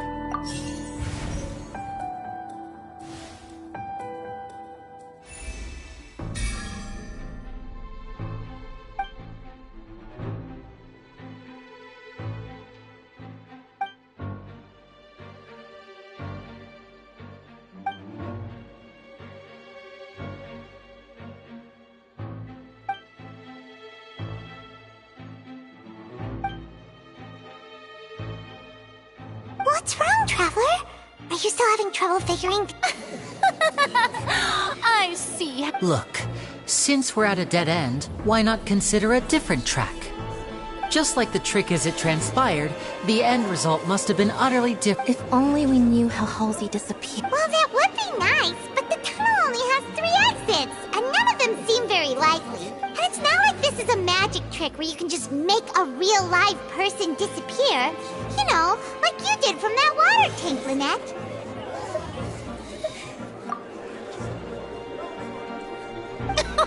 Excuse my interruption, dear opponents, but do you not see that the crowd is growing impatient? There is no greater sin in this opera house than an awkward delay in the performance.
If the defense is unable to make further effective arguments, we will move on to the next stage of the trial.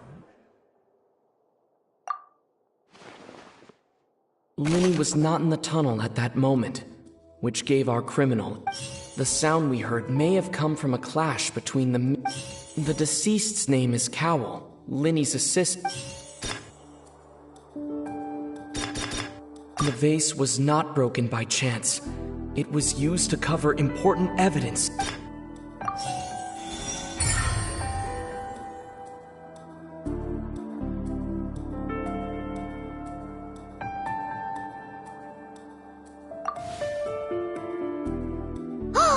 Paimon gets it! It all comes together if Halsey disappeared instead of being kidnapped. Lynette escaped from the water tank, vanishing gradually and leaving only clothes behind. If there's a similar method, what... Oh, just a moment, please. I do hope you know how preposterous you... How could a person ever be transformed into water? This is reality we're talking about here, not some magic trick. Must we really? I should think that of anyone. Your friend Linny already knows this. Magic tricks are ultimately just illusions and misdirection. But Even so, I trust the Traveler's judgment. The truth must be out there somewhere. Perhaps some new line of reasoning may open if we try to gather all the focal points that don't make sense.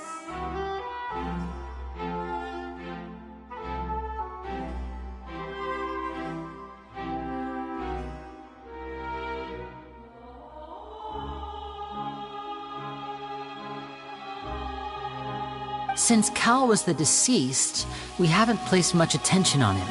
But given that we aren't making much progress with the case, it wouldn't hurt to have a look at his belongings. people really do come up with all sorts of harebrained schemes when at the end of their rope. The way I see it, your suggestion that we broaden the scope of our investigation is nothing but a tactic for stalling the trial.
Nevertheless, I believe that this is a reasonable request on the part of an attorney. Since the trial does indeed appear to be at an impasse, I believe that... Guards, please step into the lounge and examine the personal effects of the deceit. We are still examining the items, but we have already made critical progress that we feel must be shared with everyone post-haste.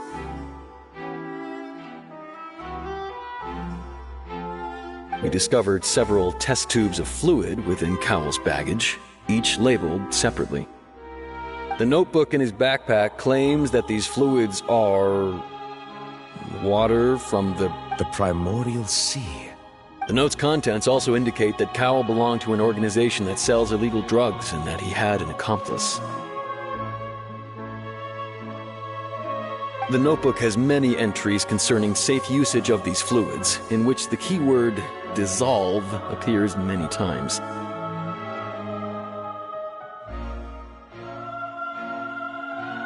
One of these tubes was labeled Opera Epiclese, along with yesterday's date. It is empty. The notes also state that these dissolution properties work exclusively on people from Fontaine. It's likely that Halsey was chosen as such. We believe that the defense's hypothesis is, in fact, supported by sufficient... You've got to be kidding! People dissolving into water? Could something so ridiculous actually be— Wait a moment. This reminds me of a certain prophecy, but it's just a coincidence, isn't it? Huh. If people can become water, does that mean that the water tank's real use was as a means to hide water stains? And if Cowl was targeting that girl— Wait just a minute. Could that mean— Demoiselle, wait! What about your partner? Let's go. Just trust me. Order! Order!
It is undeniable that further examination of the deceased's personal effects has yielded some surprising results, but we cannot yet verify the veracity of these clues. Still, let us assume that these clues are indeed authentic, albeit with the understanding that Ms. Halsey has yet to be found.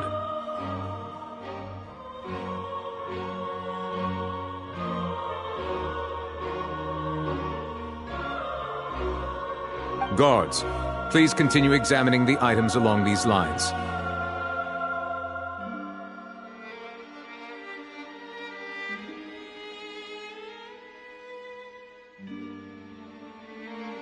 Mr. Linney, it appears your hypothesis is supported by the evidence. Of course. If we uphold this hypothesis, I believe that many of this case's seemingly unrelated... Right! Like the metal hook! That one didn't make sense at all. Let's think about this. Cowell's methods must have something to do with that water from the primordial sea.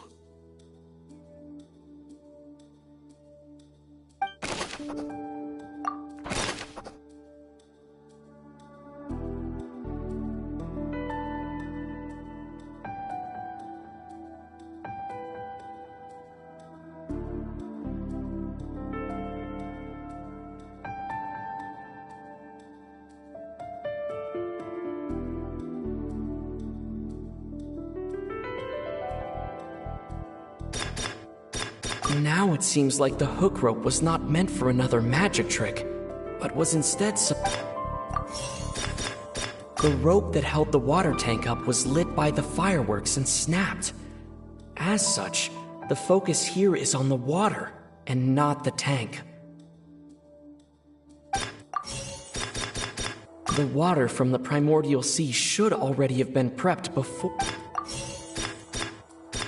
The deceased's name is Cowell. Linney's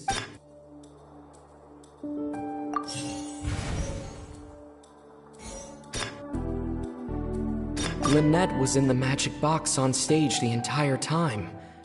Did she have something to do with this?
remember there was something else within the inner layer of that box.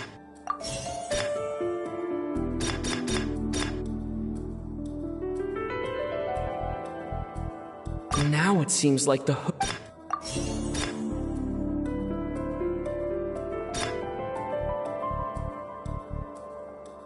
Now it seems like the.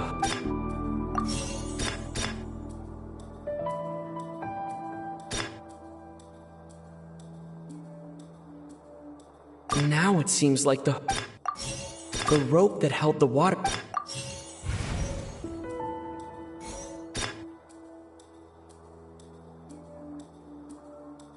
The rope that held the water tank.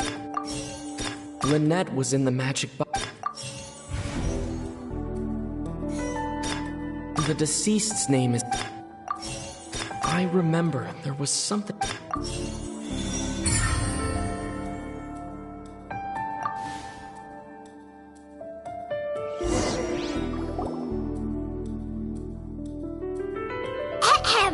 It's Ace Detective Paimon's time to shine again! In the original plan, Cowl would tamper with the water tank rope and the number selector securing his. When the magic box containing Halsey was lowered, the metal hook would retract gradually and pierce the balloon at the top of the box. When the balloon attached to the box popped, the water from the primordial seed inside it would pour. Afterward, Cowl would enter the tunnel and break the flower vase to conceal the water inside the tunnel, with the remaining evidence being covered up by the water. But he encountered something unexpected in the tunnel and wound up being fatally hit by the same water tank he meant to use to cover his tracks. Huh. That does make sense. That actually links together a lot of the more confusing. Oh dear, what do I do? Even I think they sound convincing now. Have I? Now, it seems like the only point of contention remaining is the exact circumstances that led to His notes mentioned he had an accomplice who could be related to the situation. On that note, the guards have just contacted me indicating that they I shall now invite him on stage to share it with us. Thank you, Your Honor. We were just inspecting the luggage of the other people involved in this case. And we found an identical sample of the water from the primordial sea among Linny's personal effects. What? That can't be. Oh, I see. Well, how wonderfully comedic. Does this not clear all doubt, my dear citizens? Linny did not need to take part in the dissolution of the young woman at all. Indeed, he did leave the scene via the vent.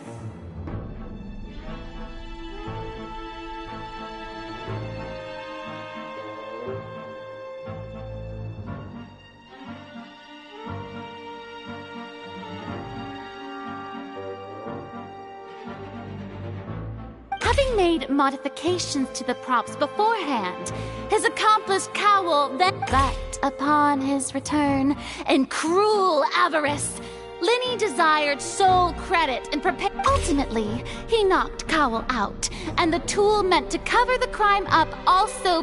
Now, as much as I regret having come to such a vicious... Am I right, Mr. Linny? We've used up all the evidence we collect. Is this the end of... Oh no! Paimon can't think of anything either. Seems using the water as new evidence was too good a move. Why did this have to happen? I think we've all seen enough now. And I believe this is indeed the finale. Now then, my good, noble Chief Justice, should we not, in your view, move... Excuse me, everyone, but I must... Miss, I must ask you not to shout. Oh, come on. Don't be hasty. I have a good reason for interrupting, you know. Now, would anyone here like to take a little break from all the... I'll show you an amazing trick. One that can bring a young woman who has disappeared back in the flesh, right before your very eyes. What in the world is she saying? No offense, miss, but miracles like that are beyond my scope as a magician. Come on now, don't be silly. Magic is all about misdirection, isn't it? It often conceals the truth while presenting a fascinating illusion. But once everyone believes the illusion, can't magic reveal the truth to them once again? And wouldn't such a trick be the most marvelous finale to today's performance? Come on, Lenny and Lynette, give it another go. Don't worry. But, as the magic makers and stars of the show, I think I should leave the final performance to you. I understand.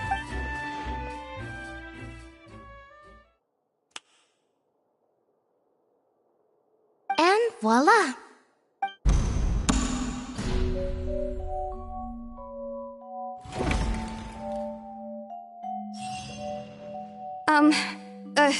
Sorry for the interruption. Wait, isn't that Halsey?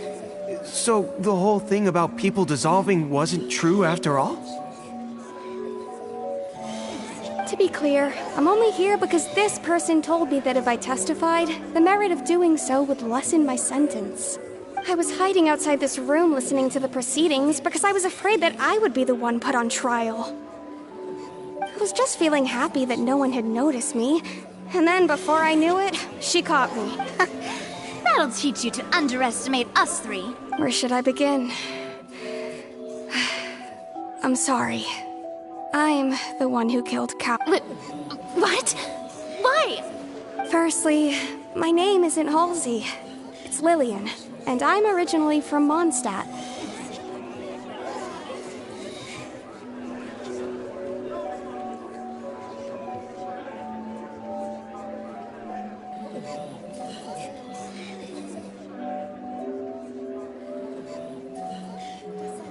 I heard that Linny's show was gonna be a real thriller, but I missed the chance to buy a ticket, so I stole. That's how I make a living.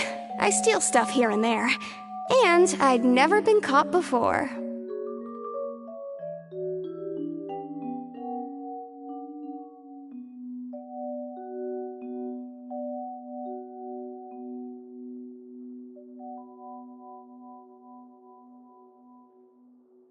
But I was noticed at the harbor a few days ago, and I barely got away. Lenny was the one who caught me in the act.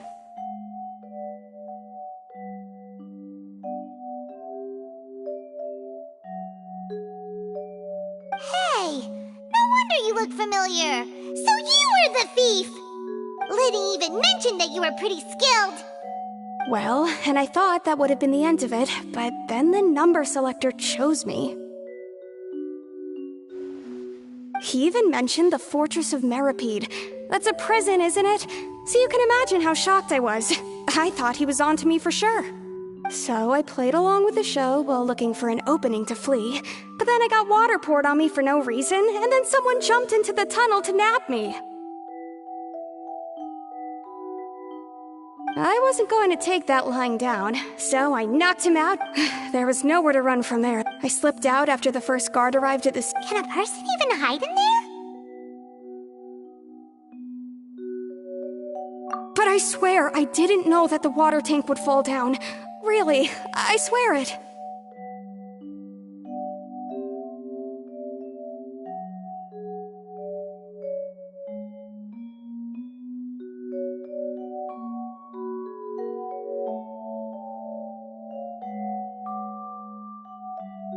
Had I known that, I wouldn't have put him in the magic box. I may be a thief. Well, that makes everything pretty clear now, doesn't it? This time, we need to tell the entire story.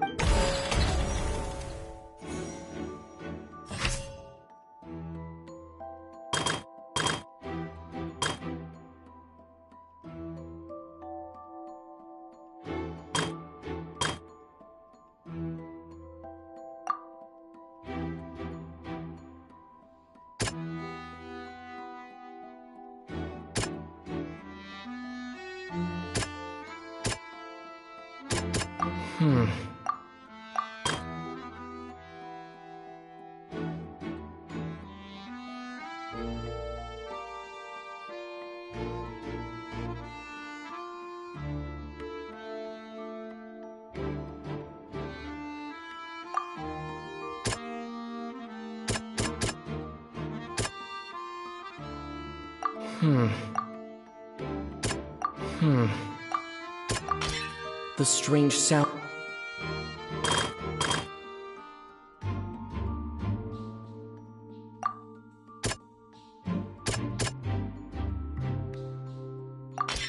The flower.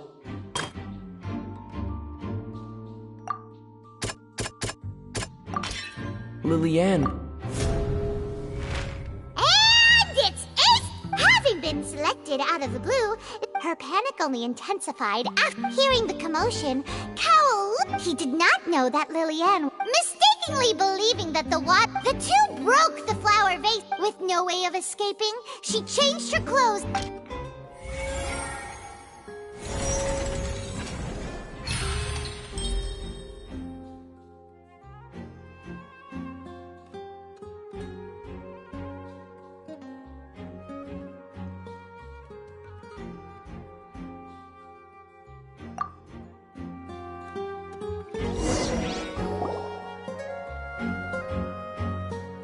She knew that she would have to go through guard inspection if she tried to leave afterward.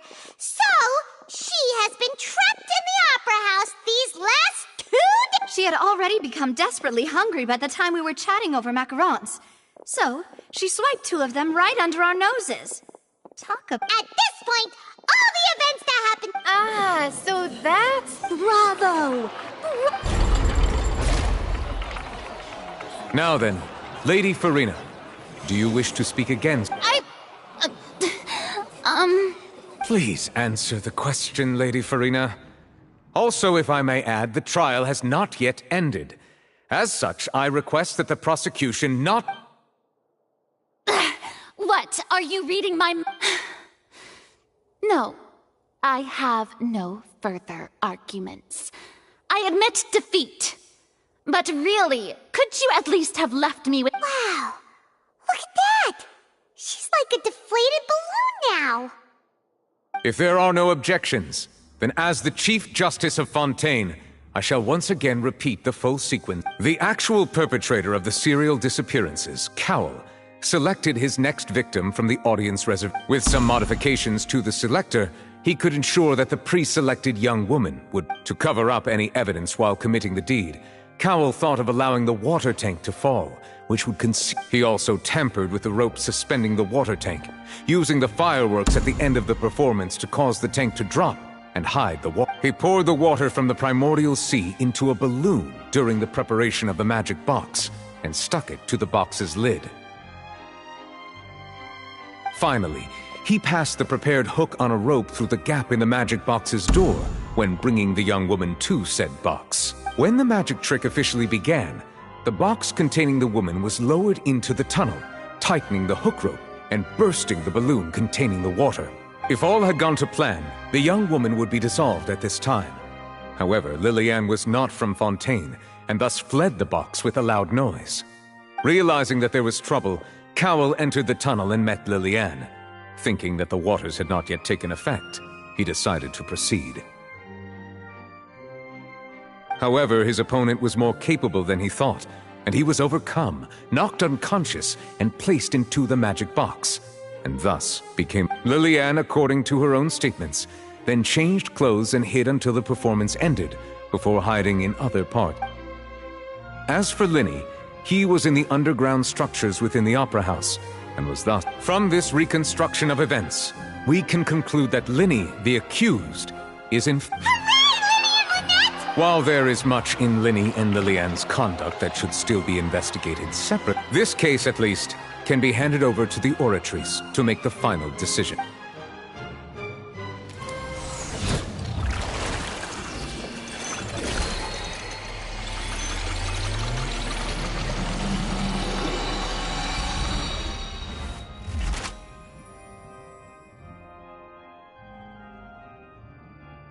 As such, Linny and Lynette are... Great work! Thank you all. Thank you so much. Next, I think we deserve an explanation. How did you find the water from the primordial sea in Right! Your discovery caused me to make a serious mistake, you know! I suspect that the accomplice mentioned in Cowell's notes was not Linny, but you, yes?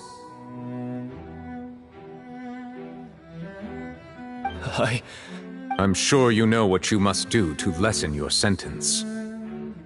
Speak quickly! Unless you want to earn yourself a one-way ticket to Coupon Town. I was just following orders. We were supposed to place blame for the serial disappearances onto Linny, and thus cause suspicion to fall on the Fatui. The higher-ups said this was the best opportunity to do so. And now that your plan has fallen through, and the secrets of the water have been revealed, you have become a liability to said higher-ups, yes? Therefore, you would be wise to tell everything you know, and seek the protection. Yes, I'll tell you everything Our boss discovered that the water can cause people to dissolve. It can also be made into a potion, which when extremely diluted, can cause people to experience unforgettable We've been in this business for a while now, and have made decent more off it. The disappearances were also the boss's idea. I mean, this is the boss we're...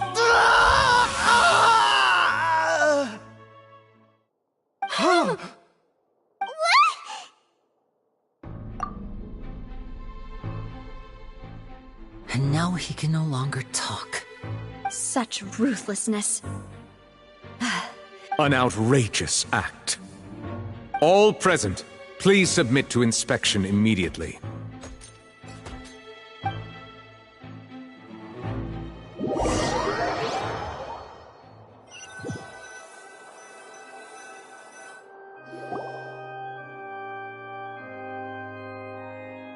So, we're just going back now?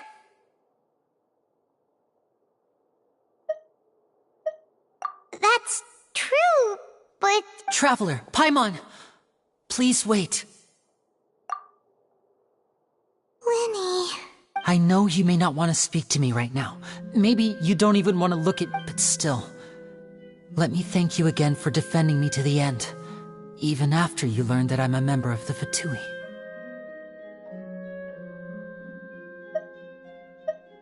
I guess. But regardless, I'd like the opportunity to set things straight. I didn't approach you with any ulterior motives or ill intent. I've spoken to you as myself, just plain Linny this entire time. As for why I'm a Fatus, it's because the goals of the House of the Hearth align with those of an orphan like me. That was how Father, who you might know as the Knave, approached recruiting us back then too.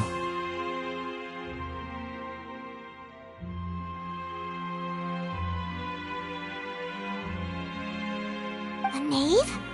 The one who controls the House of the Hearth? She's your father? That's right.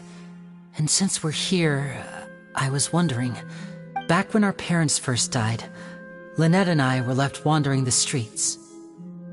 To survive, I took to surreptitiously observing an older street performer who did magic. It took me several days. I took my sister through several streets until we found a crowded corner. To my surprise, we proved to be pretty popular, and we could at least stop worrying about where our next meal would come from for a time. But before long, an aristocrat came to me and claimed that he wished to take us in after watching my performance. So you went from orphans to nobility just— That was how we felt at first, too. As if fate was on our side and we could say goodbye to those painful days. But I gradually discovered that while we were called foster children, he was really after my talent for magic tricks. He would constantly take me to all sorts of banquets to garner attention, which he would then use to expand his soul. That doesn't seem too bad either. Better than roaming the streets at any rate.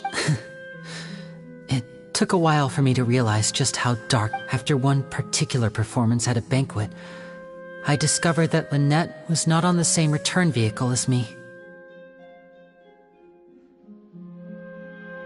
I waited a long time after we returned home, but she did not come back. I went to that noble's. The answer he gave me was, she caught the eye of the most eminent person at the banquet, so I sent her over as a gift. I mean, you'll be able to perform your magic regardless of who you're Oh no. So he was gonna... But wouldn't Fontaine's laws deal with... As far as outsiders are concerned, this is a relationship akin to adoption or foster care. And they have their ways of I managed to ferret out the location of the mansion of that so-called eminent person and hurried through the night. But by the time I leaped over, all I saw was the moonlit ground covered in blood. And the knave standing there in the darkness. So, she'd already taken care of that guy. That's right. She had rescued my sister before she could come to any harm, and had even discovered several girls hidden in a basement, all of them orphans. Father, I mean, the knave, might have seen something in me, and so she made me an offer. The House of the Hearth welcomes you, for your interests align with ours. Here, none will ever betray you. Indeed, I was hesitant to trust her. I mean, I had just been betrayed by nobles. But she was also quick to destroy the noble who had taken us in at first, giving up. Oh, so that's how the two of you joined the House of the Hearth.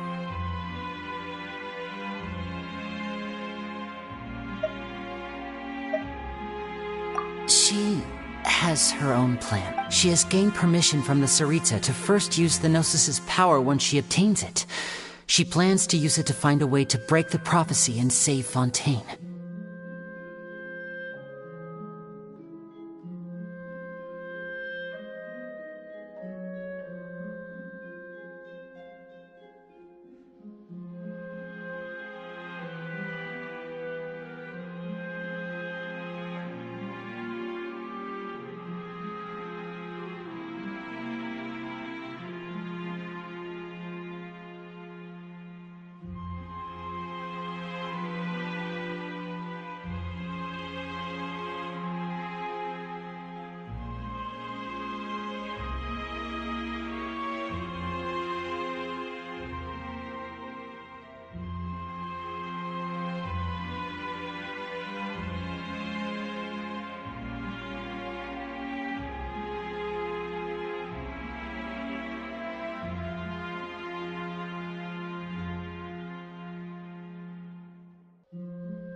So, she believes in— That's right. The whole House of the Hearth is currently working to combat— Today's case has also proven that people from Fontaine can indeed all of us house members here, Lady Arlecchino herself included, are from Fontaine. We won't give up on defending. To us orphans, the only connection we have left to this world, apart from our family— So, from small deeds like distributing magic pockets to huge schemes like stealing a gnosis, everything is aimed at dealing with that It's alright. I understand. I just hope you can understand that even as a member of the House, I have never stopped making my own decisions, and that I believe what I'm doing is right. If you should need anything at all in the future, feel free to find me. I will do my best to help you, as plain Linny.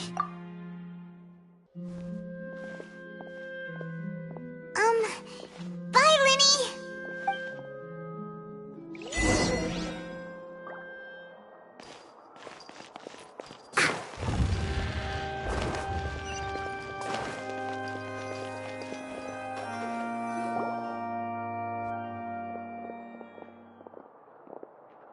Hey there. What was with the disappearing act you pulled right as the trial ended? Were you looking for us, Navia? Well, this whole thing isn't exactly over, is it? I do feel that we're getting closer to solving the serial disappearances case, though. Don't you think so, too? Huh? What's wrong, my dear partner?